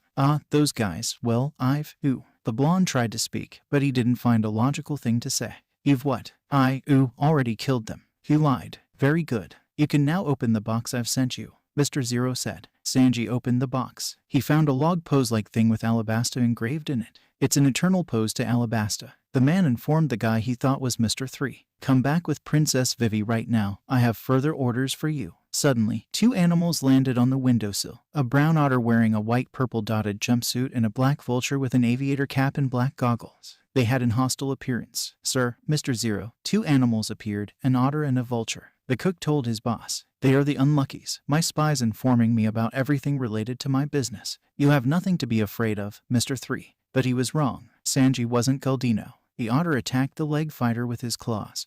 But the fighting cook kicked him at the wall with so much force, the mammal died instantly. Because of her partner's death and an outsider infiltrating Baroque Works, the bird pulled out 2 machine guns strapped to her back and started shooting at the imposter. The blonde dodged every single bullet and snapped her neck, killing her effectively. Mr. Zero's voice came from the den mushy again. What was that? He angrily demanded, slamming his fist against his table. Oh, the Straw Hat came for me again. Apparently, he survived and wanted revenge, so he came here to kill me, but now he's dead for sure. Sanji lied again. Crocodile was not pleased to hear this. So you failed your mission and lied to me. You've just sealed your death sentence, Mr. 3. You already know failure is not an option, but lying to me. I'm going to send Mr. 2 for your head. I think it'll fit nicely in my collection. With that, the Shichibukai ended the conversation. Sanji picked up the eternal pose and left the house in order to find his nakama and tell them about it.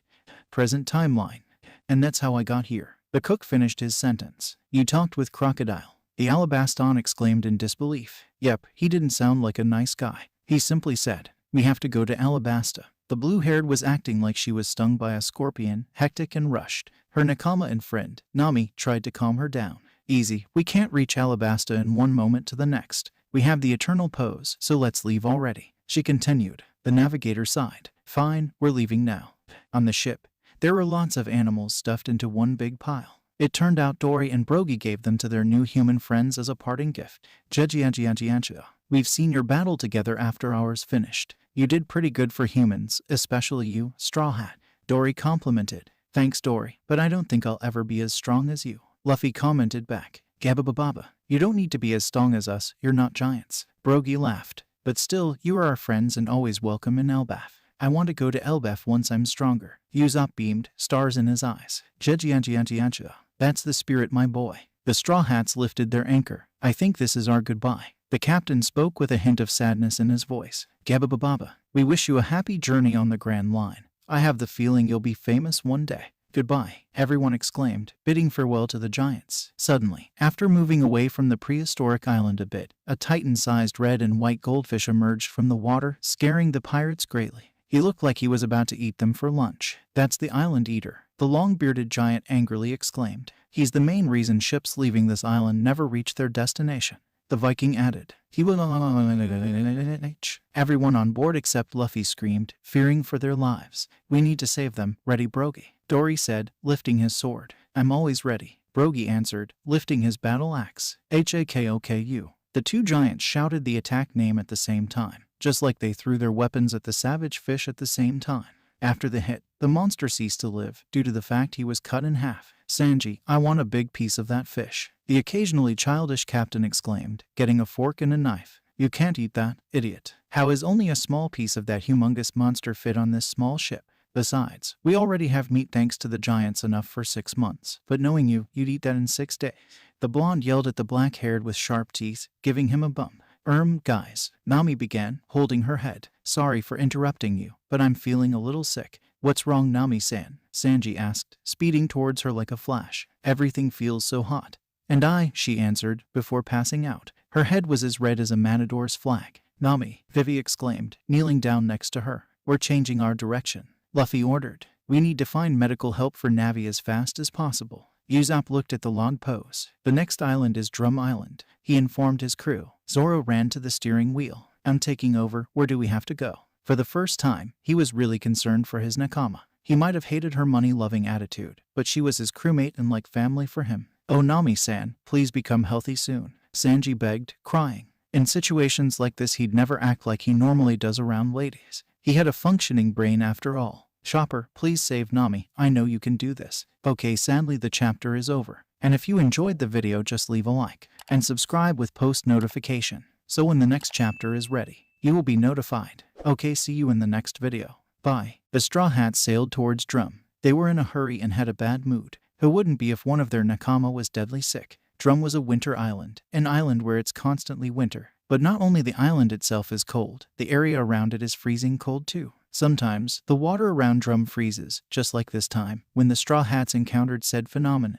A clown-like man with green-blue-white clothing was standing on the ice. He had a bag of arrows strapped on his back, and proceeded to shoot one of them in the air. Its tip engulfed in fire. Listen, pirates, you are crossing the path of King Wapol. Your Majesty will come out and decide about your fate. he declared, jumping on top of a huge pirate submarine which emerged from below the ice, surprising the Straw Hats greatly. King Wapol, who was the captain of the pirate submarine, walked on to going merry with some of his many henchmen, who subsequently held everybody on deck at gunpoint. He was a short, overweight man with dark purple hair and a cylinder-shaped metal jaw. His clothing consisted of metal-plated armor and a hooded cape made out of white walkie fur. Wapol, you coward. I cannot express how much I detest you, you cowardly, useless, shitty, terrible excuse of a ruler. Luffy thought. Muh-ha-ha-ha-ha-ha. Are you really a pirate crew? You consist of only 4 people. Wapol spoke up, chewing his meat on a sword. Yeah, problem with that. The kid dressed in red asked, his voice defined by aggression. One of Wapol's soldiers pressed his gun against the black-haired's forehead. Silence. Nobody talks to Wapol-sama like that. He snapped. Easy.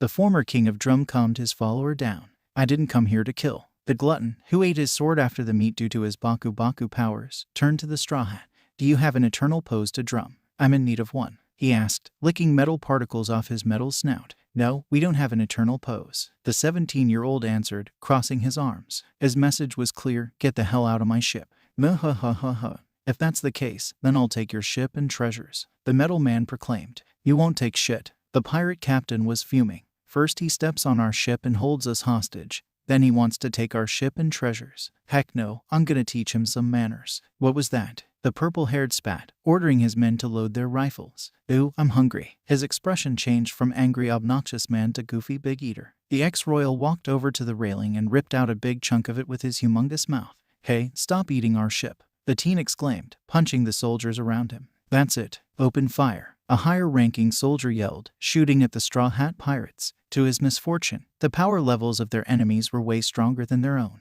He and his fellow followers of Wapol were slashed, kicked, punched, and shot to a bloody mess. Way Wapol, Luffy shouted, getting the cruel devil fruit user's attention. Don't eat our ship. Gamu Gamu no pistol. The king of the blanking pirates was sent flying into the ocean, to be exact. His subordinates were too frightened to attack the small crew in retaliation. A hairy black-haired man with an afro on his head, an afro on each of his hands, and 3 small afros on his beard, Kuramarimo, swore revenge on the pirates before ordering Wapol's army to rescue their king. After that incident, the Straw Hats continued in their destination. We're there, Usopp reported to his captain. Luffy, we're at Drum Island. Drum Island was a snowy, windy, and mountainous island where everything was cold. The weather there was so cold, not even sakura trees could bloom. The Straw Hats wanted to get off in a small bay, but were halted by a big group of armed villagers standing on Drum Island. Oi, what's the meaning of this? The rubber man angrily exclaimed. This means you're not welcome, pirate scum. Now leave, before we take action against you.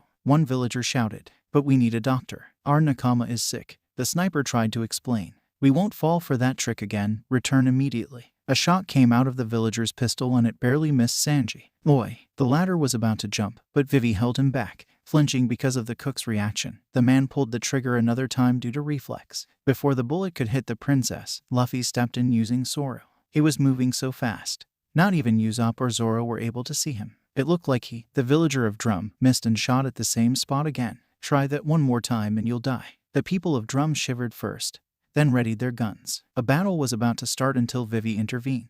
She kneeled down to the citizens of Drum, making them lower their weapons. Okay, we will leave if you want, but please save our nakama. She's extremely sick and can't be cured by us. We'll do whatever you want if you get us a doctor, I'm begging you. The rest of the Straw Hats followed her example. Please, get us a doctor. We won't do anything to you. One man, appearing to be the leader of the crowd, decided to give in. Fine, follow me. I'll lead you to our village. Some of his fellow Drum Islanders questioned him. Is that the right thing? They're pirates. Dalton, you know what those people did to us. I think it is the right thing. They are not like the ones we've faced. Besides, they need us, and I doubt that they'll betray us if one of them dies as a consequence. The man called Dalton said. By the way, he turned to the pirates, I'm Dalton. On their way to the village, the Straw Hats had questions to ask. Their captain and their temporary member acted as the voice of the crew. Dalton-san, what was with your hostility? The brunette asked, trailing behind Dalton. He was tall, had a muscular build, wore green clothes, and had a square-shaped face. We are acting hostile against pirates for a reason. A year ago, a pirate crew attacked our island and killed 1/3 of the population, he explained, turning his head towards the Alabasta. Oh, that's sad, she murmured, looking down. But some people think it was a good thing. The adult continued. Because of that attack, our former cruel and cowardly king fled immediately without even thinking of fighting back. Our home has suffered horribly under Wapol. Wapol, The son of dragon repeated, getting Dalton's attention. That fat metal man. Yes, Drum's former king Wapol. Don't tell me you've met him. Oh, we've met him, the future pirate king told him. He and his soldiers attacked our ship and asked us if we had an eternal post to Drum Island. After we told him we didn't have one, he tried to eat our ship. Then I sent him flying into the ocean. He deserved that. The people of Drum dropped their jaws. You sent Wapol flying. Suddenly, their sympathy for the Straw Hat Pirates increased to a higher level. Dalton clapped his hands. An enemy of Wapol is a friend of mine. Sorry for our initial hostility. I'll make up for it by telling you the way to the island's only doctor, but I gotta tell you, she's a witch. A witch? The Straw Hats asked. This sure is a weird country. Sanji, who was carrying sick Nami, remarked. To the pirates' surprise, a big walking bear came walking towards the group from ahead. A bear. Everyone, play dead. Usopp screamed, dropping himself on the ground. Calm down. The man in green reassured him. That's a hiking bear. He's harmless. The only thing you have to do is to greet him. Otherwise he'll be pissed off. With that, everyone bowed before the tall light gray bear except Usopp, who was lying on the ground pretending to be dead, secretly ashamed. When the group arrived in Bighorn, the ways of the pirates and the citizens of Drum parted. Keep an eye on the pirates and call us if you need us, some villagers said to Dalton before going home. I guess they aren't the country's armed forces. The princess spoke. No, they're civilians. The square-faced man explained. We are looking after ourselves since Wapol betrayed us. Oh, Dalton-kun. I'm looking forward to the election in 2 days. Everyone says they're going to vote for you. An elderly man stated, approaching the two. You shouldn't. Not for someone like me. I am a man of too many sins. Dalton didn't want to become the new king. He had guilt feelings. Vivi curiously looked at him. What did he do wrong? I don't understand. Some time later in Dalton's house, Nami was lying in his bed. How bad is her condition? He asked. Nami-san has a fever of 42 deg. It has been rising for a few days, and we still don't know how to treat it. The blue-haired answered, concerning Dalton. If it rises higher, she'll surely die. And that's why we need a doctor as fast as possible. So where is that witch you're talking about? Sanji snapped at him. Dalton decided to keep his calm. You see that mountain? He spoke, pointing at the window. She lives in the castle on that mountain. And how do we get there? The temporary pirate asked. He stammered. You either climb the mountain or fly there. What? The blonde cook exclaimed. How are we supposed to climb up there with a fragile, deadly ill person? Or better yet, fly. Luffy and Usopp were listening from outside the window. Previously, they explored the snowy village and ate a thing or two. The captain already had an idea on how to get to Dr. Kureha's castle. I must apologize, Dalton admitted. I should have known you can't fly. But somehow, the witch Dr. Kureha can. Sometimes at night, people see her riding her sleigh pulled by a strange creature down and up her mountain in the air. It's crazy and I can't explain it. So if we can't go up there, can we summon her to us? Vivi wanted to know. No, I'm afraid you can't. The man in green told her, shaking his head. Despite being the only doctor of our island, she only comes down of her own will. What kind of doctor is that? Sanji angrily called. If that witch is the reason Nami-san dies, I'm gonna kill her, woman or not. Well, she'd no doubt a good doctor, but she's a strange old woman who has almost lived for 140 years. He explained. I don't know what's with her, she's very eccentric. Oh, the Alabasta muttered, sadness and despair in her eyes. Then there's low chance Nami-san will survive. The Straw Hat finally entered the house. Oi, don't say that, he ordered, his upper face not visible due to the shadow of his straw hat. I am going to get her to that castle. Have you lost it? Do you realize how cold it is outside? Nami-san could die. The blonde shouted at his captain, who shouted back. Nami will die if we wait. If you want to save her as much as I do, then come help me with carrying her to that doctor. Sanji froze. He had a point. Okay, the leg fighter mumbled. I'm coming with you. His captain turned to Vivi and Usopp. Vivi, Usopp, I want you to look for that doctor in another village. I mean, there has to be another village than just Bighorn. Dalton confirmed this. Yes, there are 3 other villages, Cocoweed, Jayasta and Robel. Perhaps she's in one of those villages right now. Luffy sighed. Let's get going, guys. We've got a nakama to save. With that, the Straw Hats separated. Beware, there are dangerous Lapons in the mountains. The square-faced man yelled after Luffy and Sanji. I wish you success in saving your nakama. Zoro, who stayed back on Mary with Karo when the others left, went training into the woods. When he was walking on a road covered in snow after finishing his training, he encountered a sleigh pulled by a reindeer in which a very old woman was sitting. Oi, old lady, can you tell me how I get back to the coast? The old lady had a devilish grin on her face. What did you call me? Old lady, the green-haired answered, shrugging, before suddenly sent flying by a fist. Don't call me old lady, I'm still in my 130s. He didn't know that this woman was very sensible when it came to her age. so unfortunately, he had to learn this the hard way. When the swordsman landed on a pillow of snow, he decided to kill time and get warm with another training session. With Nami on his back, Luffy made his way to Drum Castle with Sanji. They were talking about their favorite ginger and some woman-related stuff while continuously bothered by a Lapon child.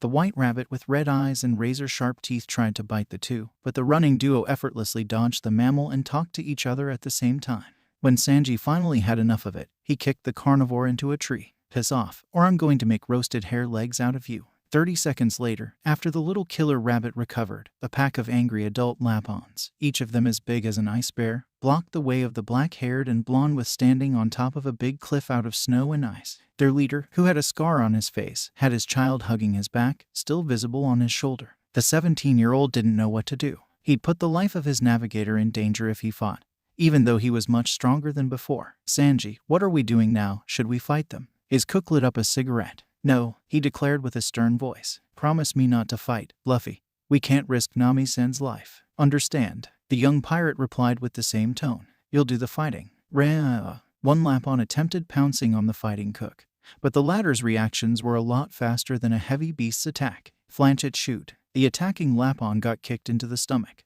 The blow was so hard, the Lapon, flew into another Lapon. Their leader was not happy about this. He ordered his fellow killer rabbits to attack the Straw Hats, but the leg fighter kicked them right back to the Alpha Lapon with a combo of black leg-style attacks. Furious about their defeat, the polar bear-sized rabbits started to jump up and down on their cliff. What are they doing, Sanji? Luffy asked. Sanji's eyes widened and his cigarette dropped out of his mouth. They want to. Oh no. They want to trigger an avalanche. An avalanche was not what the teenager expected. If Nami was caught in an avalanche, she'd be killed by it. He had an idea on how to prevent his nakama's death, but wasn't sure if his fighting cook could keep up with him. Sanji, the boy spoke, I want you to jump and kick in the air as fast and powerful as possible. And why should I do that? The blonde questioned, staring doubtfully at his captain. Training and get ourselves to safety. The black-haired simply answered. Look at me and do the same thing, understand? Jeppo, the 17-year-old Rokushiki master basically walked into the air with big steps, expecting his nakama to do the same. Most other people would have failed with Sanji's state of progress, but the cook had one big advantage, his exceptional legs. He walked into the air next to his captain and trainer directly after the avalanche occurred, who then complimented the leg master. Hey Sanji, you're a natural. Now that you have mastered Jeppo, Rankyaku training will begin soon. The Vinsmoke let out, almost laughing. Jeppo sounds as shitty as Roronoa. I'll call it Skywalk. Even better. Luffy called, smiling widely. Now we can get faster to the witch. 5 minutes earlier, Usopp and Vivi weren't happy. After they finally reached Cocoa Weed, they found out from a child that Dr. Kureha had already left after healing him. His father told them she left for Jayasta, another village. Wanting to help Nami, the two made their way back to the road they traveled on. About 4 minutes later, they reached the street sign leading to Jayasta. I hope we don't have to walk that far this time. The black-haired muttered. I hope we find her this time. The blue-haired retorted, giving her friend a tiny, yet meaningful slap. You know what happens to Nami-san if she stays without treatment for another day. Walking should be your last worry. A little later, they were hit by a small fraction of the original big avalanche. The Alabastan princess woke up after a small blackout. Oh, crap, that hurt. She managed to stand up, and to her shock, Usopp was gone. After focusing with her eyes, the girl discovered a long nose pointing out of a thick layer of snow. Usopp-san. She pushed away lots of snow off the liar's face and body, pulling him out of the white substance right after. Usopp-san, wake up. Vivi, don't wake me up. I'm on a field of flowers. I see Zoro swimming in the river. He mumbled in his sleep to death. Vivi slapped the hell out of the dying coward's face. He was talking stuff he'd see before dying. Usopp-san, you're close to reaching the other world. Wake up. Wake up. Wake up. Wake up. Wake up. Some time later, Usopp woke up, his face swollen up so much someone would think he got stung by 50,000 bees. Thank you, Vivi, for waking me up. Does my face look swollen? She decided not to answer. Just a few meters away, a green-haired man rose up from the snow. He was almost naked. His current clothing only consisted of his pants. I was swimming in a river. Zoro-san. The brunette shook her head. Why the fuck are you almost naked? I went training in the woods. Then I encountered an old hag who was too sensible about her age. She sent me flying after one hell of a punch into the place I am right now. Then I decided to train again. Suddenly, an avalanche caught me off guard and buried me. Some time later I woke up from my dream and then I saw you guys. The swordsman explained, his hands and cheeks red from the cold. Maybe Nami got sick from hanging around with dumb people. The royal thought. Huh. Zoro got a closer look at Usopp. The sometimes meat-headed mosshead noticed the sniper's swollen face and burst out in laughter. What's so funny? Together, the three returned to Bighorn to treat their injuries before heading to Alabasta, where they found two groups of armed men glaring at each other and a bull man lying on the ground in the middle of them with 3 arrows in his chest. The 16-year-old girl recognized the bull man by his clothes. Dalton-san. 20 minutes earlier, a severely injured man covered in blood walked as fast as he could to Bighorn. His whole body was hurting and he was in need of help. Upon arrival, the brown-haired man looked for Dalton. Dalton-san. Dalton noticed this and ran over to see the Drum Islander. What happened to you? Weren't you on guard? The man was panting heavily. They killed everyone except me. Dalton-san. Wapol is coming back. With that, he collapsed in Dalton's arms. The latter's eyes were wide open, as well as the eyes of the bystanders. Wapol was coming back to reclaim his throne and rule as a tyrant again. The worst nightmare of the people of Drum came true. Wapol was coming back. Everyone, the bull man demanded for attention. Get your weapons. We're gonna drive Wapol off our home once and for all. Every bystander ran home to get their weapons and inform others to get theirs too. Wapol coming back was serious business. Shortly after, the gluttonous man set foot on Bighorn. Muhahahaha. Your king is back. Dalton lifted his gaze towards his former king and transformed into his bison hybrid form. He received this power from the Ushi no Mai model bison. Wapol, the metal man and his loyal followers turned to Dalton. Muhahahaha. If that's not Dalton, my ex-servant, he said, crazily laughing. Shut up. Dalton pulled out his spade and slashed at Wapol, giving him a big cut in his torso with lots of blood coming out. I quote am injured. The ex-king screamed in pain. Call the SG-20, Chess ordered, holding his head with his hands, saddened about his master's injury. The SG-20 did a quick surgery on Wapol, healing him almost instantly. The patient then snapped at his former loyal subordinate. What was that for? You even ask? The bison hybrid furiously exclaimed. You preserved the best 20 doctors of your kingdom entirely for yourself and either banished or killed almost every other doctor from Drum Island. Now we only have one doctor, and we were formerly known as the island with the best doctors. Not only that, when the Blackbeard pirates attacked, you fled immediately without even trying to fight back. For that reason, you're the worst king imaginable, and I will do everything to kill you, even if it means death for me myself. Ha. Wapol just laughed at the kind man's speech. Yes, I preserved the 20 best doctors all for myself. If a simple peasant of a citizen becomes sick, he could ask me, the great Wapol, to help him or his family. Depending on my mood and the level of his submissiveness, I would send all of SG-20 to help him or his family. I did that so no one opposes my reign. He told everyone. This was the last straw. Dalton attempted to kill the obnoxious man after jumping at him, but the clown Chess stopped him by pointing his bow loaded with 3 arrows at a mob of angry armed civilians approaching the tyrant. Dalton-san, we're going to help you. The bison man placed himself in front of the mob. Don't. Why would you kill your own people? Kahaha. Chess unscrupulously laughed. Your kindness was always your weakness, Dalton. He shot the arrows at Dalton, who fell on the ground after his chest got pierced by 3 sharp arrows. Meoehahaha. That's what you deserve, Dalton. The heartless ex-royal snickered. Men, stay here and watch for dangerous individuals approaching. Chess, cure Marimo and I will pay a visit to my old castle. After laughing one more time, Wapol and his henchmen began walking to Drum Castle.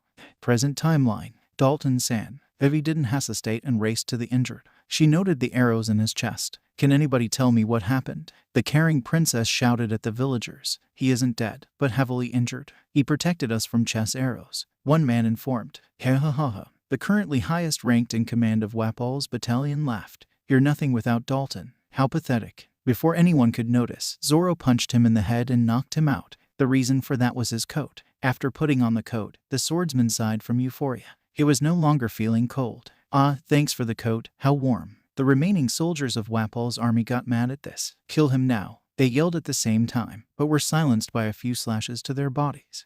What a bunch of weaklings. The green-haired scoffed with his all-known mean-looking grin. Yay, you saved us, the townspeople exclaimed. After another hero-like action against their former evil king, the people of Drum, mostly from Bighorn, started liking the Straw Hats. Everyone, this isn't the right time to celebrate. We need to help Dalton-san. The Alabasta interrupted, demanding for attention. You're right, a bearded man spoke. He needs medical support. Everyone helped carrying the bull man into his home. His state was nowhere near as critical as Nami's, so he was able to be treated at home. Wapol, Chess, cure Marimo. I'm going to make you pay. believe it.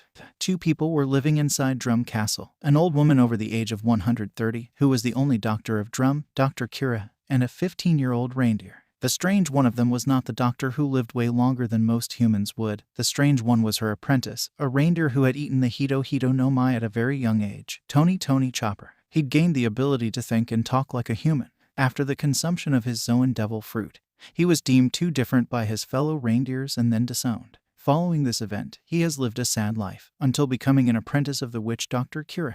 The reindeer-human hybrid possessed a good nose, which was colored blue. He was able to smell a person far away, even in snow. Dr. Kureha, I'm smelling something our side, Chopper reported. His nature was nervous, yet energetic. Kureha grunted. Then go outside and tell me who it is. Chopper sped outside. The devil fruit user was born fast, faster than a human. He still was, after becoming human-like. After looking down the mountain, where he smelled the humans, he stared at them in disbelief. The poor reindeer boy who had seen many horrible things, yet hadn't seen much of the world, saw, of all things, flying humans. He then proceeded to scream. Chopper, what is it? The 139-year-old called after opening the door. I see humans. Flying humans. Believing that her student had hallucinations, she rushed to Chopper. What he said wasn't wrong. Two humans were walking in the air, which was like flying.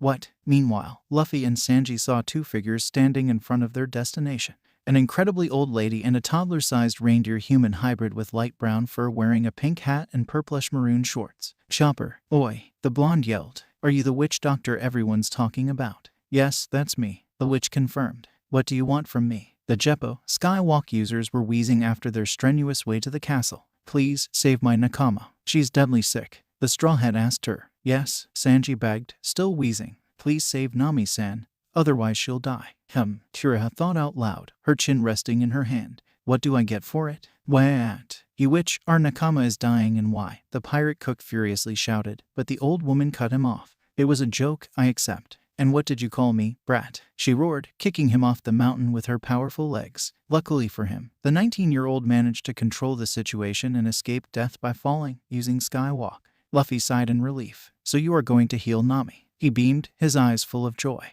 You can count on it. Now come in, or else you'll get a cold. The very old doctor spoke, changing her expression again. She was a champion and changing her expression in the middle of a sentence, just like Jesus Burgess was a wrestling champion. Dr. Kureha was making tea for the fine visitors, while Chopper was treating the sick visitor. His teacher told him exactly how much of which medicine he must use. After some time, when the navigator's temperature got enormously lower, she gained consciousness and needed some time to adjust her eyes. Once that finished, she saw a weird reindeer-like small human, a sight not even the sanest person on Going Merry could explain. Who or what are you? Chopper flinched at that. Oh no, she saw me. What should I do now? Hide maybe. Some more seconds passed until the cowardly reindeer screamed and hid behind the wall next to the door in the next room, slowly showing his small head. That's not really hiding, the ginger said, frowning. And what exactly are you? Shut up, human. The hybrid angrily shouted. How's your temperature? The brown furred imitated his instructor's speaking habit quite well. It talked. Ew, Chopper screamed, before running into a storeroom, colliding with a shelf and causing a mess and making lots of noise. The human saw him as some kind of a monster, hearing him speak. This was what made the human Zoan go crazy. Don't make such noise, Chopper. Kureha walked into the room where the ginger's bed was. She, the old woman herself, put the orange-haired into that bed so her extraordinary student could treat her. Ah, you're awake. How fine. Nami frowned again. Who are you, old lady? She asked, her cheeks red from fever. The doctor drank a little out of her bottle of wine. I am Dr. Kureha, call me Doctorine. And I'm not an old lady, I'm in my best age. This time, she twitched. Drum's only doctor touched her forehead. Gulp gulp times 38, Tudik.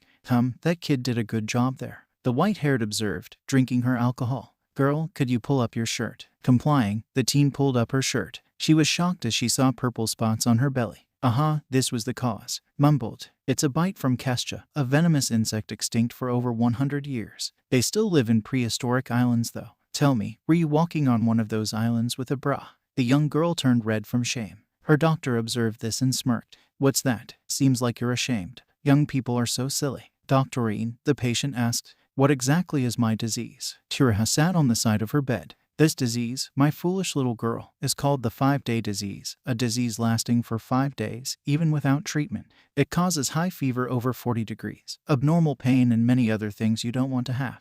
You should be lucky for getting treated. Anybody would die in 5 days without treatment, she told, making the 18-year-old sigh in relief. Thank you for saving me, Doctorine. The old doctor just laughed. Ha ha ha, good one. No, seriously, thank Chopper, he was the one who healed you, not me. So that Tanuki's name is Chopper, Nami murmured, trying to stand up. The old lady stopped her. Don't stand up now, kid. You need to fully recover before standing up. The 139-year-old scolded the navigator. If you need something, I'll bring it to you. It's fine. Doctor, Kureha went back to the kitchen, opting to have a talk with the pirates. Your friend is going to get well soon, a day or two more, and she'll be able to go with you. Which doctor? Luffy began. Can we take Chopper with us as our doctor? Upon hearing that question, she spat out her newly made tea. What? Take Chopper with you? No, impossible. Why not? The pirate captain asked, refusing her refusal. He's a good doctor, and Sanji and I like him already. So why can't he be our new nakama? The tall white-haired sighed. Listen, I wouldn't mind if you take Chopper with you, but the thing is, it's virtually impossible. She spoke in a calm yet serious tone. And why's that? The 17-year-old further questioned. It's because he strongly dislikes humans, the Witch of Drum explained. When he was just a baby, he was ignored and treated badly by his reindeer tribe because of his blue nose. Things only got worse when he ate the Hito Hito no Mai and became human-like. After that, every single one of his tribe made it clear that they didn't want him, and then those bloody animals disowned him. He had no friends as a reindeer, so he tried to become friends with humans. To his bad luck, immediately after he was sighted by humans, they called him a yeti, an abominable snowman, or even worse, a monster. He was hated by reindeers for having a blue nose and being human-like,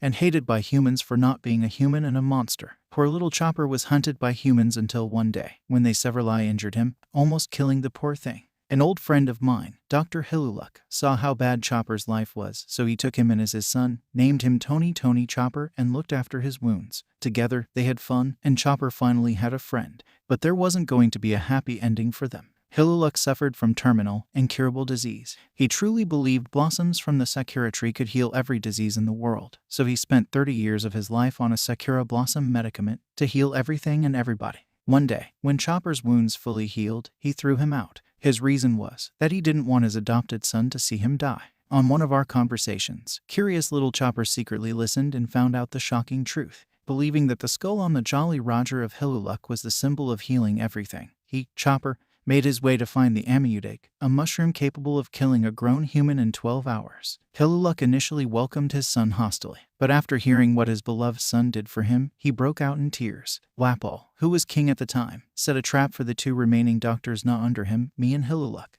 He was so gullible and stubborn, refusing to not treat anyone sick. He consumed a soup made out of Amyudik and told Chopper he was feeling well. Before leaving for Drum Castle, where that bastard called King lived prior to his escape, Hiluluk visited me one more time, telling me he had finally finished his all-curing medicine. Right before leaving, he asked me to fulfill his last 2 wishes, taking care of Chopper and looking after his precious medicament. When it was too late, Chopper found out he poisoned his father, and even worse, his dad was going to die due to the trap Wapol set for him. He ran for his father's life, but Hiluluk blew himself up in front of the king, dying. After that, Chopper was trying to kill Wapol. Luckily for him, Dalton, who changed after Hiluluk's speech and death, held him back, stating he'd die if he tried. For standing against his king, Dalton was thrown into prison and abused, until that coward fled. I took Chopper in as my apprentice, teaching him everything I knew as a doctor. Today, he can heal almost anything, but the question is, can you heal him? Poor Chopper still has scars in his heart that can only be healed by friends. If you help him find a place in the world, you can take him with you. Luffy's blood was boiling. In his previous life, he hadn't heard of his future doctor's backstory, but now he was more than willing to help his future friend. Gosh, he exclaimed, slamming his fists on the table. After hearing this sad story, I will definitely heal his scars in his heart. I'm going to take him into my crew, where he will be my nakama. On my ship, he will have friends who deeply care for him. He will never feel lonely again. He saved my nakama's life, and I can only repay him by giving him a better life. Chopper is a great person. And I don't care if he's a human, reindeer, or whatever. He's a something, no, a somebody. Chopper, if you hear me, then be my friend. Meanwhile, in the storeroom next to the kitchen, a certain reindeer was crying his eyes out. In not even 1 minute, he has received more humanity than in his entire life. He walked back to the room where Nami was lying. Excuse me. The kind doctor nervously asked for attention. What is it? The ginger asked. What do you think of me? Chopper was expecting something about you're a monster, or a talking reindeer, how bizarre, but to his surprise, the answer was extremely nice. I like you. You're a cute, lovable, nice, kind thing, who is the best doctor I've seen and saved my life. Thank you for that one, Chopper. Secretly, Chopper was super happy on the inside, but continued with his questions concerning himself. Do you think I'm a monster? A monster? No way. How could someone as good and nice as you be a monster? That's ridiculous, the human said, gently laughing. Your blue nose is cute, by the way. After hearing her responding so good again, he blushed and danced like a freak, moving his limbs and body like an eel. Don't think that makes me happy, you jerk, even if it does make me happy. Ha ha ha ha. The pirate laughed, amused by the blue nose's nervousness. Hey Chopper, do you want to go to the sea with us? You could be our doctor, and together with us, you would have lots of fun. The mammal glared at her, his eyes looking like the ones of a puppy. He then proceeded to cry and run away. Huh, did I say something wrong? I don't even know these people yet I want to be with them. They said so many good things about me and even offered me to become my friend. If only I had the guts to ask Dr. Kureha, Chopper thought, running to the hallway. When the reindeer with his good nose reached the hallway, he smelled something evil in the far. He knew this smell from 6 years ago, where his father died. Aware of the danger, he rushed to the kitchen to inform the others. Dr. Kureha, the soon-to-be pirate doctor, yelled, informing everyone inside. I smell something bad. Wapol is here. Giarararararar. The metal man grumbled. First this damn avalanche and then those pesky Lapons. Can't one have a peaceful walk to his castle? The former captain of the blanking pirates had arrived in front of his former residence and beamed from happiness, until he discovered Hiluluk's flag on top of the highest tower. Kureha, the cruel purple-haired, shouted. I have been informed you moved into my palace during my absence, you witch. And not only that, you changed the flag of the Drum Kingdom with a pirate flag. This will have consequences for you. I burned it. The current owner of Drum Castle spoke. She came out of the castle after opening the door, along with a reindeer and 2 young men. You do not deserve Drum Castle, brat. Your Drum Kingdom will never rise again. Kuremarimo's eyes opened wide up, as if he was seeing Drum Castle burn or his king die. King Wapol, look, the Straw Hats are also here. Huh, Wapol loudly growled out, remembering him being sent flying by the Straw Hat. Straw Hat, you're also going to pay. I promise it. Luffy silently walked over to his enemy, making everyone freeze. He was sure looking threatening and imposing. In a flash, the boy's facial expression changed into that of an enraged warrior, and he punched the obnoxious ex-ruler in his face, sending him straight to the edge of the mountain. Shut up already, asshole. You have no business here. King Wapol, his loyal followers exclaimed, running over to him. Their king received a bad bruise in his face. Grrrrrrrrr, you're going to pay for what you did to his excellency. Chess called, angered by the 17-year-old's actions. Wait up, Chess. The Afro man spoke. Let me deal with them first. The Lecky Marimo. He threw an afro from his hand at Sanji, who tried to kick it away. Just as the black-haired expected, his afro adhered onto the blonde's leg. What the hell is this? Sanji shouted in disbelief, trying to shake the hairball off. Static electricity. Correct, Kuremarimo said, smirking wickedly. My afros, which I'm proud of, don't come off that easily due to their static electricity. Take that off, it's disgusting. The leg fighter continued to yell, desperately trying to shake it off. The captain walked over to his cook, coated his arm in haki and removed the hairball from his suit. Chopper, who had never seen such thing, asked what it is. Straw Hat, why did your arm turn black? This, Luffy explained, is the power of a monster, a bigger monster than you ever were, although you never were one. And for the future, call me Luffy. Chopper smiled at that. There are humans who are bigger monsters than me. I guess I'm not alone. Hey Chopper, Sanji spoke, getting the cute doctor's attention. Look at what a monster can do. Mountain shot. He flipped into the air and delivered a powerful kick to Wapol's hairy henchman's midsection, knocking him out. Kuremarino, his clown partner, yelled, getting furious about the attack. That's it. No one kicks the king's men and gets away with it. Perhaps a punishment with arrows can make you think straight. Checkmate. Chess lit his 3 arrows on fire and shot them at the blonde, who dodged them like nothing and hit his opponent with mountain shot again. Don't fight a cook of the sea, fool. At the same time, Wapol stood up again. He was beyond angry. Grrrrrrrr, I can't let you live any longer. Now that you made me really angry, I must show you my true Baku Baku powers. Wapol House. The devil fruit user slowly turned into a house with cannons. If someone eats the Baku Baku no Mai, he or she is granted the power to eat anything except sea stone. After eating things, the user can mutate his or her whole body or parts of it into the exact same thing.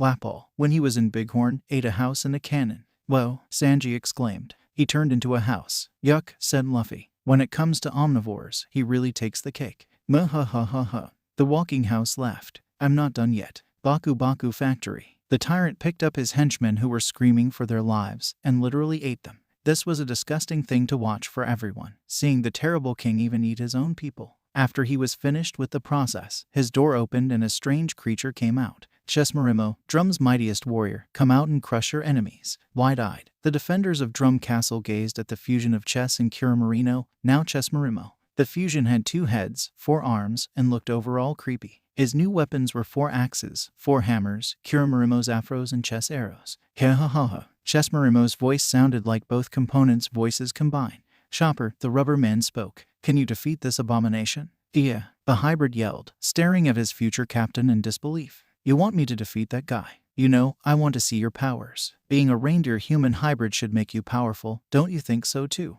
The 17-year-old questioned, deliberately making the brown-furred feel confident in himself. You're right, the young doctor said. I'm going to defeat him with my rumble ball. Firmly believing he could beat 4-armed Chessmarimo, he swallowed a yellow sphere-shaped drug called rumble ball. With that, I can beat him in 3 minutes. 3 minutes? Wapple's product sneered. How can such a small and weak thing like you beat me in 3 minutes? Don't make me laugh. Chopper smirked. Oh, I'll show you small. Jumping point. It grew to the size of a tall human, over 2 meters. This form of his was human-like, so his antlers disappeared. Chessmarimo laughed again. So you're taller now. Still pathetic. Yukadok no Yamarimo. The fusion shot 4 burning arrows at the Yeti-like hybrid in human-like state, but the hybrid effortlessly dodged them due to his superior jumping power. Huh. 2 heads snickered. If arrows can't kill you, then hammers will do the job. Dabikiri Marimo, Quattro hammer. Arm point. Chopper exclaimed. He was still the same size as in jumping point, but his arm muscles increased in size and hardened.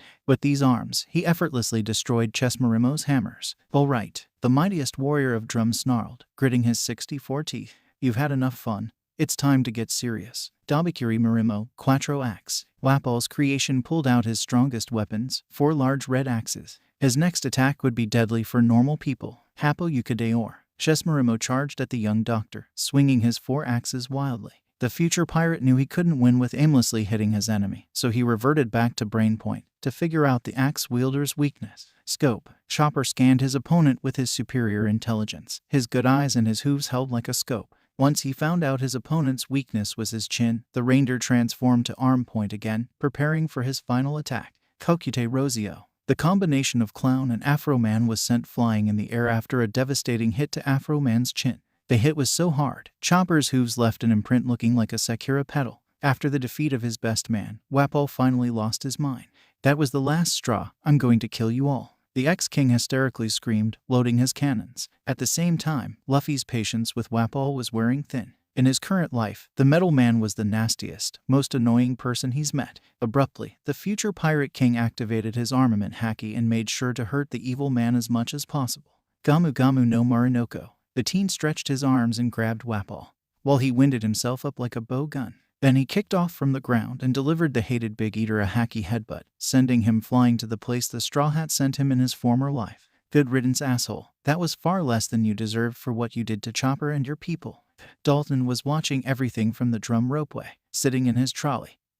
He witnessed little Chopper beating Chessmarimo and Luffy finally removing Wapple from the island. The Bison Man now thought that not every pirate was evil. Beside him, there were Vivi, Usopp, Zoro, and some other villagers. 15 minutes ago, after Zoro defeated Wapple's soldiers, the Ishii-20 wanted to treat the injured Zoan user, but the townspeople stopped them from doing so. You're Wapple's doctors, they called, distrusting them. You're traitors to our country, stay away from Dalton. But people, one of them calmed the crowd down. We hated Wapple just like you. Yeah, another man said. We only joined him to improve our medical skills, so when he fell, we could heal our people. It's okay. Dalton spoke, coughing heavily. These people are not evil. They have suffered just as much as us, maybe even more. Please, accept them again. If Dalton says so. The villagers muttered, leaving the doctors alone. Okay, the oldest of the Ishii-20 declared. Get Dalton sent to his house. We're going to operate him. After the successful operation of the Bull Man, some villagers and the Straw Hats in Bighorn decided to go up the mountain with the drum ropeway. When Dalton and the other arrived at Drum Castle, the Devil Fruit user immediately approached the captain, the cook, and the reindeer. Thank you very much, you saved our country. He spoke, expressing his gratitude. The villagers who came with Dalton and Usopp weren't so grateful. It's the abominable snowman, the monster of Drum Island. They shouted as they saw Chopper. the latter screamed, running around some trees. He was saddened again by the humans not tolerating him. Infuriated by the ungrateful people calling his soon-to-be nakama a monster, the black-haired distributed bumps to everyone calling him a monster. Be quiet, idiots. He's not a goddamn monster. Ever thought about how that poor thing must feel? Hearing the 17-year-old's words, Chopper looked at him from behind a tree. Only his head was visible. Also, Chopper got a closer look of Dalton's face. Despite not being in his bison form, the reindeer recognized him from 6 years earlier. He was the person who prevented him from unnecessarily getting killed by the man who was the reason his father died. Dalton also focused on Chopper's face. They hugged. So you've been fighting for 6 years, Dalton remarked, tears in his eyes. Flashback. Angry Chopper in Heavy Point was running at Wapol, who laughed about his father's death. Before the king could take action against the reindeer wanting to kill him, Dalton stepped in. He pinned the sad and super infuriated Chopper on the floor and warned him, sorry if you laughed about his death. But if you can't beat me, then you can't beat him. It would be too much of a shame if you died a dog's death, so return and be strong. After that speech, the sensible reindeer-human hybrid had more tears in the eye than the bison hybrid. He turned around and never came back again while Wapol was raining. Flashback end. And you are really stronger. The crying Zoans were left alone for some time. Following the events, the people of Drum threw a banquet for the Straw Hats, and Kureha had a big surprise for her apprentice. After Luffy finished eating countless boars, chicken, and even reindeer, which Chopper didn't mind since he hated drums once, the pirate captain had a talk with the future king of the future Sakura Kingdom. What is going to happen with this island? The 80 million man asked. Dalton looked down. I didn't want to be king first, but now I realize this country needs change, lots of change. And even if I still didn't want to be king, the people would vote for me anyway. He muttered, if you think this country needs change, the Straw Hat spoke, then be the one who changes things. You seem like a good man to me. Yeah, Dalton laughed a bit. And you don't seem like a bad pirate for me. Actually, most of the island thinks so after they learned about your and your crew's doings. Especially Bighorn's people. Speaking of pirates, the man who'll defeat Crocodile began. If you hang flags of my crew on your island, it would mean that this island is under my protection. Excuse me, but that's not possible. The man in green exclaimed. Drum Island is a member of the world government. They would not allow that. Besides, why would you do that for us? You only know us for a day, and we weren't nice to you at the beginning. Because, he said in a calm tone, this island is the birthplace of Chopper. I'm going to make him the doctor of my ship. And about the part with the world government, don't worry, they won't care anyway. Look at all the islands belonging to the Yonko. And I don't even demand anything in return from you. Dalton opened his mouth first, but gave in seconds later. That was a friendly offer of a man who actually did something good for them. Fine, Drum's under your protection now. Smiling, the future Pirate King went back to the castle. Great, so now only one thing is missing. Inside, Luffy found Chopper and asked him the inevitable. Chopper, do you want to join my crew in our adventures? We need a great doctor like you. Moved to tears by this incredible offer, the reindeer remembered all the good things they did for him and said about him, so he accepted. Yes, yes, yes. I want to join you and be your friend. Yosh, the 17-year-old cheerfully exclaimed. So it's settled then. Welcome, Chopper. From now on, you're my doctor in nakama. But his new nakama spoke in a low and sad voice. I don't think Dr. Kureha will let me go that easily. Same for that girl. She said she wants to keep her in bed for 2 more days. Luffy nodded. I'll tell you what, how about we sneak out? Chopper was excited about this idea. Oh, this sounds fun, I'm in. He beamed with stars in his eyes. Okay, I'll tell the others. Meet me at the main entrance. The black-haired called, running away.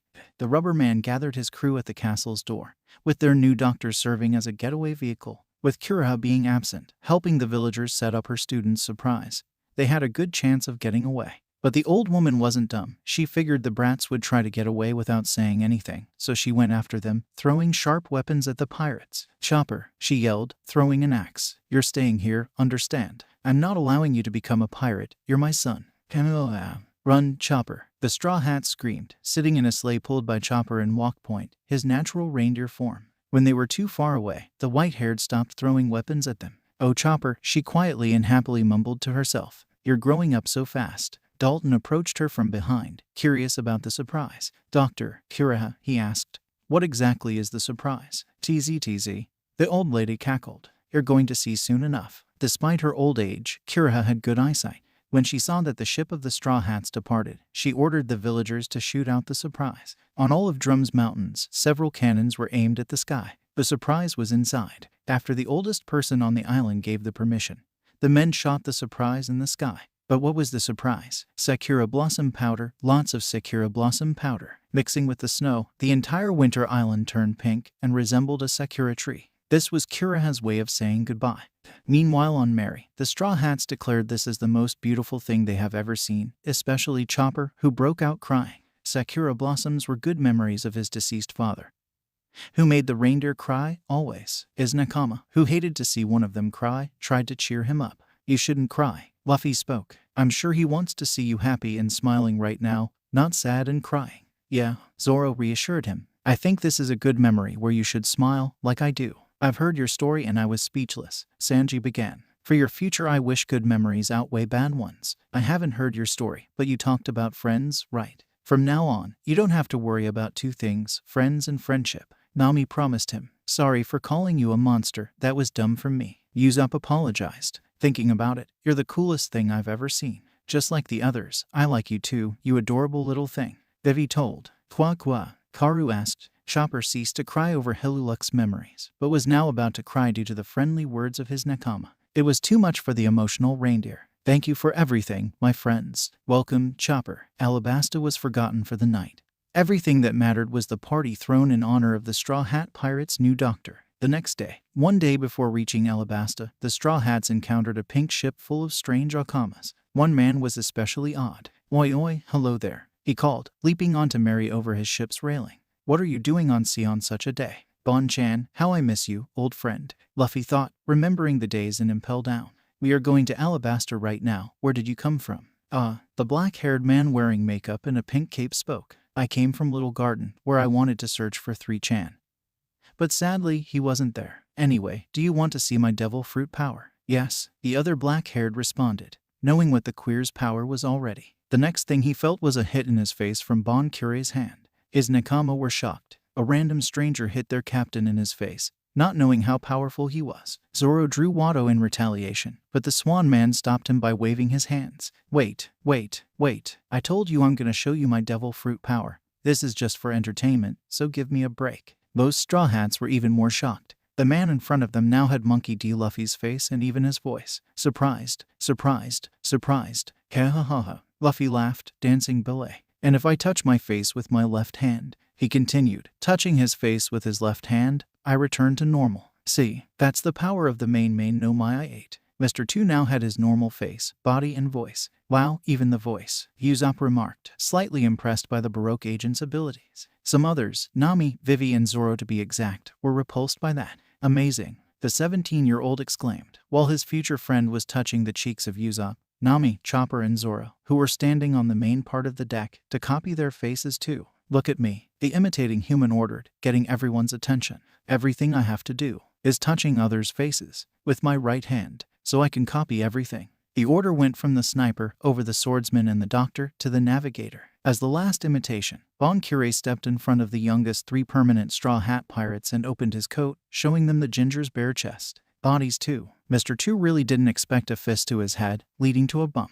The orange-haired claimed he, the Baroque agent, was giving them, the non-adult Straw Hats, the wrong idea since their faces popped out upon the sight of breasts. Stop it. Ouch. The childish trio kneeled down to the nakama, barring Chopper who was short enough to stand, to check on him. Are you okay? Bon Curie rubbed his head. If that is upsetting the lady, I might show you something else. You're amazing, do more. They cheered like fanboys, while Luffy was only faking it, despite liking his future fellow escapee of Impel Down.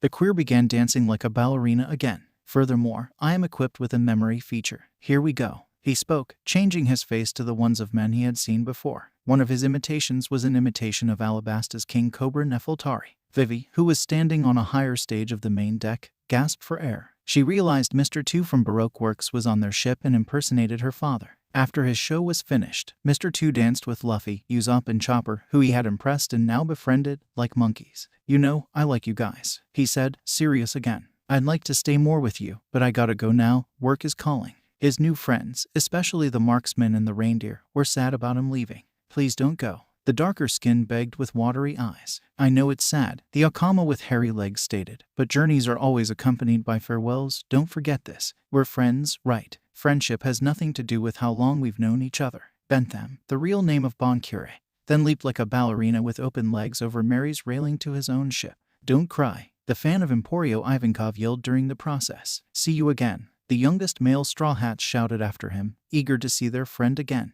Later, after Mr. Two's ship powered by rotating discs disappeared in the far, Vivi told everybody the person they recently saw was one of the highest-ranked Baroque agents. She also told them about the fact that he imitated her father. Wait a minute. The green-haired spoke, realizing something. If a bad person could imitate a king, he could do bad things as him. Not only that, the ginger added, realizing something worse. We've seen his powers, and if he transformed into one of us, we couldn't trust our own friends. Learning from the past and being overall smarter, the Straw Hat acted like the crew's brain again. Actually, it's good that we saw him. What's good about that? The others questioned him, lifting their eyebrows. Asia, we can figure out countermeasures. The boy in red explained. He's right. Let's do this. Suddenly, Sanji came out of the kitchen, being finished with his meal. Boy, it's time to what are you doing? Everyone, even Karu, sighed in annoyance. It would need a lot of explanation and even more time to get Sanji up to date. At first, this Mr. Two guy. One day later, Mary docked at a remote beach in Nanohana, Alabasta's port town. The kingdom was a summer island with a big, hot desert covering the entire area. Its climate was so hot. All Straw Hats were sweating, especially Chopper due to his fur and him being used to the cold climate of Drum. Nami was acting like the crew's mother again and gave instructions to everyone about not standing out, not getting lost, and so on. Luffy, however, wouldn't listen to her. He didn't need that kind of information. Before she or anyone else could notice, the 17-year-old got off the ship and sped towards the restaurant where he came across Ace and Smoker in his previous life. Should I crash into them again or not? Nah, the first option is cooler, he thought, silently laughing about his future action and the priceless looks on the faces of Ace and Smoker. And that's why Sanji and Chopper should go shopping and acquire us a disguise. The navigator finished her sentence. She looked around and couldn't find her overly fast captain who would never listen, making her upset again. Where did that imbecile run off to again? The short-tempered roared with sharp teeth. Sanji's eyes turned into hearts. Oh, Nami Swan, you're so hot when you're angry. Her friend Vivi calmed her down. Don't be angry, Nami-san. Luffy-san can look after himself. He's strong and you know that. Meh, Zoro let out, shrugging. Yes, Luffy is strong enough, but the problem is, he is a master at drawing attention to oneself. This is the exact reason why he can't be left alone for longer than 5 minutes or even worse, let running off during a secret mission. We will find him sooner or later, the Vinsmoke spoke, becoming serious again, so don't bother searching him. Let's get off and find a safe spot to hide first. After agreeing to their cook, the rest of the Straw Hats left their ship for Nanohana. 2 minutes later, after finding a place to hide relatively close to the sea, a torn old building where only the brightly gray walls remained, Zoro, Nami, Vivi, and Usopp waited for Sanji and Chopper to return from shopping. From those two, only one would return. Boy Chopper, wait outside. I don't think they'll accept reindeers inside, the cook said, standing in front of a clothing store. Okay, will do, his nakama replied, trying to wait for him outside in the sun. Shortly after the fighting cook entered the shop, the heat bothered the brown-furred so much, he started looking for another place. I can't stand this. Let's go check for somewhere cool. The reindeer-human hybrid looked around. He discovered a room free from sunlight. Not knowing that room was the back part of a wagon, Chopper climbed inside. The cool air of the wagon was so pleasant for the hybrid, he slowly fell asleep. It's so good. No, I can't fall asleep. Maybe a little. No, my friends need me. Sanji needs me. Okay, 1 minute, not more, were his last thoughts before he started snoring. Directly after that, the wagon pulled by a camel headed to Katakurii. Coincidentally, the leg fighter who finished his purchase left the shop and walked past the leaving wagon.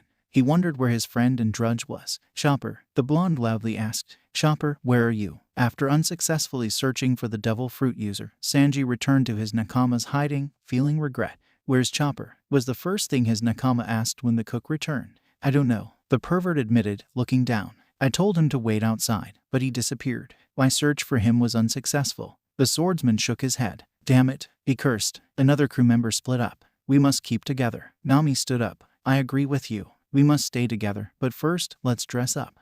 1 minute later, the Straw Hat Pirates looked like citizens of Alabasta, with the exception of the females, who looked like dancers. Did you really have to buy us these outfits? The brunette asked, somewhat disappointed in the Aro cook. Yes, I had to, the lady lover claimed, smoke coming out of his nose like a bull. Typical, the ginger slightly complained. At least I didn't have to spend a single berry. The group of 6, including Kuro, wanted to leave their safe spot. But when the green-haired stuck out his head, he cited Captain Smoker and Master Chief Petty Officer Tashigi of the Marines. Fuck, the first mate thought. Why are they here? Did they really come all the way from the East Blue to arrest us? Those are the people we need the least here, especially her. Zoro was still not over Tashige's resemblance to that of his childhood friend.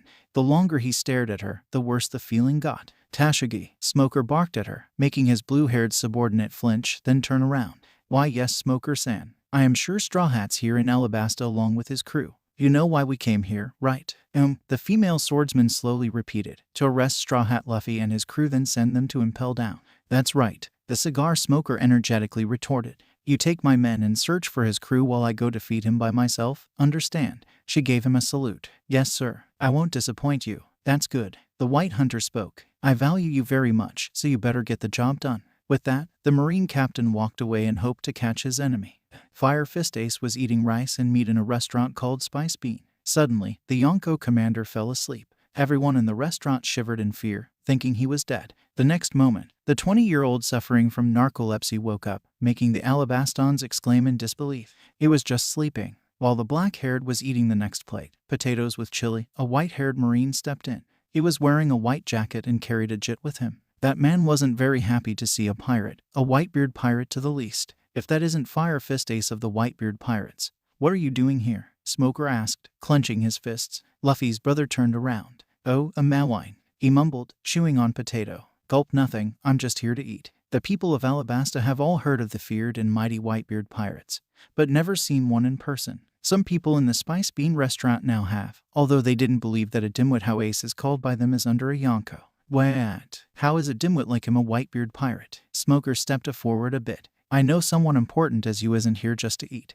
He spoke, making himself ready for an arrest stance. Why are you really here, Porcas Ace? Roger's son pushed his hat up a little. His eyes were visible now. All right, if you're so persistent, I might tell you. The fire human was giving the Marine his trademark smirk now. I am looking for my little brother. He grabbed Luffy's wanted poster and held it in the face of the smoke human. I see. The captain muttered, clenching his teeth. Piracy is in the family? Huh, guess what? I came here to arrest your brother. Ace's confident smirk changed into a threatening smirk. Don't do that if you know what's good for you. You're threatening me. Smoker also felt the desire to arrest the ex-super rookie. His fists turned into smoke. As long as I'm a Marine and you're a pirate, I can't allow that. Gamu Gamu no. Luffy, who was standing about 50 meters away from the restaurant, stretched his arms out to the door and grasped for the edges. I can't believe I needed that long to reach the restaurant. My orientation is as bad as Zoro's. The 17-year-old thought before sending himself flying like a rocket. Rocket. Everything went in a flash. Smoker's sentence was cut off. Ace's eyes widened, and both of them were slammed through over 10 walls. The people in the restaurant gaped at the Straw Hat in disbelief, as if the boy punched an admiral. Said boy sat down on his brother's rotating chair and asked the almost paralyzed owner of the restaurant for 20 different kinds of dishes and 5 kinds of drinks. Almost there, the bald chef said, shocked as never in his life before. 20 plates with 1 dish each were lying on the counter, which the glutton greedily consumed, nearly inhaling. A few buildings away, both men were slowly standing up. Neither one of them could be described as content. Why you? Who the hell did this? Ace snarled, emerging from the rubble. What the hell? Smoker grunted, knocking dust off his jacket. The 2nd Division commander of the Whitebeard Pirates was the first to stand up. What's the big idea? He ranted. What idiot would do something this crazy? He walked into Spice Bean through the hole Luffy's entrance created and his facial expression changed. Hey Lou. He was cut off by the man from Logtown who slammed his skull into the ground upon sighting the Straw Hat. Straw Hat. The Marine roared at Luffy, who found this amusing. I have been looking for you to arrest you. Smokey's so funny when he's angry. The pirate thought, continuing to eat. A certain white-haired became furious at this. Quit eating. Holding up his hand, the teenager asked the white hunter to wait. The thin boy swallowed the rest of his meal in whole. Thank you for the meal, he said to the restaurant chef, then running away from the cigar smoker. Ace stood up again, running after his brother without paying, just like Luffy. Wait up, Luffy, it's me. Hey, wait up. Hey, Luffy. The owner of the shop stared at the 3 running men in disbelief.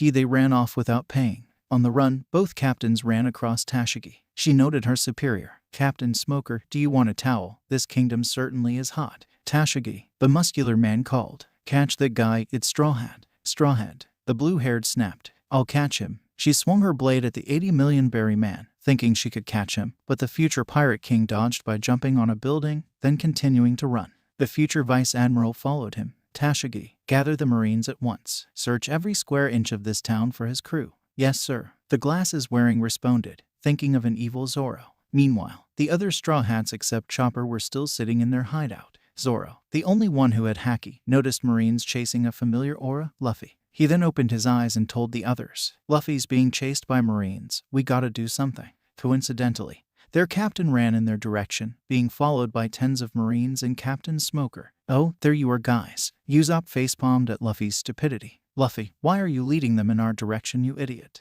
It doesn't matter, Nami exclaimed. Run. They collected their stuff and started running. Smoker was trying to catch his enemy with White Blow, but was stopped by a fire attack. Kajero. The White Hunter's attack was stopped by a protecting wall of fire. Everybody glanced at the person shooting that stream of fire in disbelief, except Luffy, who smiled at him. Big brother, it's you. Big brother. Of course, the 17-year-old faked his expression to act like a weak little brother. He didn't want Ace to know his true strength after all. Give it up. The shirtless male spoke to the white-haired. You are smoke and I am fire. A battle between elements that wouldn't end that soon. He then turned to his younger brother. I see you haven't changed at all, Luffy. Haha, it's good to see you, Ace, the teen said, smiling widely. Whitebeard's second commander became slightly more serious and lowered his hat. You and your crew, run away, I'll catch up. We can't chat like this. Luffy nodded in agreement. Yosh, let's go. He ordered his nakama, running off.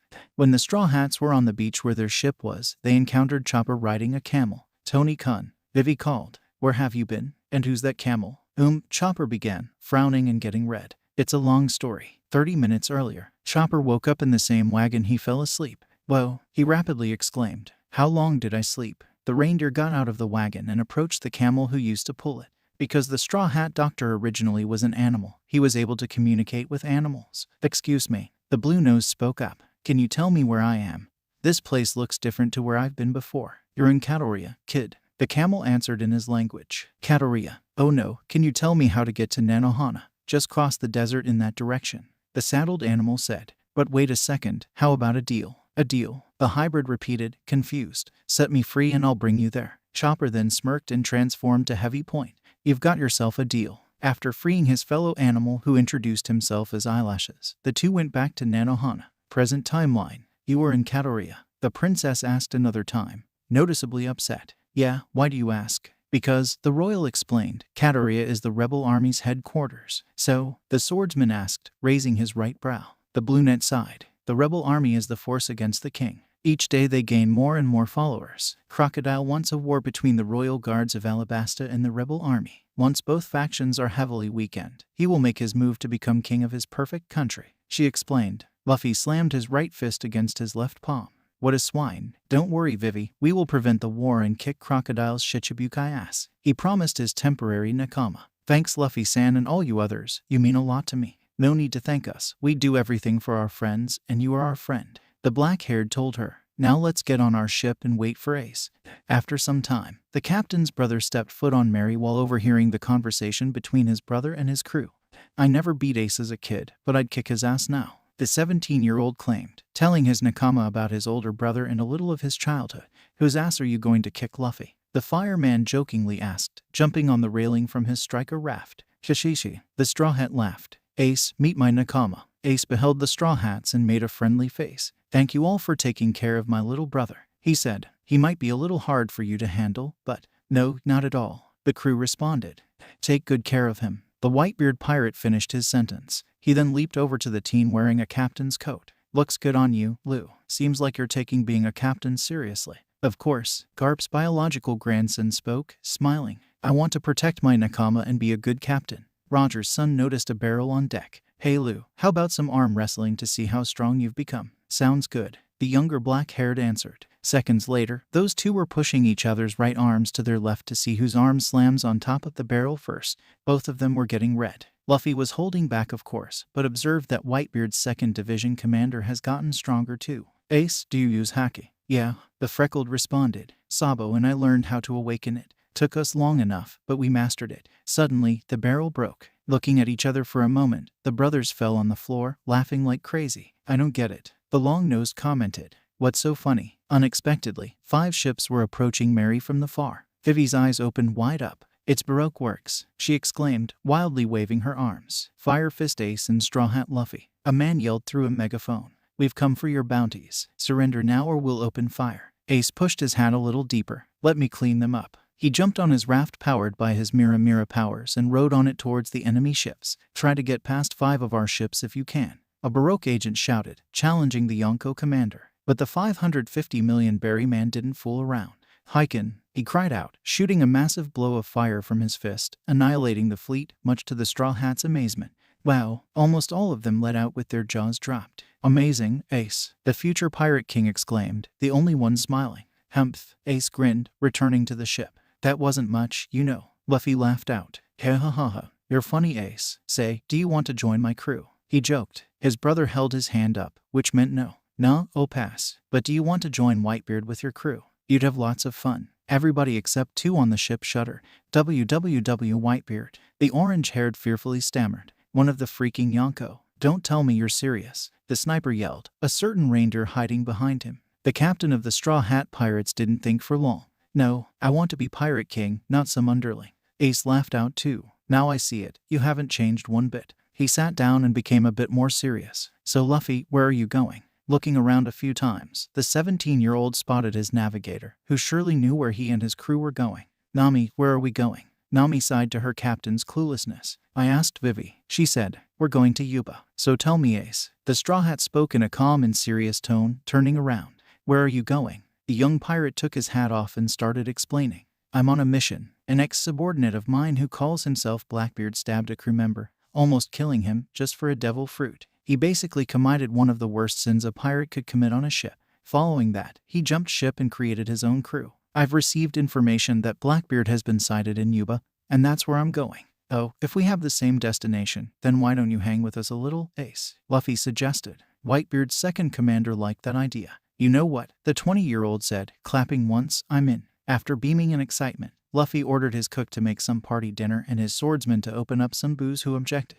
Hell no, Luffy, that's my booze. Knowing how his captain wouldn't give up, the green-haired decided to give in and share some bottles with his nakama and Ace. Ace, the rubber man, thought, I won't let you die this time. The Sandora River was a large river splitting Alabasta in 2. On the west half of Alabasta, there were the cities Nanohana, Katakurii, and the capital Lubarna. On the east half, the 3 cities were named Arumalu, Yuba, and Rainbase. Out of the last 3, only Rainbase was a real city. Travel in Alabasta was difficult, since the river was over a mile wide. Before sailing from the east side of the river to the west side, Vivi told Karu to deliver a message to the royal palace of Ulubarna. In this message, everything the princess and her deceased bodyguard learned about Baroque Works was well documented for the king. Good luck, Karu, the loving royal called after her duck. And be careful with your water. After the river was easily crossed with Mary, another obstacle waited for them on the other side. Turtle-shelled seals jumped from the water onto rocks on the edge of the wide river. What are those, turtles? Zoro asked, staring at them from the railing. They are kung fu dugongs, the Alabastan informed. If you want to go on shore, you'll have to beat me first. Or else go back to the other shore, cowards. Chopper translated from the leader. I can't sit quietly by when someone calls me a coward. Usopp declared, tons of courage embedded in him. Let's do this. Wait, Usopp-san. Vivi's warning was too late. The sniper jumped over the railing with his fist stretched forward, but was rapidly beaten by the dugong leader. Kung fu dugongs are strong, the Bluenet explained. In not even a second, Luffy humbled the turtle-like seal, giving him a bump. Yosh, I won. Winning is bad too, the blue-haired told him. All dugongs gathered in front of the pirate captain and bowed to him as their new master. It's a kung fu dugong rule that if someone loses, they become the winner's pupil. That's very martial arts-ish, the swordsman remarked, impressed by the martial arts animals. Just for fun, the 17-year-old trained his students for a minute before wanting to continue his trip to Yuba. But his students were persistent. Almost 50 turtle seals trailed behind him. Dugongs can't cross the desert. Karu's owner berated her nakama. Chopper had an idea on how to prevent the dugongs from following them. Guys, how about we bribe them with food? He proposed. If we give them food, they won't follow us. Sanji, can you do that? The food expert complained at first, but decided to hand them food a little later. That was 50% of our food supply. He groaned. At least they won't follow us anymore. Waving their hands, the Kung Fu Dugongs and the Straw Hats said goodbye to each other in their respective languages. The human group had to go to Yuba, not stay and play with turtle-shelled seals. Irumalu was a dry, deserted town. Sand was flowing through buildings, and water was nowhere to find. That's why the population there was 0. The Alabastan princess told everyone the true story. So you're saying that in 3 years, not a single drop of rain fell here in Irumalu, and before that, this place was a thriving green city? Sanji repeated. Yes, she sighed, saddened. In the 1,000-year history of Alabasta, the rain never stopped completely. It's all the fault of Crocodile and his damn dance powder. Dance powder, Chopper and Usopp asked at the same time. Dance powder, also known as rain-summoning powder, is used to make artificial rain. It may sound great at first, but trust me, it's not. When dance powder is used, it increases the size of clouds and the amount of water stored in it. The water in these clouds is stolen by other clouds, which are passing by. Later, these clouds don't rain in the place they were supposed to rain. Thus the powder causes droughts in the area around the place dance powder is used. My father was framed by Baroque Works. The billions, henchmen of the officer agents, smuggled dance powder into my father's palace, pretending to follow orders of the king. Once this was uncovered, people all over my country started blaming father for their bad situation, while continuing to praise Sir Crocodile. He wants to take over the throne by weakening the royal forces after a civil war that will take many lives. Both Crocodile and dance powder must be eliminated for peace in this country. Luffy put his hand on the girl's shoulder. Don't worry, Vivi, peace will come soon. Yeah, Sanji reassured her. We beat Crocodile's men's asses, and his will follow soon. You can count on your friends, Vivi, Nami said to her, smiling. Usopp and Zoro nodded. Ace and Chopper gave her a thumbs up. Eyelashes smiled. Yosh, the Straw Hat exclaimed. Let's get to Yuba. On their way to Yuba, many funny and less funny things happened. Fights about food, fights about water, fights over eyelashes being a pervert and only letting the females ride on him, fights over anything else. The participants were only permanent members of the Straw Hat Pirates. Ace and Vivi only looked at them, not bothering. Monsters were killed, food was eaten. Zoro even found a poneglyph. Unusual things can always happen. When they finally arrived in Yuba, the travelers were shocked. The oasis was said to be full of water, but in the end it looked like a Rumalo. Sand everywhere. Just as they were looking at the town, a random sandstorm wreaked havoc. Oh no, the sensible 16-year-old gasped, crying out tears. What has become of my country? Trying to comfort their nakama, the Straw Hats and Ace stepped down to the lowest point of the oasis. An old man was digging holes with a shovel. Are you travelers? He asked, noticing the presence of others. You must be exhausted from your trek through the desert. Sorry, this town is a bit dried up. The thin man turned around, showing his face and mustache. But you're free to rest here if you want. Vivi hid her face. People might hate her because of her father. She didn't want that. The old man continued digging. There are plenty of inns here, he said. They are the town's pride after all. Sanji shrugged. Let's go, Vivi-chan. He spoke. Let's rest the night before we think about what's next. Wait a second. The gray-haired called out. Did you just say Vivi-chan? She froze. Who is that man? And why isn't he antagonistic? Vivi-chan, is that you? The thin man asked, walking up to her. You're alive, thank goodness. It's me. Don't you recognize me? The royal among pirates gazed at him. I suppose I can't blame you, he muttered in a sad manner. I did lose some weight. The blue-haired's eyes opened wide up. Todo Onjisen. That's right, the fragile old man confirmed, making the royal remember him in the past, when she was just a kid. Flashback. Well, Vivi-chan, this is goodbye for a while. Around her, Todo said, his son standing next to him. They and some more people would go to build a new thriving city around the Yuba Oasis. Come visit sometime, once the city's taken shape. Okay, Todo Onjisen, a younger Vivi promised, waving goodbye to him and his son around her age. After one last goodbye, the soon-to-be people of Yuba left. Flashback end. Vivi-chan, I still have faith in his majesty. The gray-haired man with dirty clothes continued, tears in his eyes. He's not someone who would betray his kingdom. Don't you agree? With that, they hugged and cried together after a sad reunion. All others went on ahead to find a motel.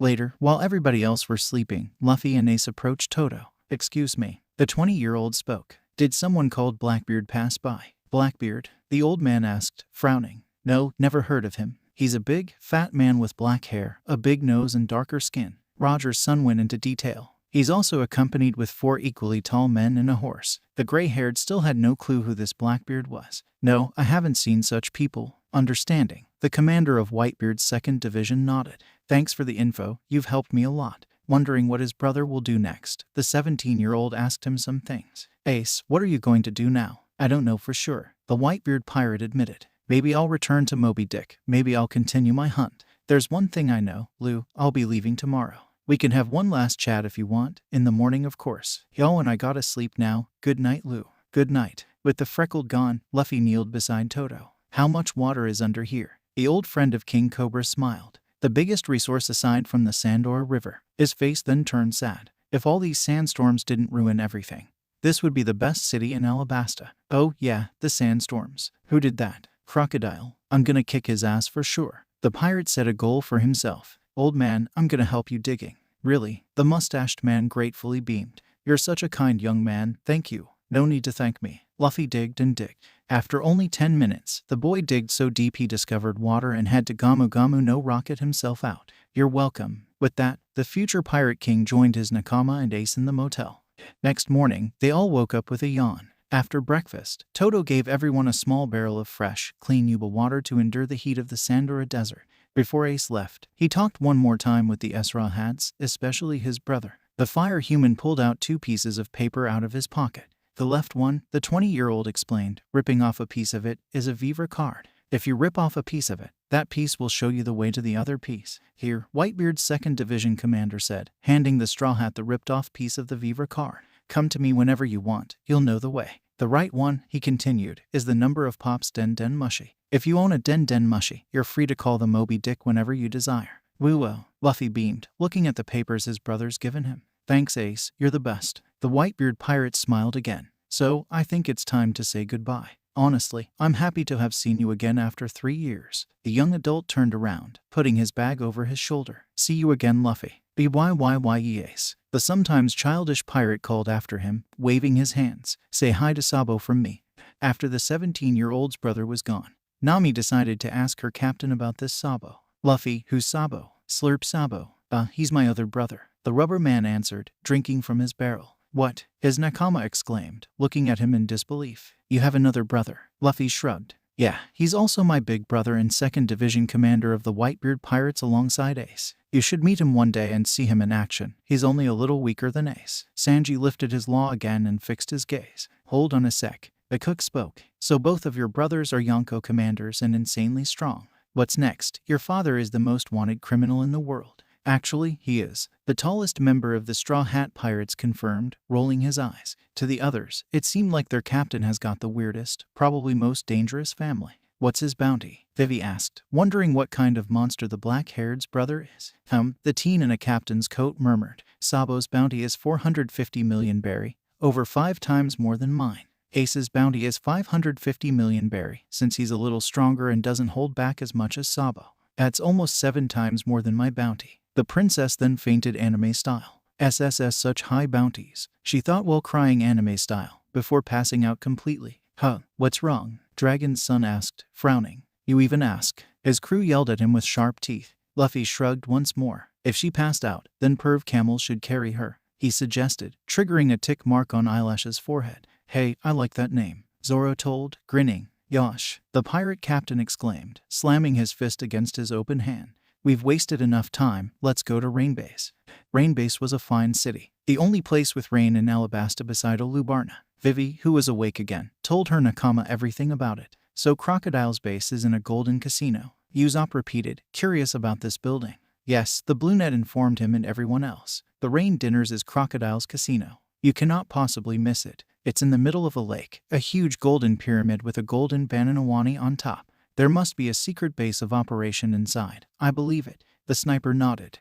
Now I understand. What do you think? Should we go in there now or have a break first? I vote for a break, the ginger stated, holding up her hand. Who's with me? To her surprise, everyone voted the same. Good, she spoke. We're resting over there. Someone needs to bring water. Usopp and I can do it. The rubber man spoke up, volunteering to go shopping. Usopp's sweat dropped. Ooh, okay, I'm going with you, Luffy. Yosh, let's get some water. With that, the two started walking towards a bar. Captain Smoker and Tashigi were discussing something in the same bar 2 Straw Hats were running it.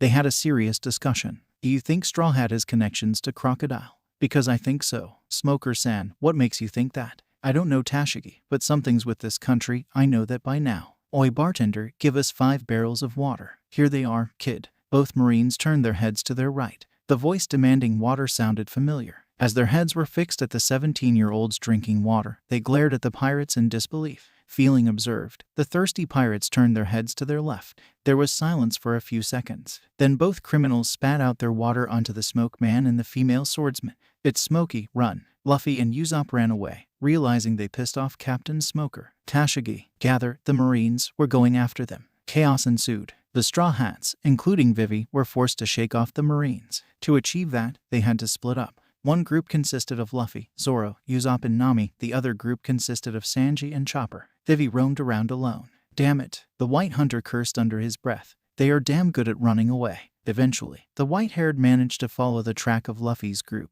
who were trying to shake him off in the casino. That didn't stop the cigar smoker from running after them. When Luffy's group with Smoker at their tail reached a dead end after invading the Shichibukai's property, the floor beneath their feet opened and the five fell down in the black. The next thing any of them could notice was the fact that they were trapped inside a big cage. It's a trap, the swordsman observed, snarling a little. Okay, sadly the chapter is over. And if you enjoyed the video, just leave a like and subscribe with post notification, so when the next chapter is ready, you will be notified. Okay, see you in the next video. Bye.